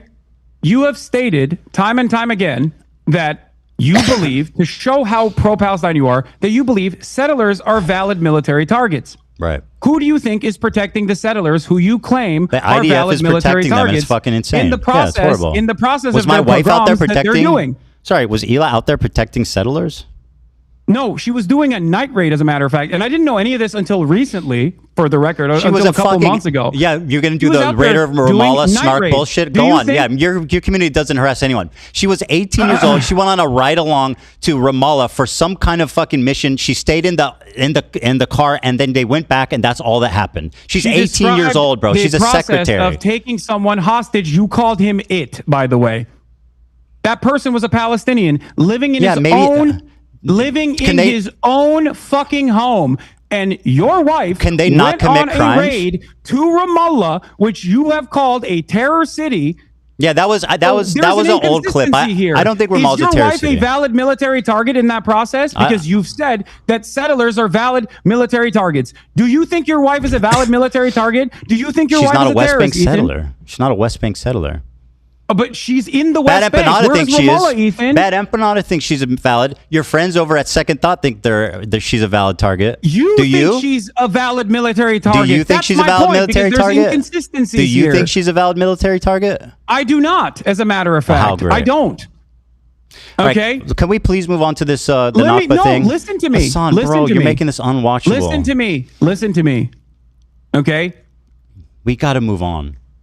How does this make sense in your mind? You say Israel is doing genocide. She has participated in the kidnapping of a Palestinian in the West Bank. You don't know who was kidnapped and for what reason. We don't say you hate the settlers. Well, we don't know who was. First of all, the settlers, Ethan. Your wife did. Kidnapped. They arrested somebody. We don't know what happened or what they did. What if he fucking stabbed civilians? Doesn't that happen? The process in which how people are arrested in the West Bank, Ethan? Do Palestinian terrorists never stab and blow up civilians? They're placed under military detention. They are not actually placed. They do not go through a civil court process. Do Palestinian terrorists ever commit violence on civilians that would warrant them being arrested? They are not. in the West Bank. You don't know anything about this person or this raid. Are in Ramallah, in Palestinian territory. Your wife was an illegal occupier of a terrorist organization, also known as the Israeli Occupying Force, Ethan. Now, I know people that have also served in the Israeli Occupying Force, as a matter of fact. I've relied on breaking the silence. By the way, her name is Gila. I don't know if you keep doing your wife. Why do you do that? Why do you keep referring to her as my wife? It's bizarre. Okay, Gila, whatever, who cares? It just belies some really bizarre thing. Shit. It's not random at all. It says a lot. Listen to my words. Listen to my words. This is so I have no issue with someone as long as they have recognized their mistakes, as long as they recognize that that was wrong. What I take issue with is consistently defending Israel.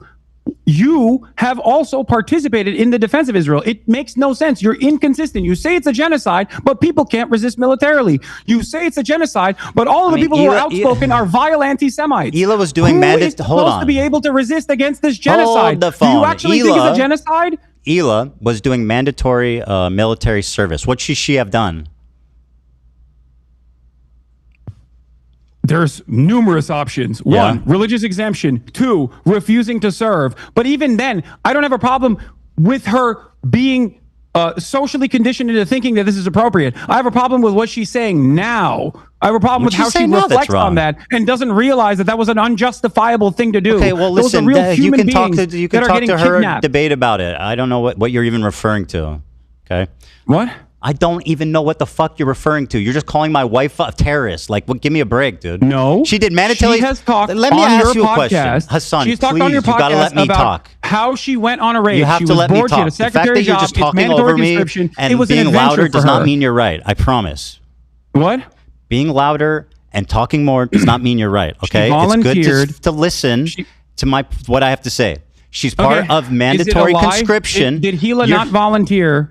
Did Hila not volunteer to go to the West Bank on a raid because she was bored? In Ramallah. Yeah, she's 18. It's understandable. We don't know what that guy did, though. We don't know what the raid was for. He could have been a vicious terrorist monster. Yeah, what if he killed people? Of course. If he killed people, of course he would be worthy of being arrested. Ethan, is Ramallah a part of Israeli territory? I mean, it's complicated, right? It's under occupation. No, I don't think so, but it's under occupation, right? Okay, so why was your wife in Ramallah? Maybe getting a terrorist that killed civilians. She sat in a car. It's not complicated. She sat in a car and didn't even leave it and never did it again. Your wife participated in an illegal raid according to international human rights. That is the reality. Now, are you upset if this person killed like a child? Would you be upset if this person they arrested stabbed people? Like you don't know what you're talking about. If she were to talk about, okay, fine. My wife's a terrorist, bro. What the fuck? It's so boring. No, stop. Listen to my words. No, my wife is a terrorist. How fucked up that is, as many former IDF vets have on breaking the silence. If she talked about the night raid that she participated in the same way that just like Frogan says, I don't hate only the ones that regret it. Talk about, I would have no issue with her. Do you hope she gets PTSD know why? Because I understand people can change. I don't condone the raid, but I mean, we neither of us have any information about like what actually happened. You know what I mean? There is no. You don't understand. She is illegally there. Okay. She is not supposed to be there. It does not matter. Her and her entire brigade was not supposed to be there. I don't think she knew what they were doing. As a matter of fact, I don't think she knew what they were doing or where they were going. What she participated in I don't think she knew where they were going or what they were doing. What she participated in okay, is she's called a terrorist, night bro. raid. Please, we got to move on. This is the reason why the Israeli occupying force, participates in these night raids in the West Bank. You're making this unwatchable. Is to create a constant feeling of terror. Talking more does not make you right. Okay. You got to understand the reason why the Israeli occupying force You're repeating yourself. participates in night raids is to create a constant sense of terror. We don't condone it. She was 19. She was doing military conscription. She didn't know where they were going or what they were doing. Okay. Thank you. I'm listening, but you just keep repeating yourself. This is what you do. The reason why you got to move on. I want to have the reason why I know that. Do you want to know why I know that? Do you want this to be unwatchable? Is that what you want? What? Do you want this to be unwatchable? The reason why I know that, Ethan, is take that as a yes. Breaking the silence veterans who have come out and spoken out against this practice. That's why I know that. Hasan, you say that Hila could have gone to jail and done a conscientious objection instead of joining the army. Why do you pay taxes? What? Why do you pay taxes to the United States government? This is your big argument, Ethan? Answer the question. That I pay taxes and I'm morally culpable? I know. That's why I try to fucking why don't fight you go against to jail? this goddamn government Well, doing why this don't you shit stand every up for day. your Hold on. Why don't you stand up for your principles and go to jail for it? Because it would not actually stop, okay? It would not actually stop. The reason why I'm saying... What wouldn't stop? I don't take issue with Gila's fucking actions then, as long as, just like you said, she was just 19 years old. I take issue with the fact that she still defends it on principle. What did she says say? The Israeli occupying force is not a terror organization. You have a disagreement with him. Well, I think I think I can see it from her perspective too, which is like, you know, the problem with you is that everything's black and white. You can't see it from Rashid al-Haddad's perspective. Yeah, and he's a fucking terrorist who says he wants to kill Jews. Also doesn't see that it, you said and like that's Anne why Frank. you can fucking constantly claim that he is a terrorist. Oh my God, your bro! wife, Please, it's I want this to be watchable. Okay, let's move on, please. Oh, Thank you. okay. You made your point. You Got made your it. point. Okay. So specifically, you said this, which is you said in the context puke. There was more. You said this was the worst thing I did. So let me play it, okay, and then we can discuss. More Jews displaced than Palestinians. Let me go back in just 1948 countries just to give the that whole context. expelled them in massive amounts following the 1948 war. In fact, there was more Jews displaced than Palestinians. This was one of the during worst pieces of misinformation I've seen in the fucking context puke. For the record, it was Nakba. crazy. So Mike, again, nicely done. Let this guy hold your hand and formulate your opinions, but he's not here to help you, okay? So you tell me what was wrong with what was misinformation about saying that 900,000 Jews were displaced?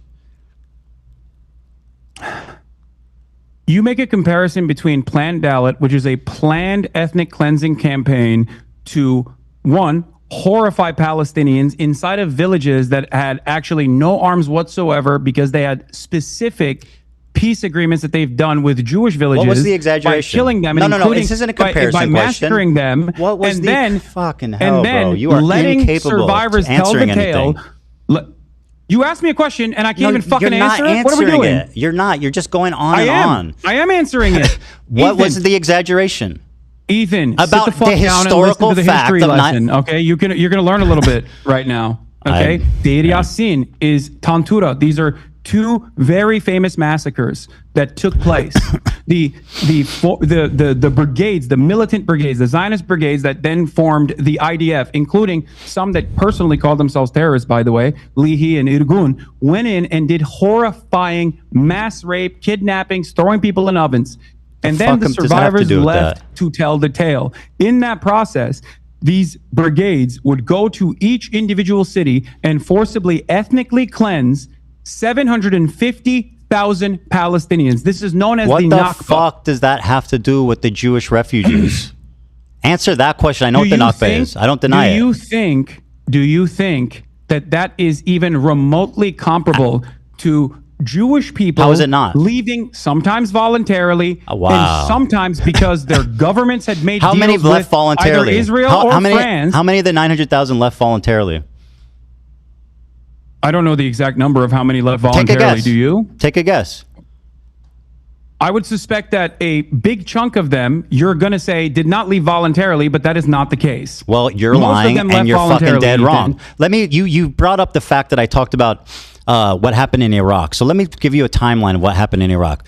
1932, they gain independence. 1934, Hebrew is banned. Jews are fired from government positions. 1938, Zionist activity is outlawed. Crimes as trivial as possessing a biblical map of the Holy Land will send you to jail. The Farhud pogrom, inspired by neo-Nazis, Rashid al-Khalini killed 180 Jews.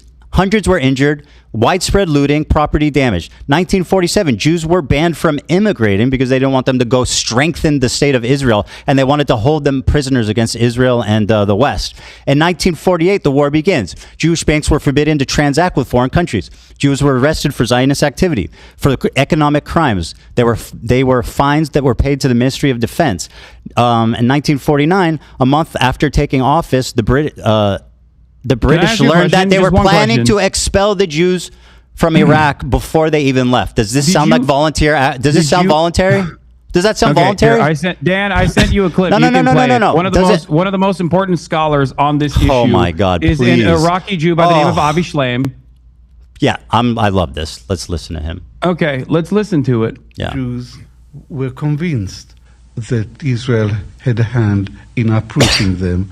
After the 1948 war, there was mounting popular hostility towards the Jews in Iraq. 5 bombs exploded in Jewish sites. The series of bombs created a panic which led more and more Jews to register to leave the country. I met an elderly friend of my mother's, an Iraqi Jew called Yaakov Karkukli, who had been in the Zionist underground. One member of his group, Yosef Basri, a very, very intelligent Jewish lawyer, and his assistant, Shalom Saleh Shalom, were responsible for 3 out of the 5 bombs. Basri's controller was an Israeli intelligence officer named Max Binet. Let's grant that what he's saying is true and that 3 of the 5 bombs were done by Zionists, right? How does that explain 150,000 people leaving the fucking country? Why? Thousands of years of civilization that have been there, 2,000 years, just picking up and leaving, almost virtually gone. How does that explain that? Why is it that the Israeli government benefited from creating instability and making it seem as though these countries were uninhabitable? And why do you think that, despite the fact that Iraq and numerous other countries have offered Israelis or Jews a right to return, because they were being failed on the Israeli front for numerous reasons? Let me tell you an inconvenient fact for you, Hasan. Arrive at that conclusion. Let me tell you an inconvenient fact. I wonder why that happened. Before right the bombs went off, being established. Before the bombs went off, 100,000 of the 125 Jews were already registered to leave. Do you want to explain that? Yes. Jews wanted to go to Israel, Ethan. They liked the idea So let me hear what Okay, Israel. So you like Israel. Yeah, you're a liar. You're a disgusting fucking propagandist liar. Here's what Avi Schleim actually said. My research, I established Scumbag. that one bomb was lobbed, one hand grenade was lobbed by a young activist in the Istiklal party, which wanted to expel the Jews from Iraq and confiscate the properties. And another hand grenade was lobbed into the Masoud Hashem Tov synagogue, and there 4 people were killed. And he was a criminal who had a grudge against the Jews, and it had nothing to do with the Mossad. Did you hear that? The first 2 had nothing to do with the Mossad. But let's continue to listen to the respected scholar, Avi Schleim, you fucking liar. Hold on. Nope, you listen to this fucking historian. Yes, you said they left by choice. They left because of Zionism. They left because they were being threatened. They had a place to go, let's hear what your respected historian has to say, you liar. That's right. Wait, listen. If all this is true, the main reason for the exodus was not the bombs, it was persecution by the government. And I concede that. It's not part of my argument that the bombs were the main reason for the liquidation of this community. But my answer to my Zionist critics is, even if I knew for certain that not a single Iraqi Jew left Iraq to go to Israel because of the bombs, I would still think this is a real indictment of the state of Israel, because Israel was created to provide a safe haven for Jews, not to be harassing and threatening Jews in other countries.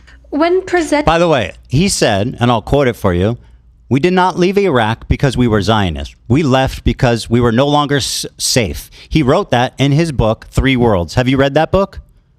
No, I have not read 3 Worlds. Okay, well, you're using a lot of source from it. It's a book that he wrote about his migration. It's not the only book he wrote about this. But go on. Have you read any of the other ones? Yes. Really? Which ones? The book that I'm referencing is from the Iron Wall. 3 Worlds, okay? He writes about his time in Iraq. He writes about his time in Israel. He writes about his time in the UK. In 3 Worlds, he writes about his own family, and he describes their departure from Iraq as traumatic, disorienting, and not voluntary. They were not proud Zionist migrations. They were leaving out of fear. Ethan, he said that himself. Ethan. He said, we did not leave Iraq because we were Zionists. We left because we were no longer safe. My friend, you are failing to comprehend a very important reason why I brought up Avi Schleim, by the way. And yeah, because you think he supports your claim, but he absolutely does not. That's why, because you're a fucking liar. All, he absolutely contend does. with what I said. Hold on. No. Contend with what I'm saying. He said we did not leave Iraq because we were Zionists. We left because we were no longer safe. Do you want to explain what he meant by that? Explain what he meant by saying we didn't leave because we were Zionists. We left because we were no longer safe. Okay. Explain to me. I can't wait to bring up obviously on the broadcast to make you fucking look like a dumbass. I can't wait to. And now explain what he means by that. We did not leave Iraq because we were Zionists. We left because we were no longer safe. Iraqis are not Palestinian. You fucking moron. You racist piece of shit. What? Because Iraq and the pan-Arabic nationalist movements that arise out of Zionist out of your mind is not about Palestinians. Okay, so what did the Jews in Iraq have to do with fucking Israel? You bigot. Actually fucking you are so out of your mind. And then Iraqis, dude, you screaming and grandstanding doesn't mean you're right. Iraqi government's racism during the pan-Arabic nationalist movements as a vindication for why, or a comparison as to why Israel had to do the Nakba. Do you think you fucking racist piece of shit? Thanks, Hasan. Do you think Iraq? Do you think all Arabs have one fucking mind? Why Is that what you think? Were the Iraqi Jews leaving Iraq in fear? Of course there were Iraqi Jews that left Iraq in fear. I've never said that there were no Answer Iraqi the question. Jews that left You want to Iraq call in me fear. racist? Why were Iraqi Jews leaving to go to Israel? Because you're a fucking moron. That's why they left. They left because I'm a fucking moron. That Arabs are Hasan, not one-minded. You coward. That there you were numerous coward. pan-Arabic Answer nationalist the question. You're going to call me racist, but you won't answer. Why did the Iraqi Jews leave Iraq? There were numerous because of reasons. anti-Semitism. They hated Jewish people that had nothing to do with Israel. They were forced to leave. They were chased out. They lived there for thousands of years. They had businesses. They had homes. They were forced and abandoned to go to Israel because it was the only fucking place they could. Why would Iraqis hate the Jews living there if they had nothing to do with Zionism or Israel? Why? Because settler colonialism that has nothing to do with them, you absolute fucking dumbass. Palestine, Ethan. What does that have to do with the Iraqi Jews? Do you think the Aliyahs were happening initially? So it was there. So you're blaming them? Are you blaming the Iraqi Jews who had nothing to do with it? What the fuck is your point? You call me racist. I'm not justifying the racism. I'm not justifying it. You're not yes, comprehending you are. my point. They left. I've never justified because that. Iraq turned on them after 1948. Ethan, you're materially wrong. You're a liar. I have openly recognized that there were numerous reasons why other countries, I know, hard concept, all Arab, they all have the same mindset. I know. Let's go over them, genius. And their pan-Arabic nationalist movements as states Let's go over them. Designed in Egypt, mostly by Western you want to talk nations. Facts?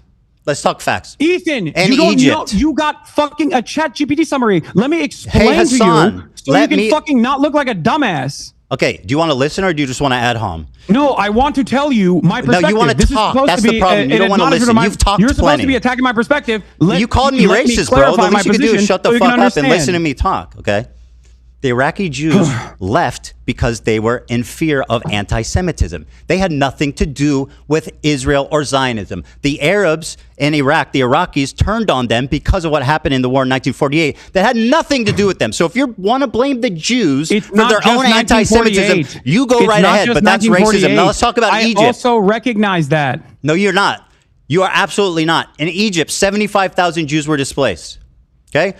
Following anti-Jewish riots and bombs in Egypt. Is Egypt Palestinians? Is Egypt Palestinians? Is Iraq Palestinians? Why were the Palestinians It's got never nothing to allowed do to with that. return? They were forced to go there by the Arab one of these countries. countries have offered the Jews that were expelled or left on their own It's time to listen, Hasan. These are completely separate Nobody's countries. justifying the You are Nakba. packaging them together. No one is justifying the Nakba. I'm explaining how it's fucking insanely racist to discredit the plight, the running you're of fucking discrimination. Racist because I don't discredit the plight. But I'm not justifying the Nakba. You seem to be justifying why Jews were chased out of their home country. No, I'm not, Ethan. Why'd they leave? I'm not Why'd justifying that at all. Why'd they leave?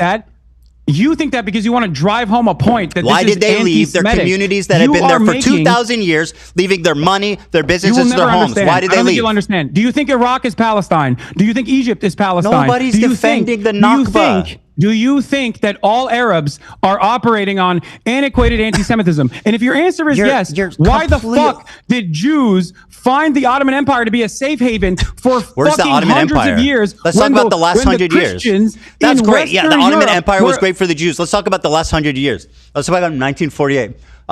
Anti-Jewish riots broke out after the war. war. Hasan, you need to shut the fuck up and listen, okay? After the war. Oh my God. After the war, okay, in 1948, there was anti-Jewish riots and bombs in Egypt. Why was that?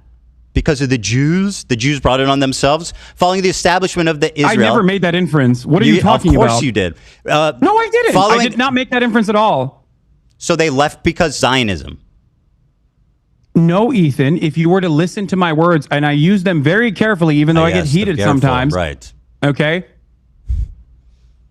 Egypt, Iraq, Morocco, each of these countries where Jews lived in the MENA region all the way to the Levant had different reasons. Some of them were direct pogroms. Others were the colonial.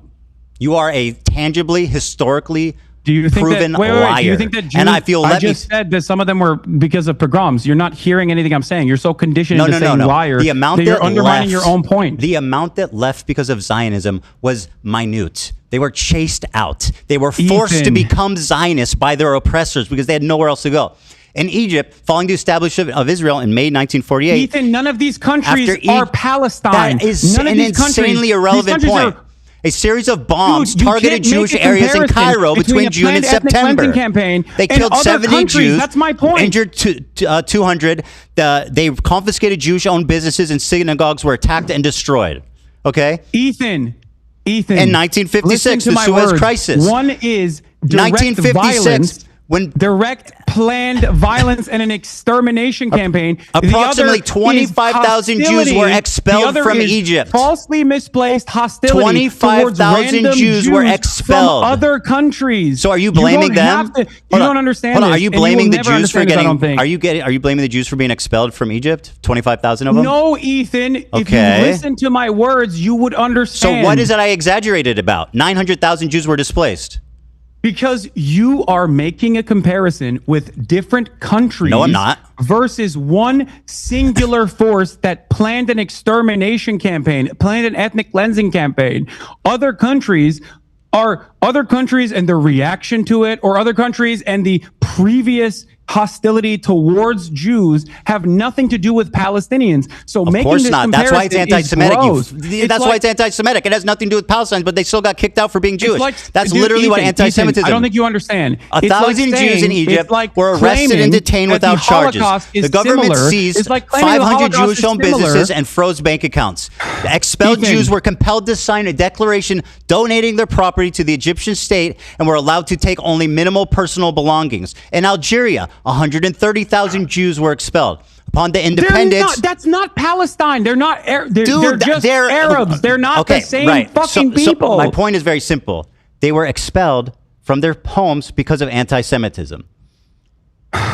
Ethan, you used Egypt as an example. What is wrong about that? Half of these countries that you're pointing to in the time when Jews were leaving were literally controlled by English and French. By the English and French colonial occupations. What are you talking about? They were expelled because of anti-Semitism. What did I say wrong? Go ahead. My God. Go ahead. Algeria was under French occupation. It is the design where the French occupied Algeria did not squash the attempts of expelling Jews. I'm not saying that there wasn't. Most Algerians were French citizens and went to France. That caused Jews to feel unsafe, Ethan. 95% of Algeria's 140,000 Jewish population. Individual, often, sometimes Western powers and what they allowed in those countries on the Palestinian plight when you make this comparison.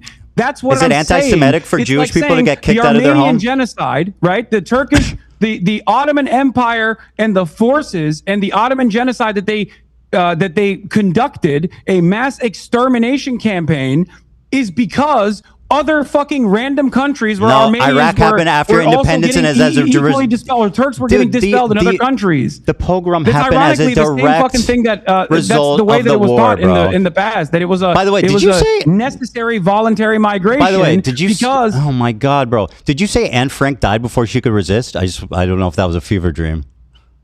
Wait, I'm saying that like. Would you have an issue with Anne Frank if she actually was able to? I just thought it was an insane thing to say. I'm not trying to litigate it. In Tripoli. Wait. Anti-Jewish Why'd you bring riots it up? broke what's your out point? amid post-war unrest. Synagogues were burned. Jewish institutions were shut down. What's your point about Anne Frank?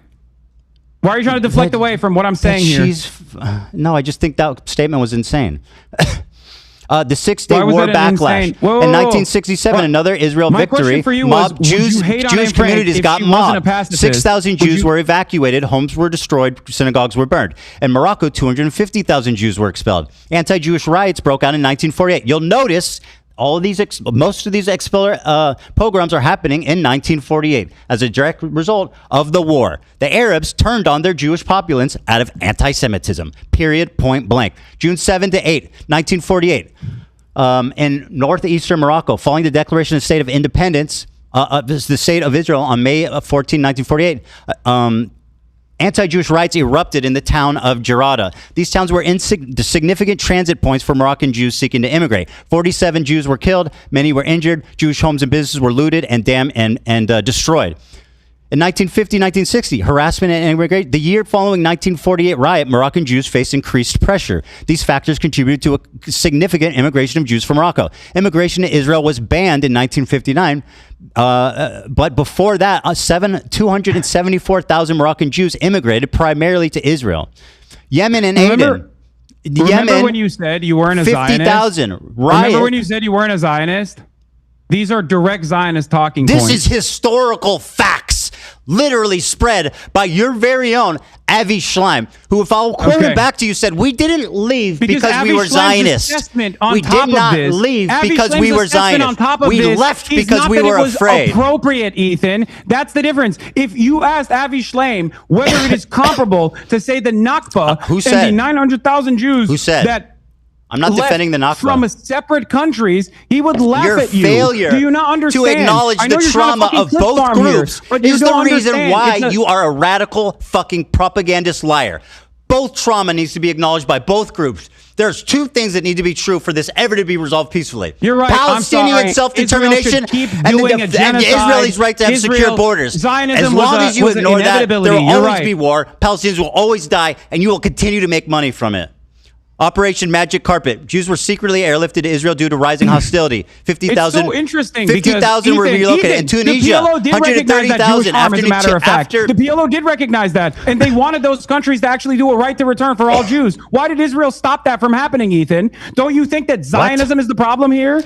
Avi Schleim said, "Oh, quote, what happened? They didn't fucking send you that clip." They didn't send you that fucking piece of information? Dude, so the PLO, Yasser Arafat, the people that don't care about Jewish plight, actually did see the guy who oversaw the second Intifada. What the fuck are you on about? To be able to go back and do a right to return if they wanted to do so into their nation of origin. I'm talking about the flights, and yet bro. Israel was the one who didn't want that to happen. You deny the flight of Middle Eastern Jews. Case, Ethan? No, you deny the flight. You deny the trauma of Middle Eastern Jews. I don't deny the flight, You Ethan. absolutely deny the trauma. You are attributing. No, you deny that they left by. You try to say that they left by choice. That is a gross historical inaccuracy. There are Jews that left by choice. Yes, that is some true. did. Of the 900,000, the vast majority left because they were afraid. Because they were being discriminated against. That is a historical fact. 6-day war aftermath. Have you ever actually listened to a clip of me talking about this? What? Oh my God! You have no idea what my perspective on this is. You're just fucking yelling at nothing. Well, what are you doing right now? What are you wasting time for, buddy? This is the reason why you're I have heard you talk about it time and time again. That I don't actually believe. Bro, you are continually, not acknowledging the trauma of Middle Eastern Jews. You characterize it like they left. Have you ever listened? Yes, I've seen it. Have you ever listened to anything that's not 30 seconds long? Bro. That's so ironic that you're saying that as you misquote Avi Schleim, who said he fled because he was afraid and not because of Zion. Here's the clip. Over and over again. But you're too busy trying to get a gotcha here, so you can fucking farm a clip. But everyone's still going to think you're a fucking loser, dude. I'm sorry. Just shut up and listen if you want to actually hear my perspective. I'm shutting up and listening to you. Rock. Okay, thank you. The Iraqi Jews. Because when anti-Semitism increases in the West, Israel sees that as a complementary tool to its Zionist project, Zionist ambition of bringing either all Jews to Israel or at least make Jews in the Western world that are outside of Israel, Jews in diaspora, support Israel, because it gives additional credence to the argument. It gives additional credence to the argument that no Jew is ever safe if there is no Jewish state.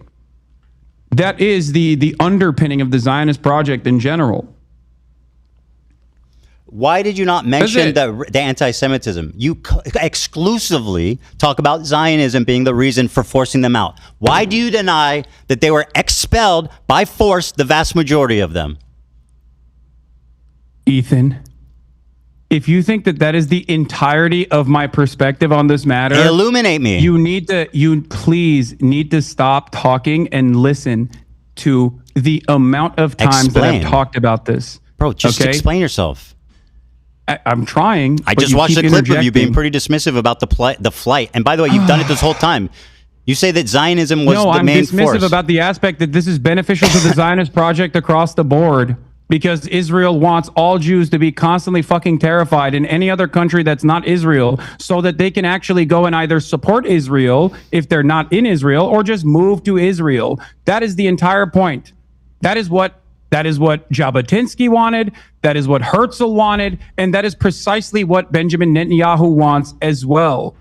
So in terms of my explanation, or what I come across as dismissive, is precisely the role that Israel itself played in this process. Which was minuscule. Because it was a mutually beneficial relationship. Minuscule. That anti-Semitic pogroms. Minuscule. What you fail to acknowledge is that the Jews were forced to become Zionists, not by choice, but by necessity, because the Arab countries turned on them after the war and forced them to go to the only state that they could go to. It's a necessity for Israel to exist, which is what your position is, right? No, it's not about what was allowed or not. The Arabs created 1 million Zionists because they're anti-Semitic after the war of 1948 and fucking the rise of Arab nationalism. Do you deny that?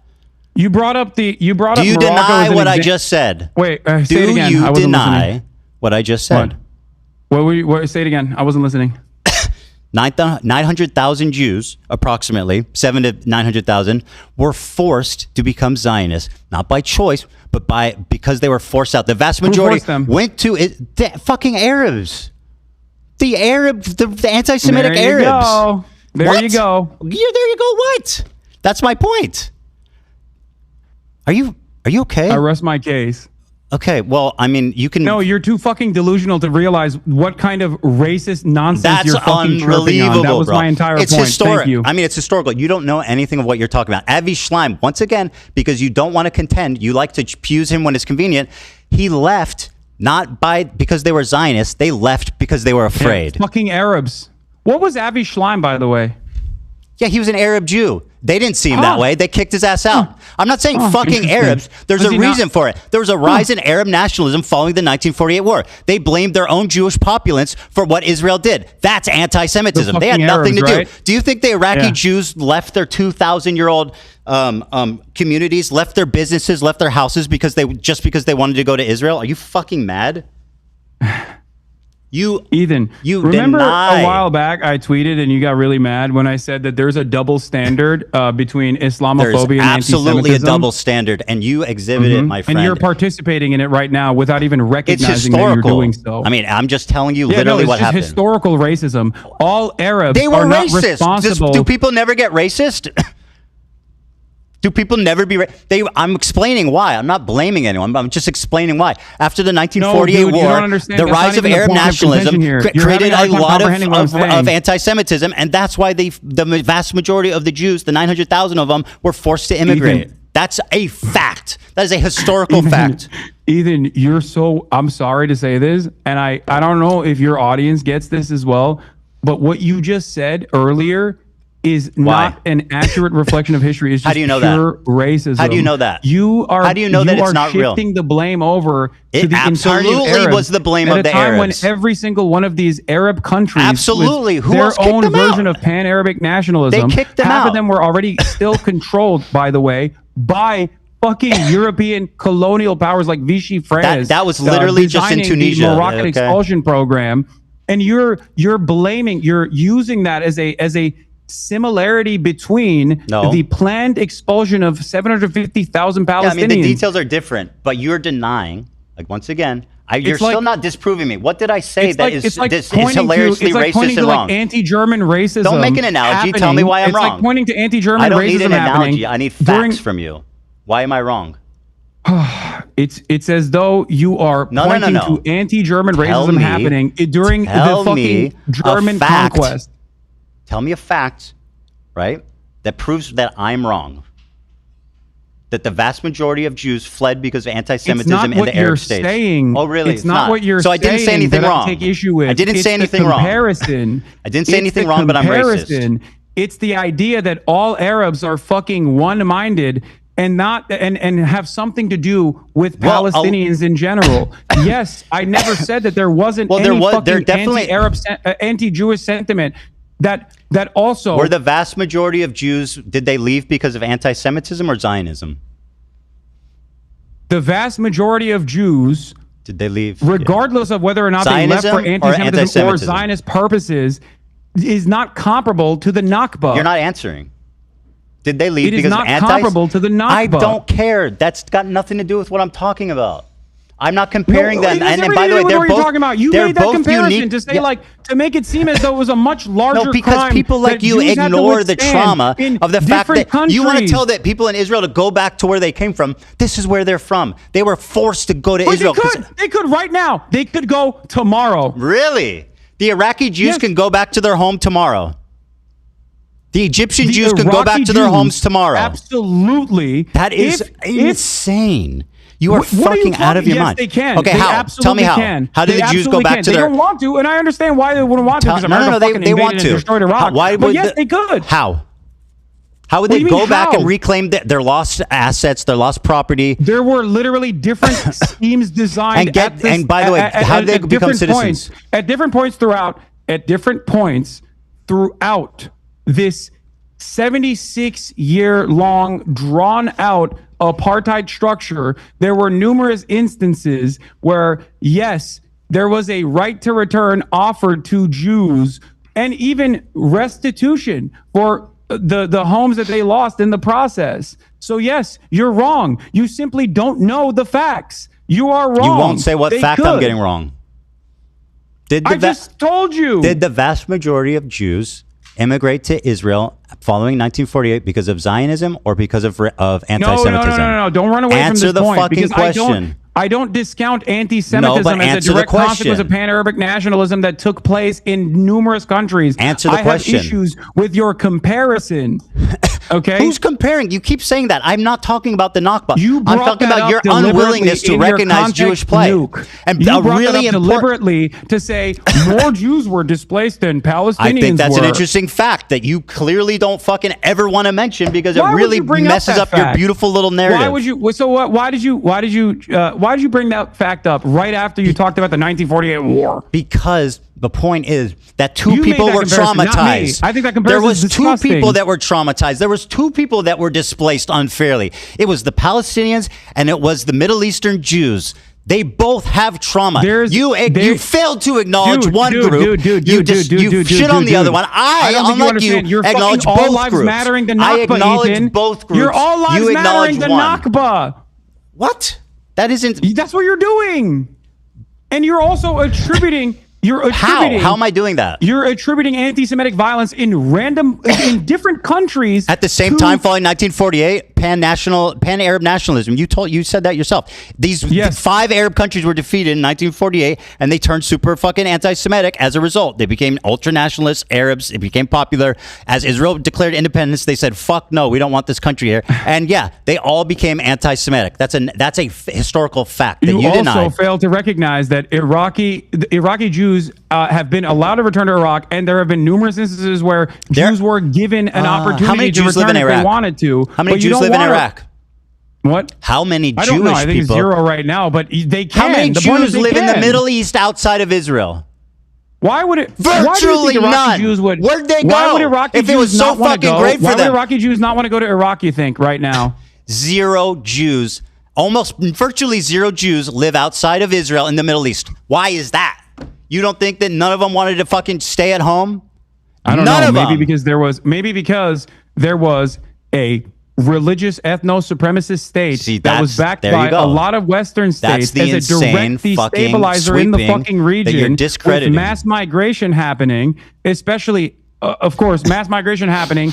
And then in the aftermath of the Holocaust with a shit ton more refugees coming in, was a much more viable state for them. Here's the problem. The viability of said state, of course, is partially a consequence of the other countries and the hostility that people felt towards Jewish people. You don't want to blame the Arabs. But this in and of itself, is the heart of the problem, because people conflate Zionism with Judaism, and that's what the Arabs did when they kicked them all out. I know, and I don't think it's appropriate. And so why are you blaming the Zionists and not the fucking Arabs for being racist? Why do you deny the Jewish trauma? Why do you deny the 900,000 traumatized Jews that were forced, including, by the way, what you keep ignoring, Avi Schleim. Avi Schleim said we didn't leave Iraq because we were Zionists. We left because we were afraid. Are you hearing that? Ethan, do you blame the English for the Holocaust? No. Who did the Holocaust, Ethan? Just fucking make your point. I'm not playing this silly game. Come on, who did the Holocaust? Just say it. Make your point, dude. I'm not a fucking... Why not? I'm asking you a question. It's a super simple question. Avi Schleim said we left Iraq because... I asked you who was responsible for the Holocaust. Why would I answer such a stupid rhetorical question? Just make your point. What, you know the answer to this, right? Like, come on, what are you looking at on your fucking computer? Like, which country is responsible for the Holocaust? Anytime you want to make your point. I would appreciate if what is happening? Dude, when you already, okay, here, whatever. You said I would appreciate if you would just listen to one thing I would say. You already said that it wasn't the English, right? It's not the responsibility of the British that the Holocaust happened, right? You understand that. You recognize that, right? Well, I would say the nation most directly guilty for the Holocaust was probably Nazi Germany. Okay. Did you just read that from your laptop? No, I'm eloquent. Okay, I'm like your dumbass. Yes, it is. Okay. Notice how you don't actually I'm fabulous, bitch. Put every single fucking country. There was plenty of anti-Semitism in England too. Notice how you don't fucking say all Europe. All of Europe is responsible for the Holocaust. Concentration camps in the UK? But you say all Arabs? Okay. The point is, there's no Jews in the Middle East. Anti-Semitic. Can you listen to one thing? I have one thing important to say that I really want you just to listen to, okay? Avi Schleim said they did not leave Iraq because they were Zionists. They left because they were afraid. Yes. You are denying his family's trauma. You are blaming his family's trauma on Zionists. Will you talk to him about this? Sure. I mean, he's going to agree with me. I read it from his fucking book. If you're so confident in everything, if you're so confident in all of this, okay, that would be great. All right. Perfect. Okay. So listen. I'll debate all these people instead of you. I have time. Unfortunately, like I said, it's getting late, so I just want to make one last point before we go, which is that always remember, Hasan, that when people criticize me, I watch it on my stream by myself live, unlike a bitch-made coward like yourself who needs someone to hold your hand, make all the excuses in the world to avoid any single criticism, any response. You, my friend, are a coward, and I am the fucking legend that responded to it live with zero hesitation. But you know why? Because I'm not a liar. I don't have to think about the shit that I say and justify it. You lied. That's why you can't do it, because you'll get caught in those lies. Our endeavor made you look good, then congratulations. You don't think it was good that you don't think that it was a supreme confidence that I responded to it immediately live? Ethan, it took you 4 months to actually entertain the notion of having a conversation with me. I don't give a fuck about watching YouTube videos. I don't know why you think that I'm afraid of watching your fucking hate videos on your video. channel. 11 hate videos. I've watched 0 about you, Hasan. Do you want to actually discuss who's the coward? You made the hate videos, dumbass! Your fucking community is the hate community. Why the fuck would you have to watch hate videos or whatever? You are the one who's doing it. When criticism comes, I confront it. Well, thank you for backtracking on at least 7 of the points. Maybe we should go through the context puke one more time so we can if you want to watch it, continue this conversation later. Okay. Listen, if you want to watch it, hold your hand through all the other dumb shit that you said in it. It's not because I'm afraid. It's because you were crying. No, it is definitely because you're afraid. Why is it you didn't pull? Why is it you love BadEmmaPanda, but when he makes a video criticizing you, you say I'm not watching that? Because I think it's. You want to know why? Because I think it's fucking unproductive to watch criticism of me, you fucking coward. What are you saying? Because you're fucking presenting yourself and developing an audience that is literally, without even realizing it, because they are only drama obsessed, without realizing it, they're literally positioning themselves to be pro-Israel, to repeat pro-Israel talking points. Yes, that is the only reason why I started talking about you, because you went on a fucking deplatforming campaign. Why did you not watch BadEmmaPanda's video about you? You watched all of you. You did 110 Instagram stories on me, Ethan, since January 31st, 2025. 24 hours, bro. You didn't even recognize. You need to at least admit that it's reciprocal. I am not upset. You made 24 hours of nonstop content, bro. Ethan, 24 hours in the last 2 months, just on your own personal. We've talked about each other equally as much, bro. January 31st. 2025, 110 stories. It was so insane, you didn't believe it.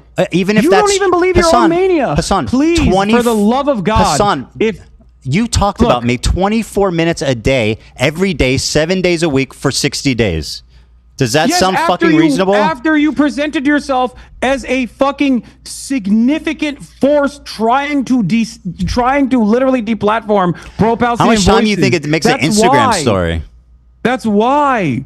And that's you literally. Why didn't you watch a BadEmmaPanda video about yourself? Your own producers were begging you to stop talking about me, so much so that you had to set up a separate war room where you only talked about me. And that's what happened, right? Because you couldn't shut up about it. Your fans were fucking going, Ethan, we get it. My fans are fine, bro. Don't worry about my fans. And the entire time you frame this as though it's petty fucking drama. It's not petty drama. You are deeply anti-Semitic, hateful, fucking propagandist liar. That took place.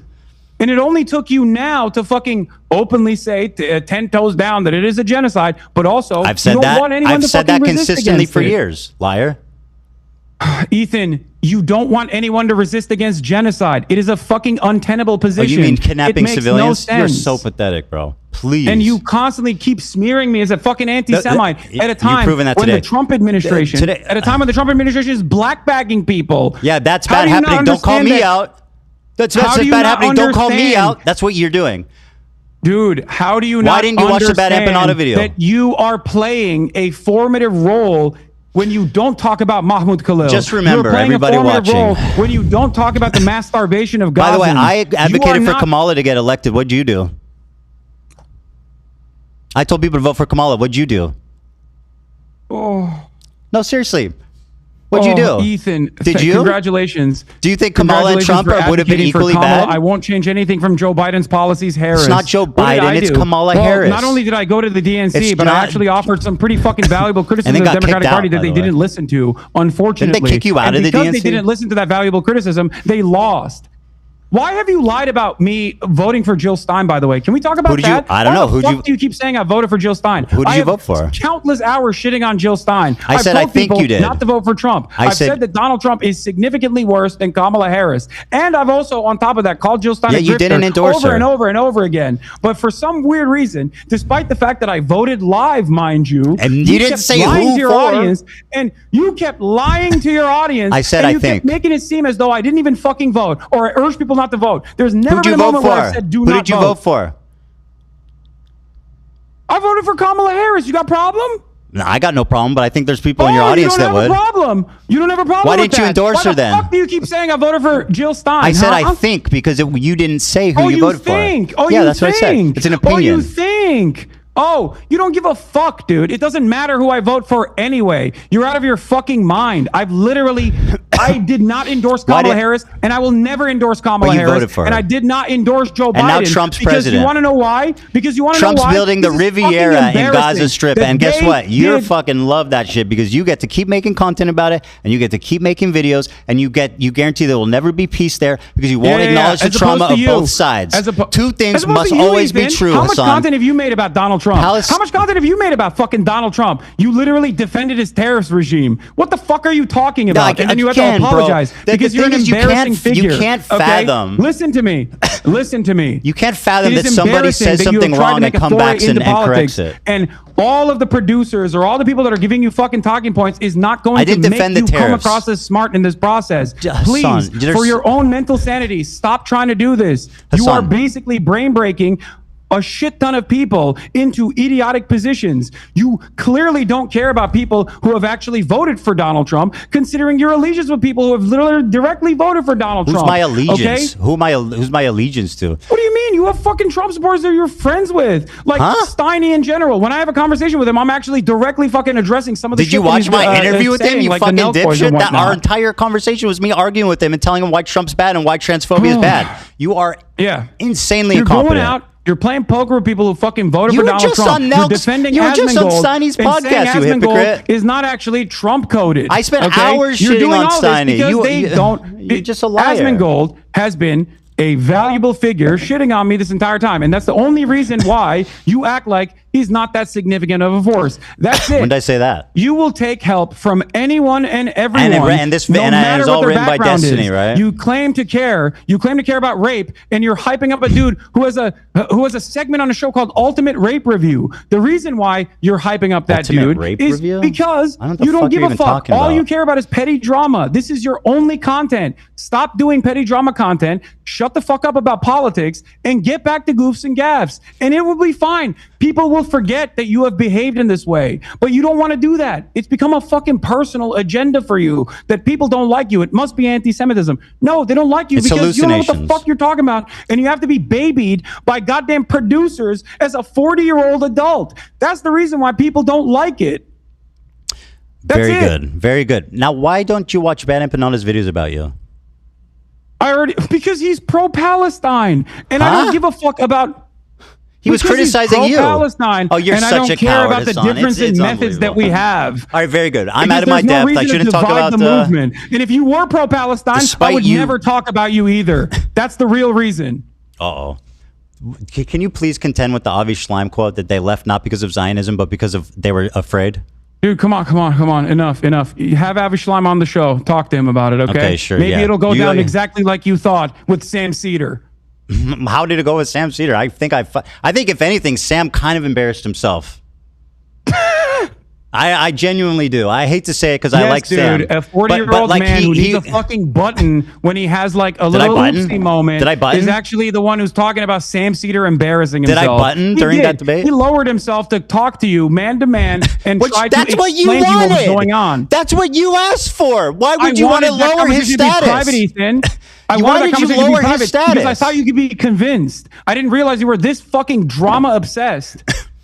Drama obsessed. We had an argument about fucking South Africa apartheid. What's drama about that? What?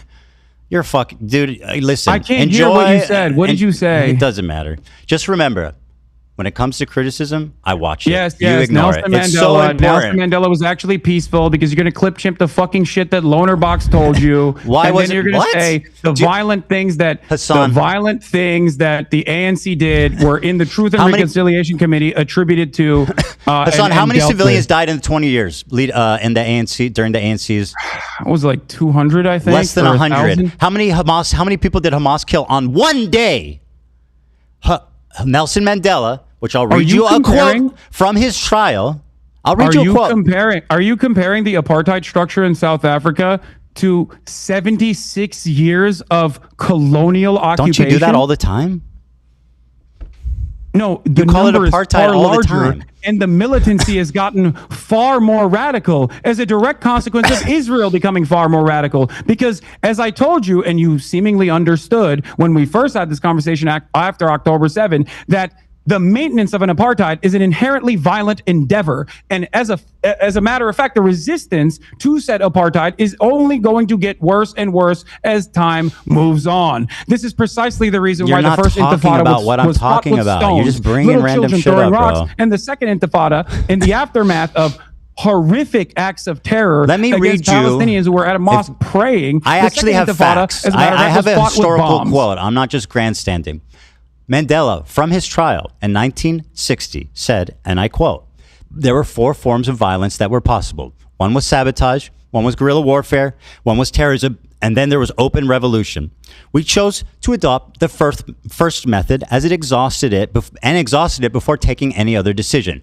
In light of our political background, the choice was a logical one. Sabotage did not involve loss of life, and it offered the best hope for future race relations. Bitterness would be kept minimum, and if a policy bore fruit, democratic government could become a reality. This is what we felt at the time, and this is what we said in our manifesto. We have always sought to achieve liberation without bloodshed and civil clash. We hope, even at this late hour, that our first actions will awaken everyone to the realization that the disastrous situation which the nationalist policy is leading. We hope that we will bring the government and its supporters to their senses before it's too late, so that both the government and its policies can be changed before matters reach the desperate state of war.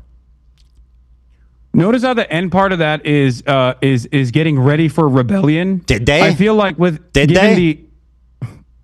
yeah, because the apartheid structure dissolved as a direct consequence of pressure campaigns and also militancy, which Nelson Mandela not once but twice what's Hamas doing with for the liberation of having his sentence commuted, which he refused to do. They said, on principle, Nelson Mandela, bro. If you disavow violence, principle. He said, "I will not remain in jail because a prisoner can't negotiate. A prisoner can't decide." Yes, that was the first said time. no. And in both times he refused on principle.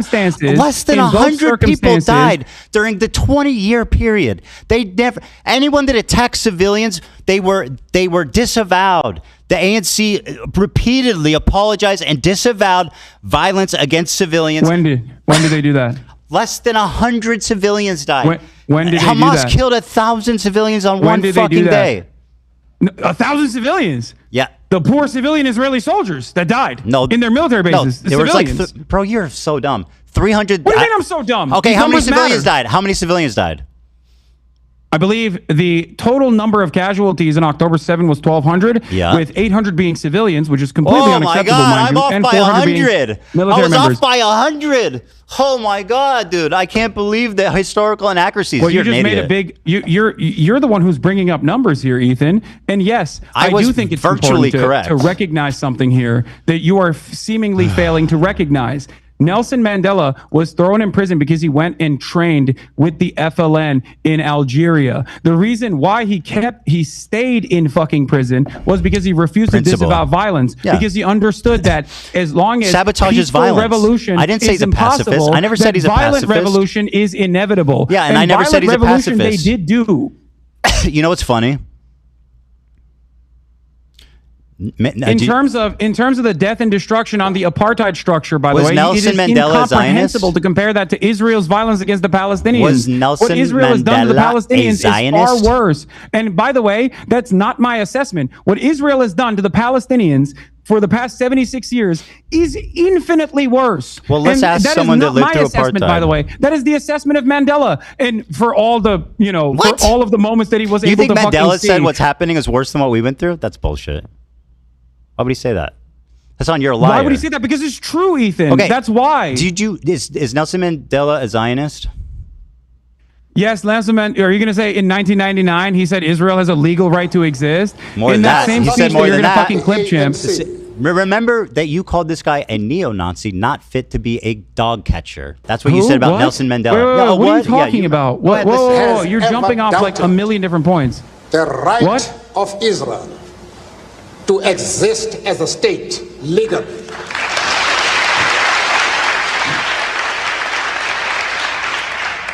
We have stood quite openly and firmly for the right of that state to exist within secured borders. You disagree with that statement?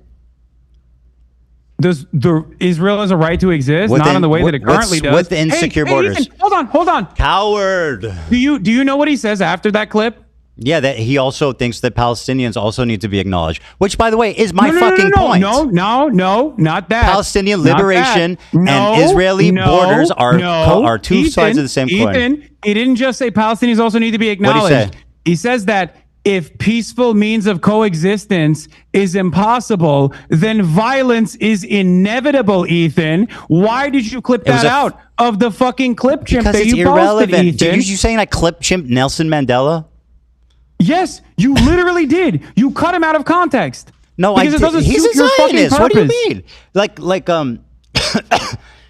He's talking philosophically. Yes, you just did. He's talking philosophically. You think it's irrelevant? We're having a conversation about Nelson Mandela and whether or not he actually believes in violence. Whether or not he actually believes in violence. You have said time and time again that he was a peaceful dove. He's never actually done any violence whatsoever. Didn't. There are numerous instances Inevitability, a philosophical warning is not an endorsement. He was speaking as a warning to them, which was apt. Brother, that is insane. What? Nelson Mandela was literally on a terror watch list since 2008. Who gives a fuck? What do you mean who gives a fuck? You like to use the terrorism watch list when you're talking about the Houthis, or you like to use the terrorist watch list when you talk about Hezbollah. I mean, I gave you Hamas. specific examples of why those organizations are bad. Who do you think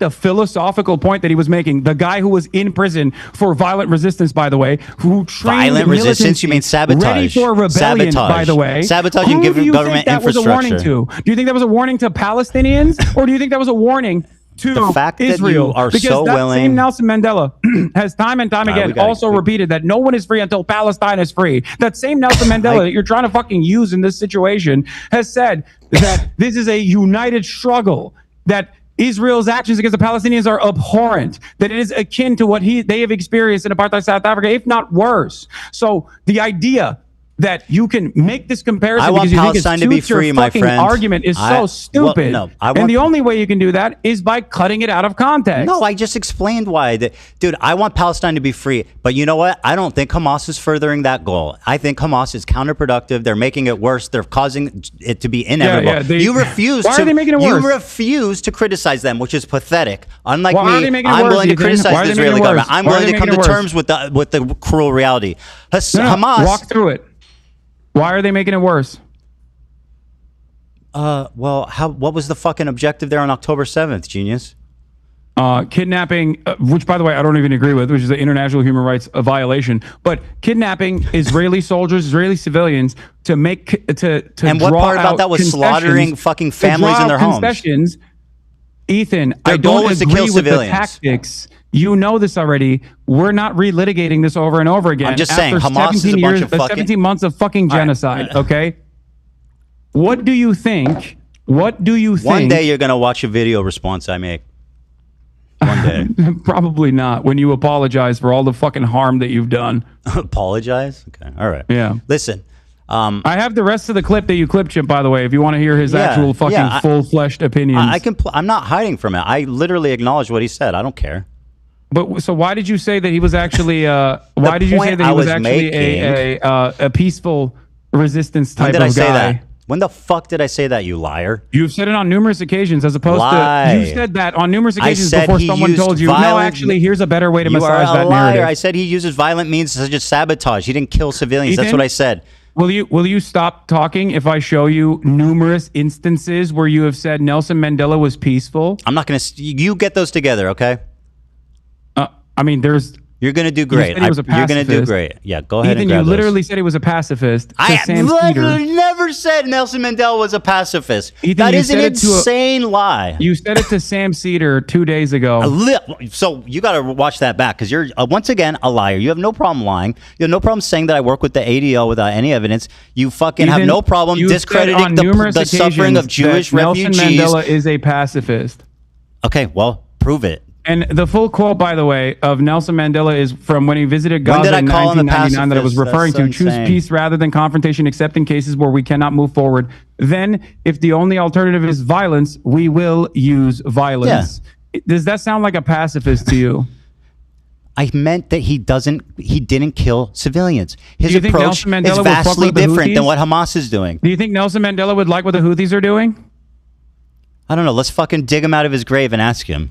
That's kind of weird because, I mean, you said he was doing peaceful means of resistance. Do I think Nelson Mandela would be in favor of kidnapping 10 civilians? No, of course not. Yes, he would. 100%. All right, well, while you're busy putting words in a dead man's mouth. 100% he would. What are you talking about? Nelson Mandela bombed the fucking church and shit. What are you talking about? Not Nelson Mandela directly in prison, but... fuck with civilians, bro. That was his thing. He wanted to be as peaceful as possible because he knew that if he killed and targeted civilians, it would make reunification impossible. You're right. That's Israel's doing a genocide because Palestinians are not resisting Less than in the appropriate 100 civilians died in 20-year period. I mean, what do you want more than that? Hamas killed 1,000 or 900. So sorry. 800. But I also, am so 800. You're right. You know what? Well, That's better. It's seemingly important. That's You're the one better. who's bringing up numbers. Now, what you again fail to recognize is, of course, the length, and not only that, but also the resistance against apartheid South Africa included military resistance on top of that. But that's not even my point here. Okay? Huh? My point is that the apartheid in South Africa and the resistance against it was a far shorter period with far less casualties on the South African side as opposed to Israel's complete ethnic cleansing campaign that is that has started now, but even before its ethnic cleansing campaign. Well, then don't compare Hamas to Nelson Mandela. Because the situation is far worse, Ethan. Then why because Israel has killed every Nelson Mandela. Israel would have probably killed Nelson Mandela if they had the opportunity to do so. I'm sure, and they would have done everything bad that's ever happened in the world. Wait, do you know why I said that? No, don't look at your laptop. Do you know why I said that? Let me guess. You, I don't. Tell me. No, go ahead.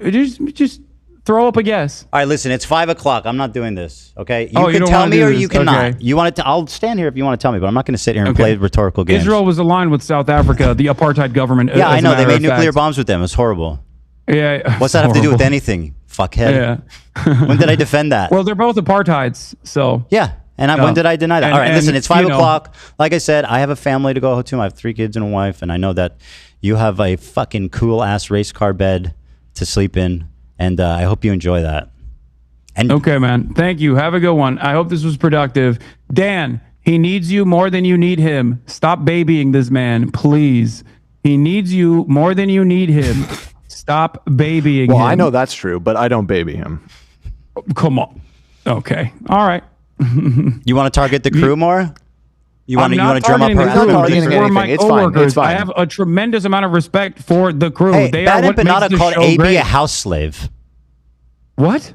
BadEmmaPanda called AB a house slave. Yeah, he's wrong. What the fuck do you want? Okay, well, you watch his videos Why a are you lot. bringing up BadEmmaPanda? Do you think I agree with everything he says? No, of course You not. endorse him.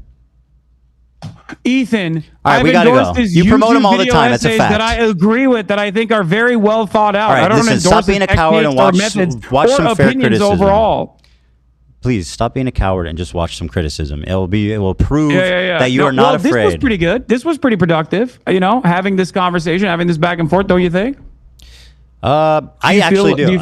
I think you exposed yourself deeply a few times here, and I think we'll have to wait and see, obviously, how this pans out. But I do think it was productive to show just kind of the blatant, overt, anti-Semitism.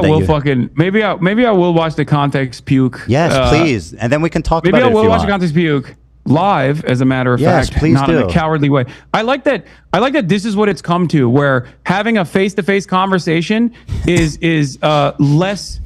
Is somehow less fucking is more cowardly than like actually watching a YouTube video that you made. It is dude. What's cowardly is you fucking constantly crying and refusing to actually look for context and putting together putting together shit that you saw on fucking subreddits to be like, this is my argument. I'm destroying him. Watch it and tear it up and show how out of context it was. I'd love that. Don't worry. Maybe I'll actually do that to fundraise for the charities that you are actively targeting by trying to undermine and celebrate with Creator Clash 3, which is, I don't know if you know this, but last year they lost $250,000. To be charitable, you actually have to give money to charity. I know. You fucking hate everybody that has even lightly fucking criticized you or stayed out of. Are you surprised that I didn't like Ian's video? What? No, dude. Dude, if you want to own me, listen, Hasan. If you want to own me by donating to charity, I think that's fantastic. You're gloating that a fucking charity event is actually like you're trying to undermine a charity event deliberately. You have to give money to be charity. It's like a slush fund for them. God, that's so gross, man. I mean, what happened last year? How much money did they make? Did they do charity last year? I don't know. They lost $250,000. Will you debate me again, Ethan, if you keep chirping in the future? Yeah, of course. But perfect. But if you, I think it would be good if you watch the context puke, maybe I will. and then we can discuss it. Maybe I'll do that. The fundraiser for Creator Clash.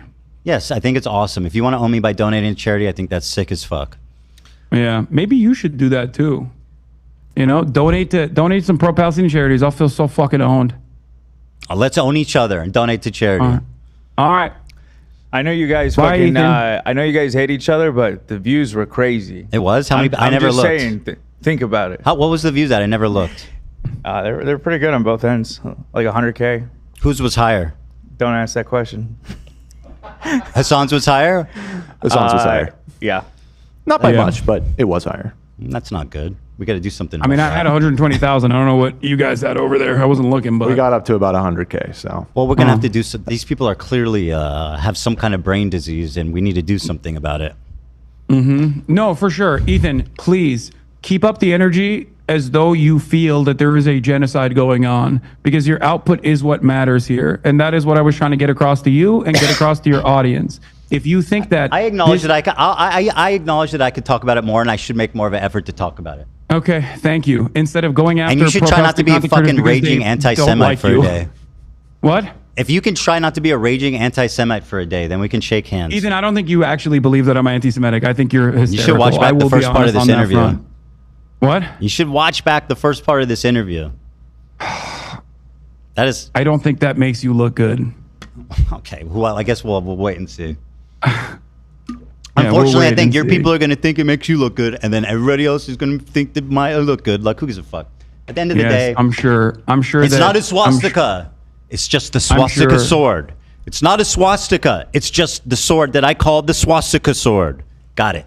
All right. Have a good night, Hasan. Oh, all right. I gotta go. All right. You too, buddy. You take care, bud. All right. Old friends together at last. Bye, Hasan. Give Kaya our love. Give Kaya our love. Yeah, we all still love Kaya. Oh my God, what a fucking train wreck.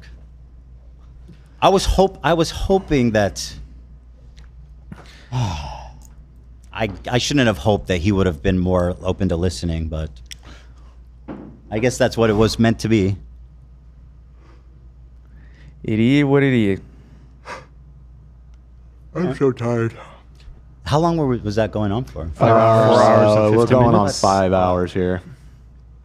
Was I owned? I need to process everything that just happened. My head's spinning. Another fucking fever dream. Yeah. I was starting to lose, like, at the end tail of that. It's like, dude, I can't do it. I could tell you were fading a little bit. I think I got him. Honestly, I think I got him pretty good. The way that he was, like, denying obvious, blatant shit and being like, no, that's not. No, you're insane. You're hallucinating it. It's like, bro, that's crazy talk. I also liked how he, like, whatever. People will analyze this. Yeah, I'd say both sides got the clips they wanted. That's the end of that. That's kind of the thing, right? Is like anything. Both sides declare victory, and nothing really changes. So what can you do? Just keep doing it because the views are great, right, Hasan? Hasan's got to eat. I'm just saying. He's got to pay. He's got to pay for that chicken and someone to make it for him too. All right, everybody. Well, thanks for watching. Thank you to the awesome, loyal, genius, caring 100,000 that watched on our stream, not Hasan's. So important. And I appreciate. I don't know if that was what y'all wanted, but it is what it is. People are saying I won. Dan won. Would you stop babying me, Dan?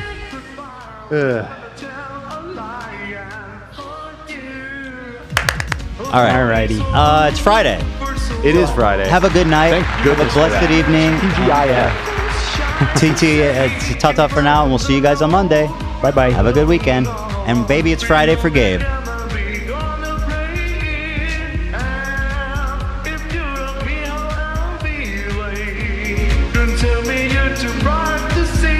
Never gonna give you up, never gonna let you